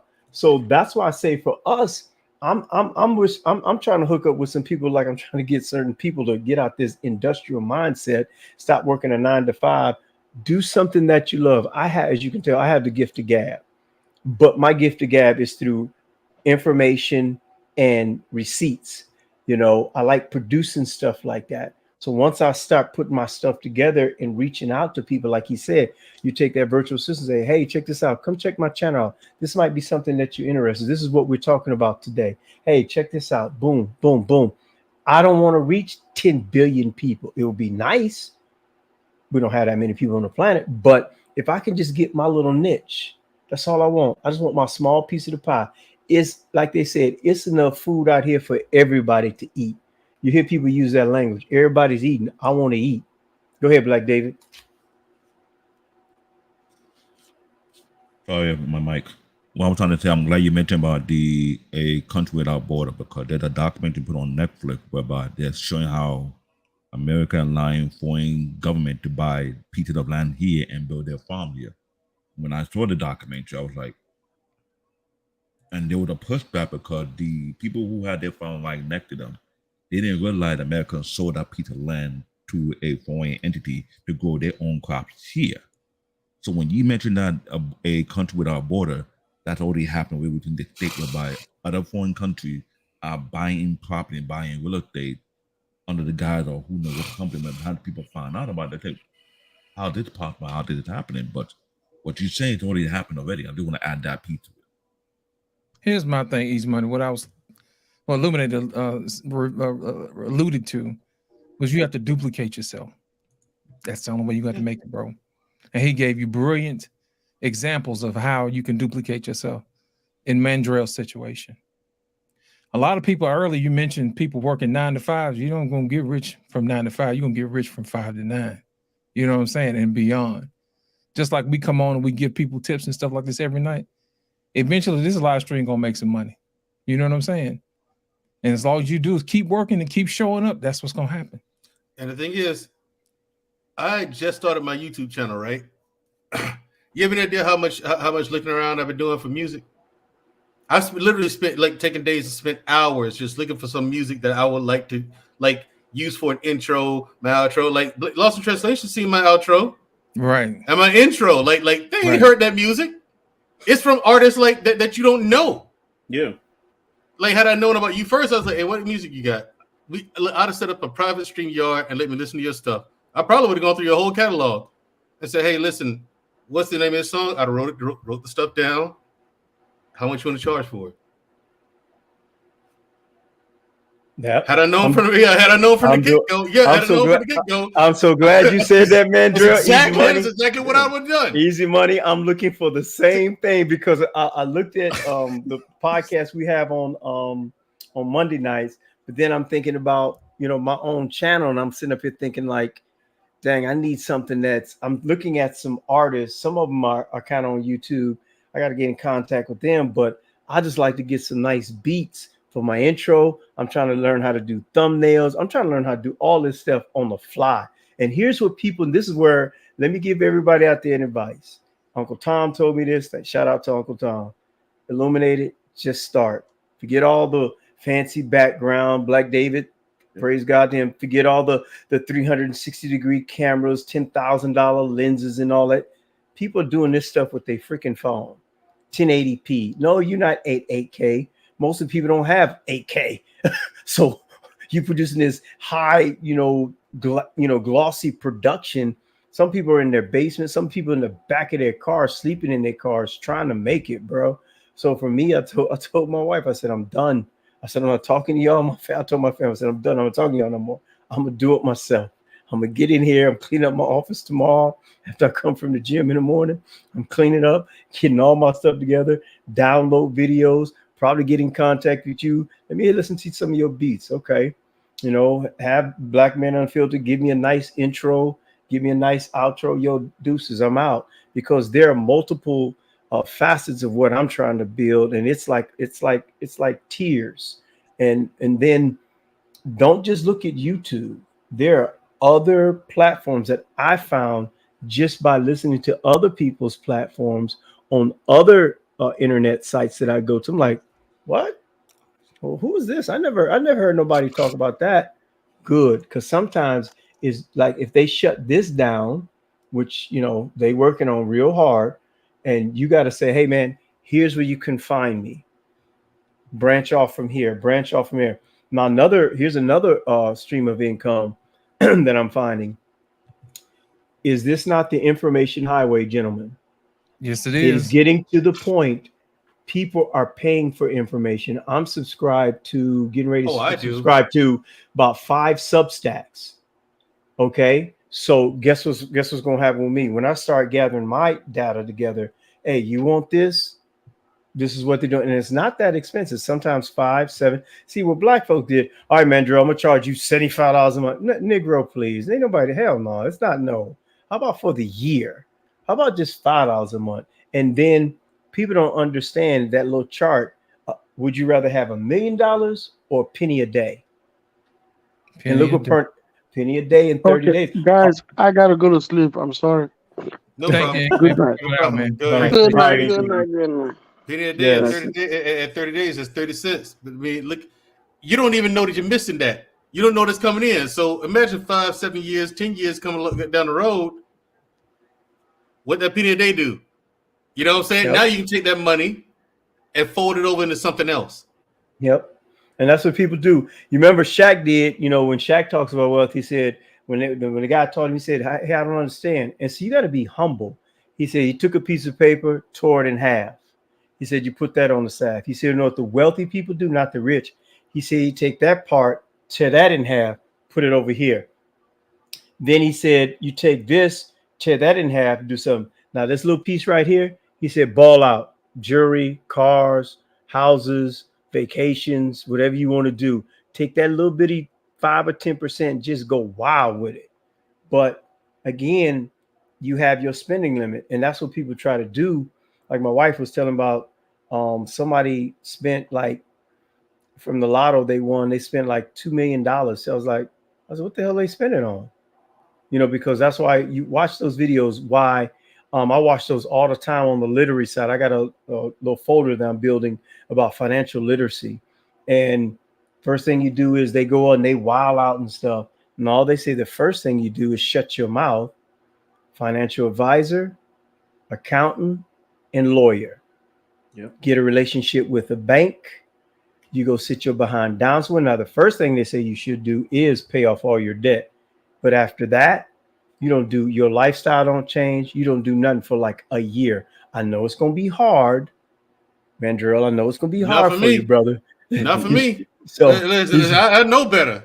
Yeah, see, because so once you've been there, once you traveled, yeah, and you've seen it all, and you did it all, it's like when you come back, all the balling out is like, why? Yeah, you know what I'm saying? I just want the liquid freedom. Hey, check this out. I'm gonna make it rain. Yep, right in my bedroom. Come on, baby, exactly, let's go. Exactly. Right off the ceiling fan. Hey, and then go to bed and wake up in the morning and say, "Hey, baby, let's clean this up." Exactly. All that money's still in the house. Just clean that up. Because Right. everybody was laughing at All Zion that money's still Williams. in the house. Zion Williams said he had his girls in there doing, I'm not advocating this, but he had his girl on the pole and it was doing all that stuff in the house. And guess what Gilbert Arenas said? He said, "You know how much money I could have saved?" Exactly. Swinging You see what I'm saying? And see.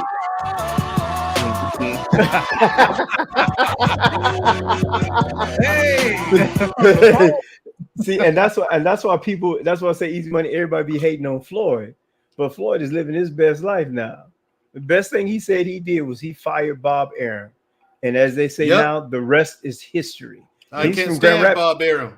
Yeah, I can't stand. I never have. I've never liked Bob Arum my whole life. And then what is his name? Crawford, the one that just beat Earl Spence. Terrence Crawford, yep. Yeah, he just fired Bob Arum. And look what happened. Boom. And look what happened. Boom. Blew up. I see, Don, you see, that's why I always told people like, what? You did what? I said, I would have signed with Don King way before I signed with Bob Arum. Yeah. What do you mean? I said, you have any idea? I said, number one, Don King got a bad rep in boxing because of propaganda. He was giving black people a way better deal than the white boys was. The white boys was actually stealing from black people. Don King took more than his fair share. Yes, he did. But it's no different from everybody else. And everybody else is doing way worse. But they just put a spotlight on him because he was remember, how long was Don King the only black face in boxing management? Oh man, please. For years, right? Yep. You got this one black guy comes in, gets him. Who's the other guy that? Who's the other one that managed Leon Spinks? That I'm looking at his face now. Dang, what was his name? That's when Mike Tyson was up and coming because Mike Tyson beat him. He was a black dude too. What was his name? Larry Owens. Al Heyman, was it? No. It was another black dude. Larry Owens. No. Larry Holmes. No, he was a black promoter too, because he was like behind Don King. Like you said, Don King was the face as far as black folks go, but it was that other brother, man. He managed Leon Spinks. You know who I'm talking about. I know who you're talking about. We can't think of his name, but go ahead, man. Yeah, but bottom line is, man, Don King made more black millionaires in boxing than anyone in boxing history. Facts. Black people were making money like that until Don King came around. Don King is the reason why black fighters are getting paid the money that they're getting paid. Hey, Don King is the reason behind all of that. He made a quantum leap of boxing. Check this out, Mandrill. I heard Floyd say this, and I was praying that he hoped he wouldn't do it. Hey, Floyd, you mean you still got skills and everything? Why don't you come on out of retirement? He said, okay. You know how Floyd is. They say he don't know how to read, but that boy sure know how to count. Okay. He said, okay, y'all want me to come back, and the average fighter now is making 6 million, 10 million, maybe 20 million. He said, I'm doing exhibitions and making 10 million, almost $20 million per exhibition. 3 rounds. Yeah. And plus, that's not even counting. He told when he fought Jake Paul, he said, well, Jake Paul didn't fail to understand it when it comes to pay-per-view. He said, I'm still getting paid from pay-per-view fights that I fought almost 5 years ago. So the dude's got money coming in. He's got real estate. He's got all this stuff coming in. So what Crawford and them said, and then everybody said, well, Floyd's fight his stuff is boring. And he said, Floyd said, look here, man, do I want to take maximum punishment? And he said, no offense, but end up like Muhammad Ali, or win by points and still be able to enjoy my retirement, and then bring other fighters into the game. You know, and that's what he did with PBC. He teamed up with Al Heyman, and Floyd Mayweather and Al Heyman created PBC. And you know, PBC rules the roost when it comes to welterweights. Shit, look at Tank Davis. You know what I'm Tank saying? Davis, Yeah. boy. Look at PBC. Here's the thing: you're gonna hear Bob Arum say a lot of nonsense about PBC. Whatever, it's Bob Arum. Don't believe a word he says. Mandrill really has no love for this guy. I really have no love for Bob Arum. I really do not. Mandrill, I have to disagree with you on something though. Because Don King was the face of management for a long time. That motherfucker stole $100 million from Mike Tyson. No. Here's the thing. No. Here's the thing. Had he been with Bob Arum would have stole $400 million. But Mike had to sue that motherfucker to get his $100 million back. Listen. That's still the best deal he was going to get. Bottom line. What? During that time frame is what you're saying. Yeah, during that time frame, that's the best deal he was getting. Don King, he took his more. Like I said, he took more than his fair share. Yeah, because my boy Zab Judah had to go there and tune him up and get his $1 million back. Don't ask me how I know this, but I've been around and I know people. I'm not saying Don King is all the way on the up and up. I'm not saying that. However, you're in much better hands with Don King than you ever will be with Bob Arum and one Top thing, Rank. but now you remember when Crawford fired Bob Arum right there during the press conference, the look on his face said it all. The look, because like you said, once, and I hope the NBA, and I'm gonna say this too, I hope the NBA brothers are starting to get the drift. The NBA is moving over to overseas players now. Mm-hmm. You notice that, right? Yeah, I did. So what they're quietly telling the brothers, if they're listening, we gave y'all opportunity. No more, Kobe and Kevin Garnett, I think LeBron James was probably about the last few that came from high school to the NBA. We're gonna make sure that y'all go mandatory to college. And so what the brothers is doing, I was reading this too. I saw this. They are going overseas and playing, getting their money up over there, and then come back and say, okay, so y'all going over there? Okay, so we're gonna go over there. We're gonna go over there and play, blah, blah, blah. But they quietly doing that. So it's like this, because that's what got Kobe in trouble with the current NBA commission, because he was over in China and the Arabs was over there trying to get him to come over there. And, Silver called him into the office and was like, hey, man, what you doing? He said, what do you mean what I'm doing? He said, you can't do it. He said, yo, man, I don't work for you anymore. I never did. I'm free now, and that's what they was upset about Kobe. He was getting ready to Kobe's getting ready to do a lot of things. And when it comes to that, and I can't mention that group of people that we all know about, like you said, Mandrill, when you start coming into their money, and you start making too much money, and as Lost in Translation, God might tell him, boy, you're getting too big for your britches. Yep, Bob Arum. He's one of them.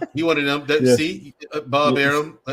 Yeah. So, and then because they came to Kobe about trying to help him with his studio, he said, "No, I got my own money. I can build my own studio." Because we got that Oscar for his little thing and stuff. Kobe was getting ready to do some big things, and it's not too many people that want to talk about that. This is one brother. This is one bishop. He talks about it, and he broke it all the way down with some other people. Some people knew what was going on, but it's quiet.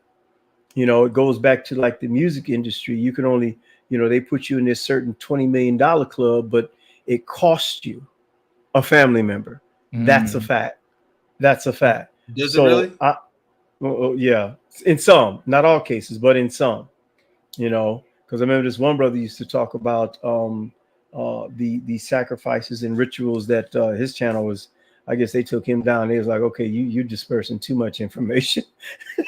Right. You can't be telling people like that. But then again, you would see people, well, let's just do it. We talked about it on this channel before. Kanye himself said it.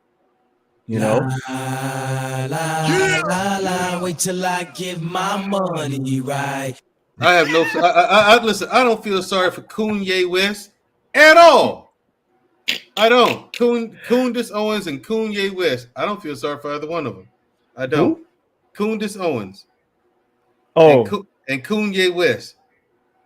What's wrong with Candace, man? Candace Owens? Kundis Owens? Yeah. Oh, yeah, she's a retard. Wow. And here's the thing, she's a grifter. She's doing what she's doing for money. She's not trying to inform people. Not really. She's not genuine. That's my biggest problem I have with her. She's not genuine. If she was genuinely trying to inform people and having honest conversations, fair enough.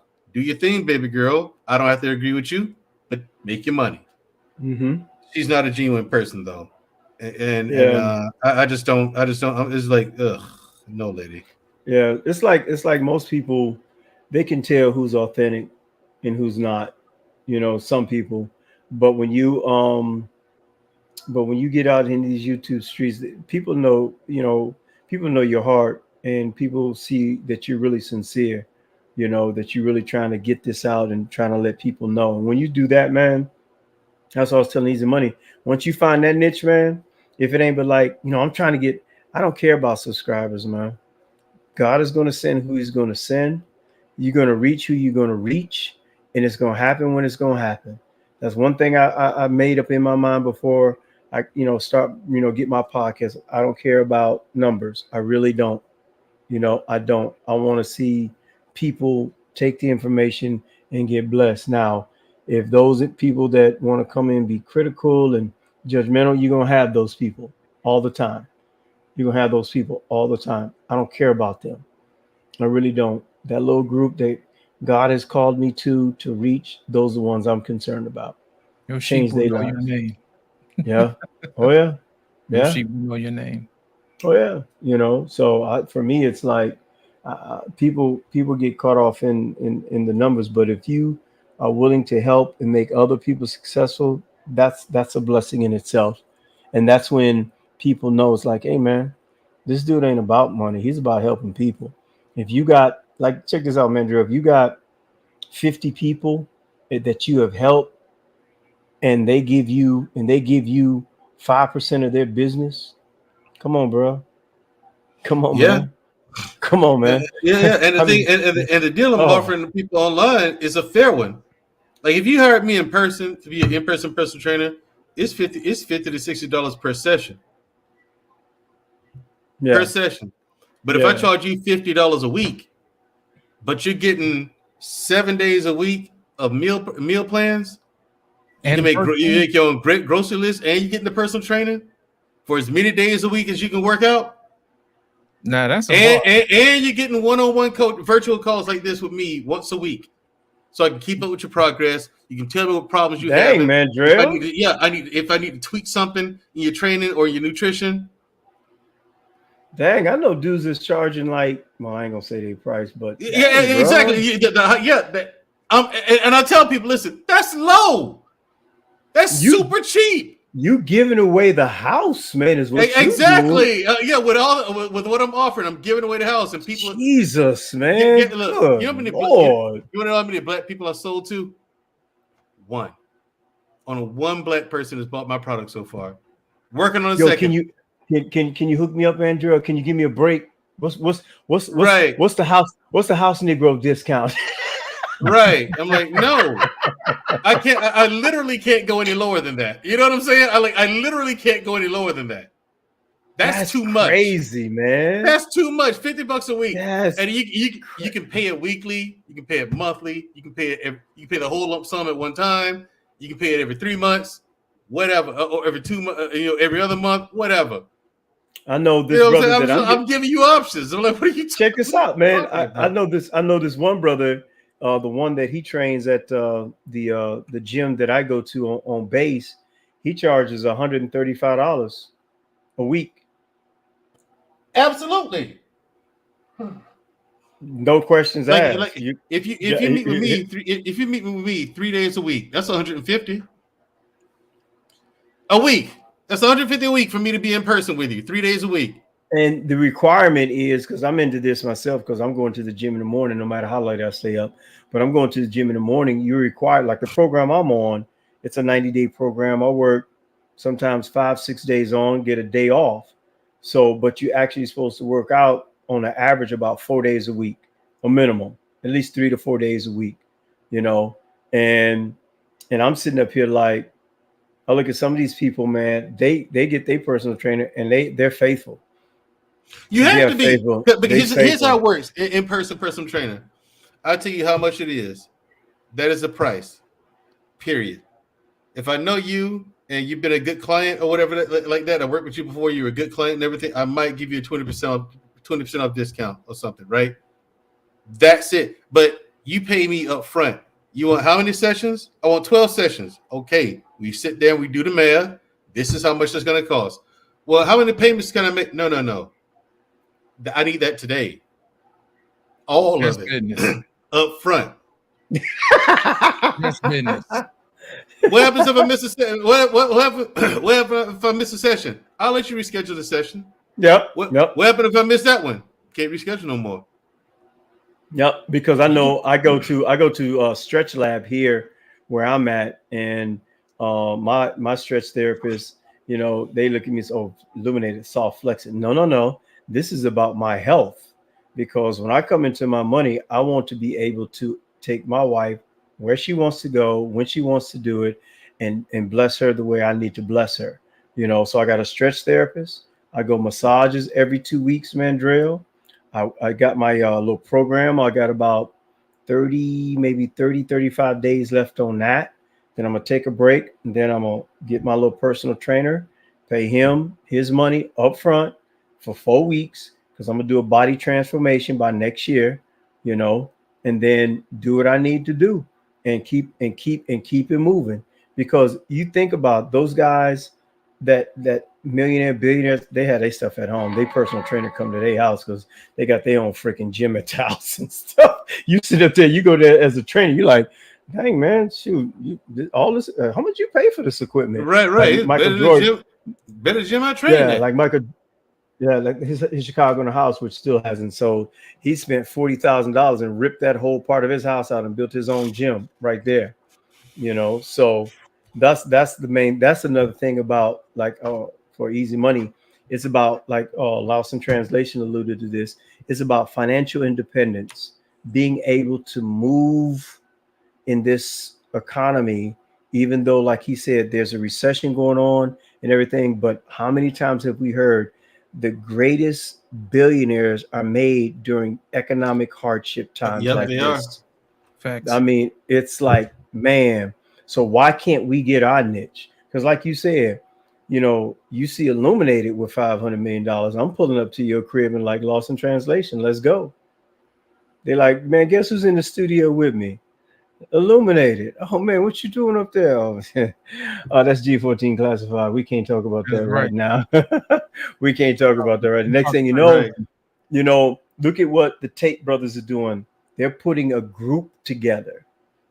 They're putting a group together to help men, black men, white men, to get their alpha male energy back up and do this and do that. And I think what the guys talking about, they got a thing out called Tunnel, and they hook you up with all these speakers like Grant Cardone and people like that. You know, I spoke to Grant Cardone on the phone, you know, some years ago, and got his little book, you know, and everything. But a lot of people be hating on Grant, but I like Grant Cardone. Yeah, I do. I mean, I watch all his interviews, man. I like Grant Cardone. Yep. he and the stuff that he's doing, man.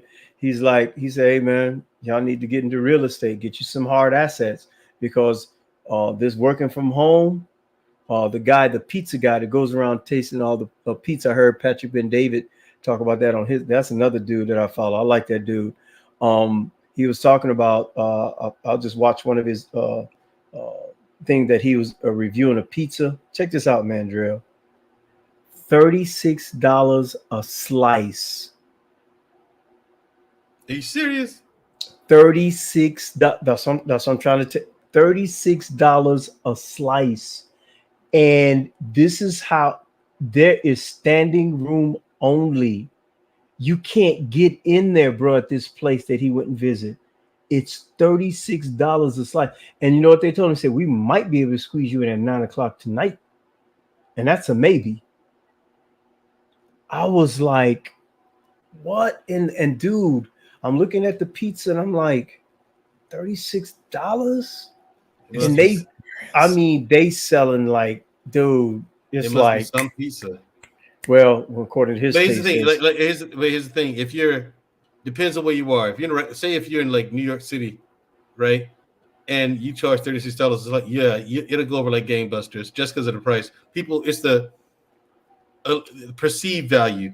Yep. It's perceived value. Yeah, because it's expensive. It must be. It must be good. Like for me, I think I'm charged. I think I'm charging too low for my service. Yeah, absolutely. Yeah, when you told me what all you doing, man. But I'm trying to get people a shot to get in. You know what I mean? Yeah. But people don't. I think a lot of people just aren't taught to recognize value. Hey, but check this out though. Here's the deal though, and here's some good advice for you too. Like I've seen on one somebody's and a couple of people's businesses. That's that introductory price. And how many times have we seen introductory price now it's shot up to like $200? Exactly. And what do you think? And people got in for like $50, $60. You'd be like, why didn't I? Exactly. Oh, Here's the thing. man. That's the thing. I'm glad you said that, but that's exactly what I'm planning on doing. Like whoever comes in now, I'm gonna grandfather them into this price. Yep. But after I reach like so many clients, I'm not gonna give the number out. Once I reach so many clients, that price is going. I'm bringing that price right on up. You know what I'm saying? Now comes the real. I'm gonna be in competition with everyone else, right? So I have to have competitive prices. Mandrell, there is an y'all can fool around if you want to. Hey, there's an infomercial about what you doing, bro. I'm sitting up here looking at this dude like, and I didn't know you was doing that. And yeah, that's exactly what I'm planning on doing. Yeah, and this guy's like, hey, y'all talk about training. He said, here's one a good marketing tool. Brother, too, he said one of the best, fastest growing businesses, personal trainer, but it's online. And he just broke it down. You know, it's that little 30-second to 1 minute infomercial short ad that you see on YouTube. Click the link in the below and I'll show you how to get started. And I was sitting up there like, I said, I'm done. Because the thing is, and it comes in an app on your phone. It's an app, and the thing is, while we're doing the video call, when you pay me, when you buy the product and all that stuff, I sit there with you and walk you through okay, here's the link. The link tells you, okay, you pay for the product. Okay, now you gives you option, download the link, download the app. You download the app right there, and I walk you through everything. Like, okay, to make sure that you see everything, make sure you got everything. You know how many people at Randolph Air Force Base that I see doing this, because I do it. Going on their phone, looking. One dude took the 15s and 20s, went in another room. Everybody's like, "What the hell's the 15s and 20s?" He was on a program, on his phone, doing the exercises and stuff. Exactly. And then a couple of active military guys who are doing personal training on the side and they're making killer money. Man, Joe, you need the commercial. Man, Joe about these those. Man, Joe, you need the commercial that says the future is not fat. Yeah, the future's not fat. Yeah. Well, you got to look at it. That's a good, man. You need to write that down because you know what did Los Angeles write that down, Mandrell? Because here's the thing, though.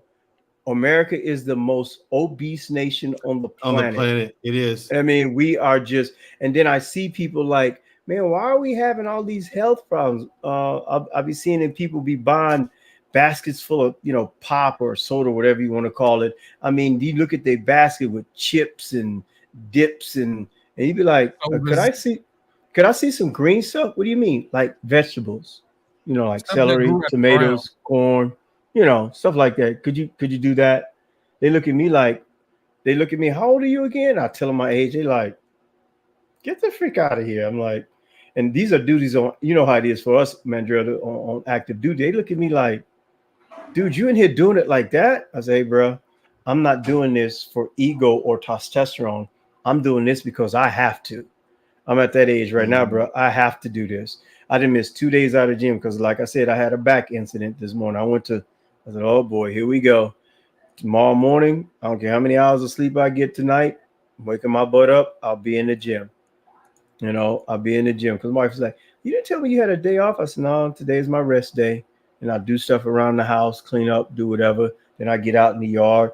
What I look at is if our forefathers, our ancestors was out in the field picking cotton almost 12, 14, 16, almost 18 hours a day. And we can't just maintain like a healthy lifestyle for, you know, what we're doing right now. I don't get it. I really don't get it. You know, but That's because we you have know, less connections, man, and more free time. You know. yeah, I know Mandrell can attest to this. When we was overseas, eat, sleep, gym, go to work. That's it. That was the best life ever. You had no worries. You had no worries. No worries at You all, was man. just you was just sitting there just lifting. You and then it was always it was always hard to have a group. You always had a workout partner, one or two people. Y'all go in there and y'all just kill it. Go to the DFAC, go to the chow hall, get your meal, eat that night, boom, go to bed, wake up in the morning, same thing all over again for about a year. And then you come back here to the America, man, you water bill, light bill. Right. You know, you was overseas, you was downrange, you had nothing to worry about. After a while, you can be trying to put your air in your mama name. You know what I'm saying? Man, you just gonna be like, man, forget this mess. And then remember this, man, Drill? You went to the store, you picked up the water, and almost walked out the store. Yeah, you did. You're like, oh, shit, I gotta pay for it. Right, because downrange they had like pallets of water everywhere on like any installation you went to. Just pallets of water, liters. Just out, like, liters. And liters at a time, just free. Man, you just walk up to a pallet, just grab one and go. And then and then we was over there. You had your ocean spray, cranberry juice, apple juice. I mean, you just had everything at your fingertips. And quiet as it kept, them boys. Now, the thing I fell in love with, Mandrell, was that gum cucumber salad, man.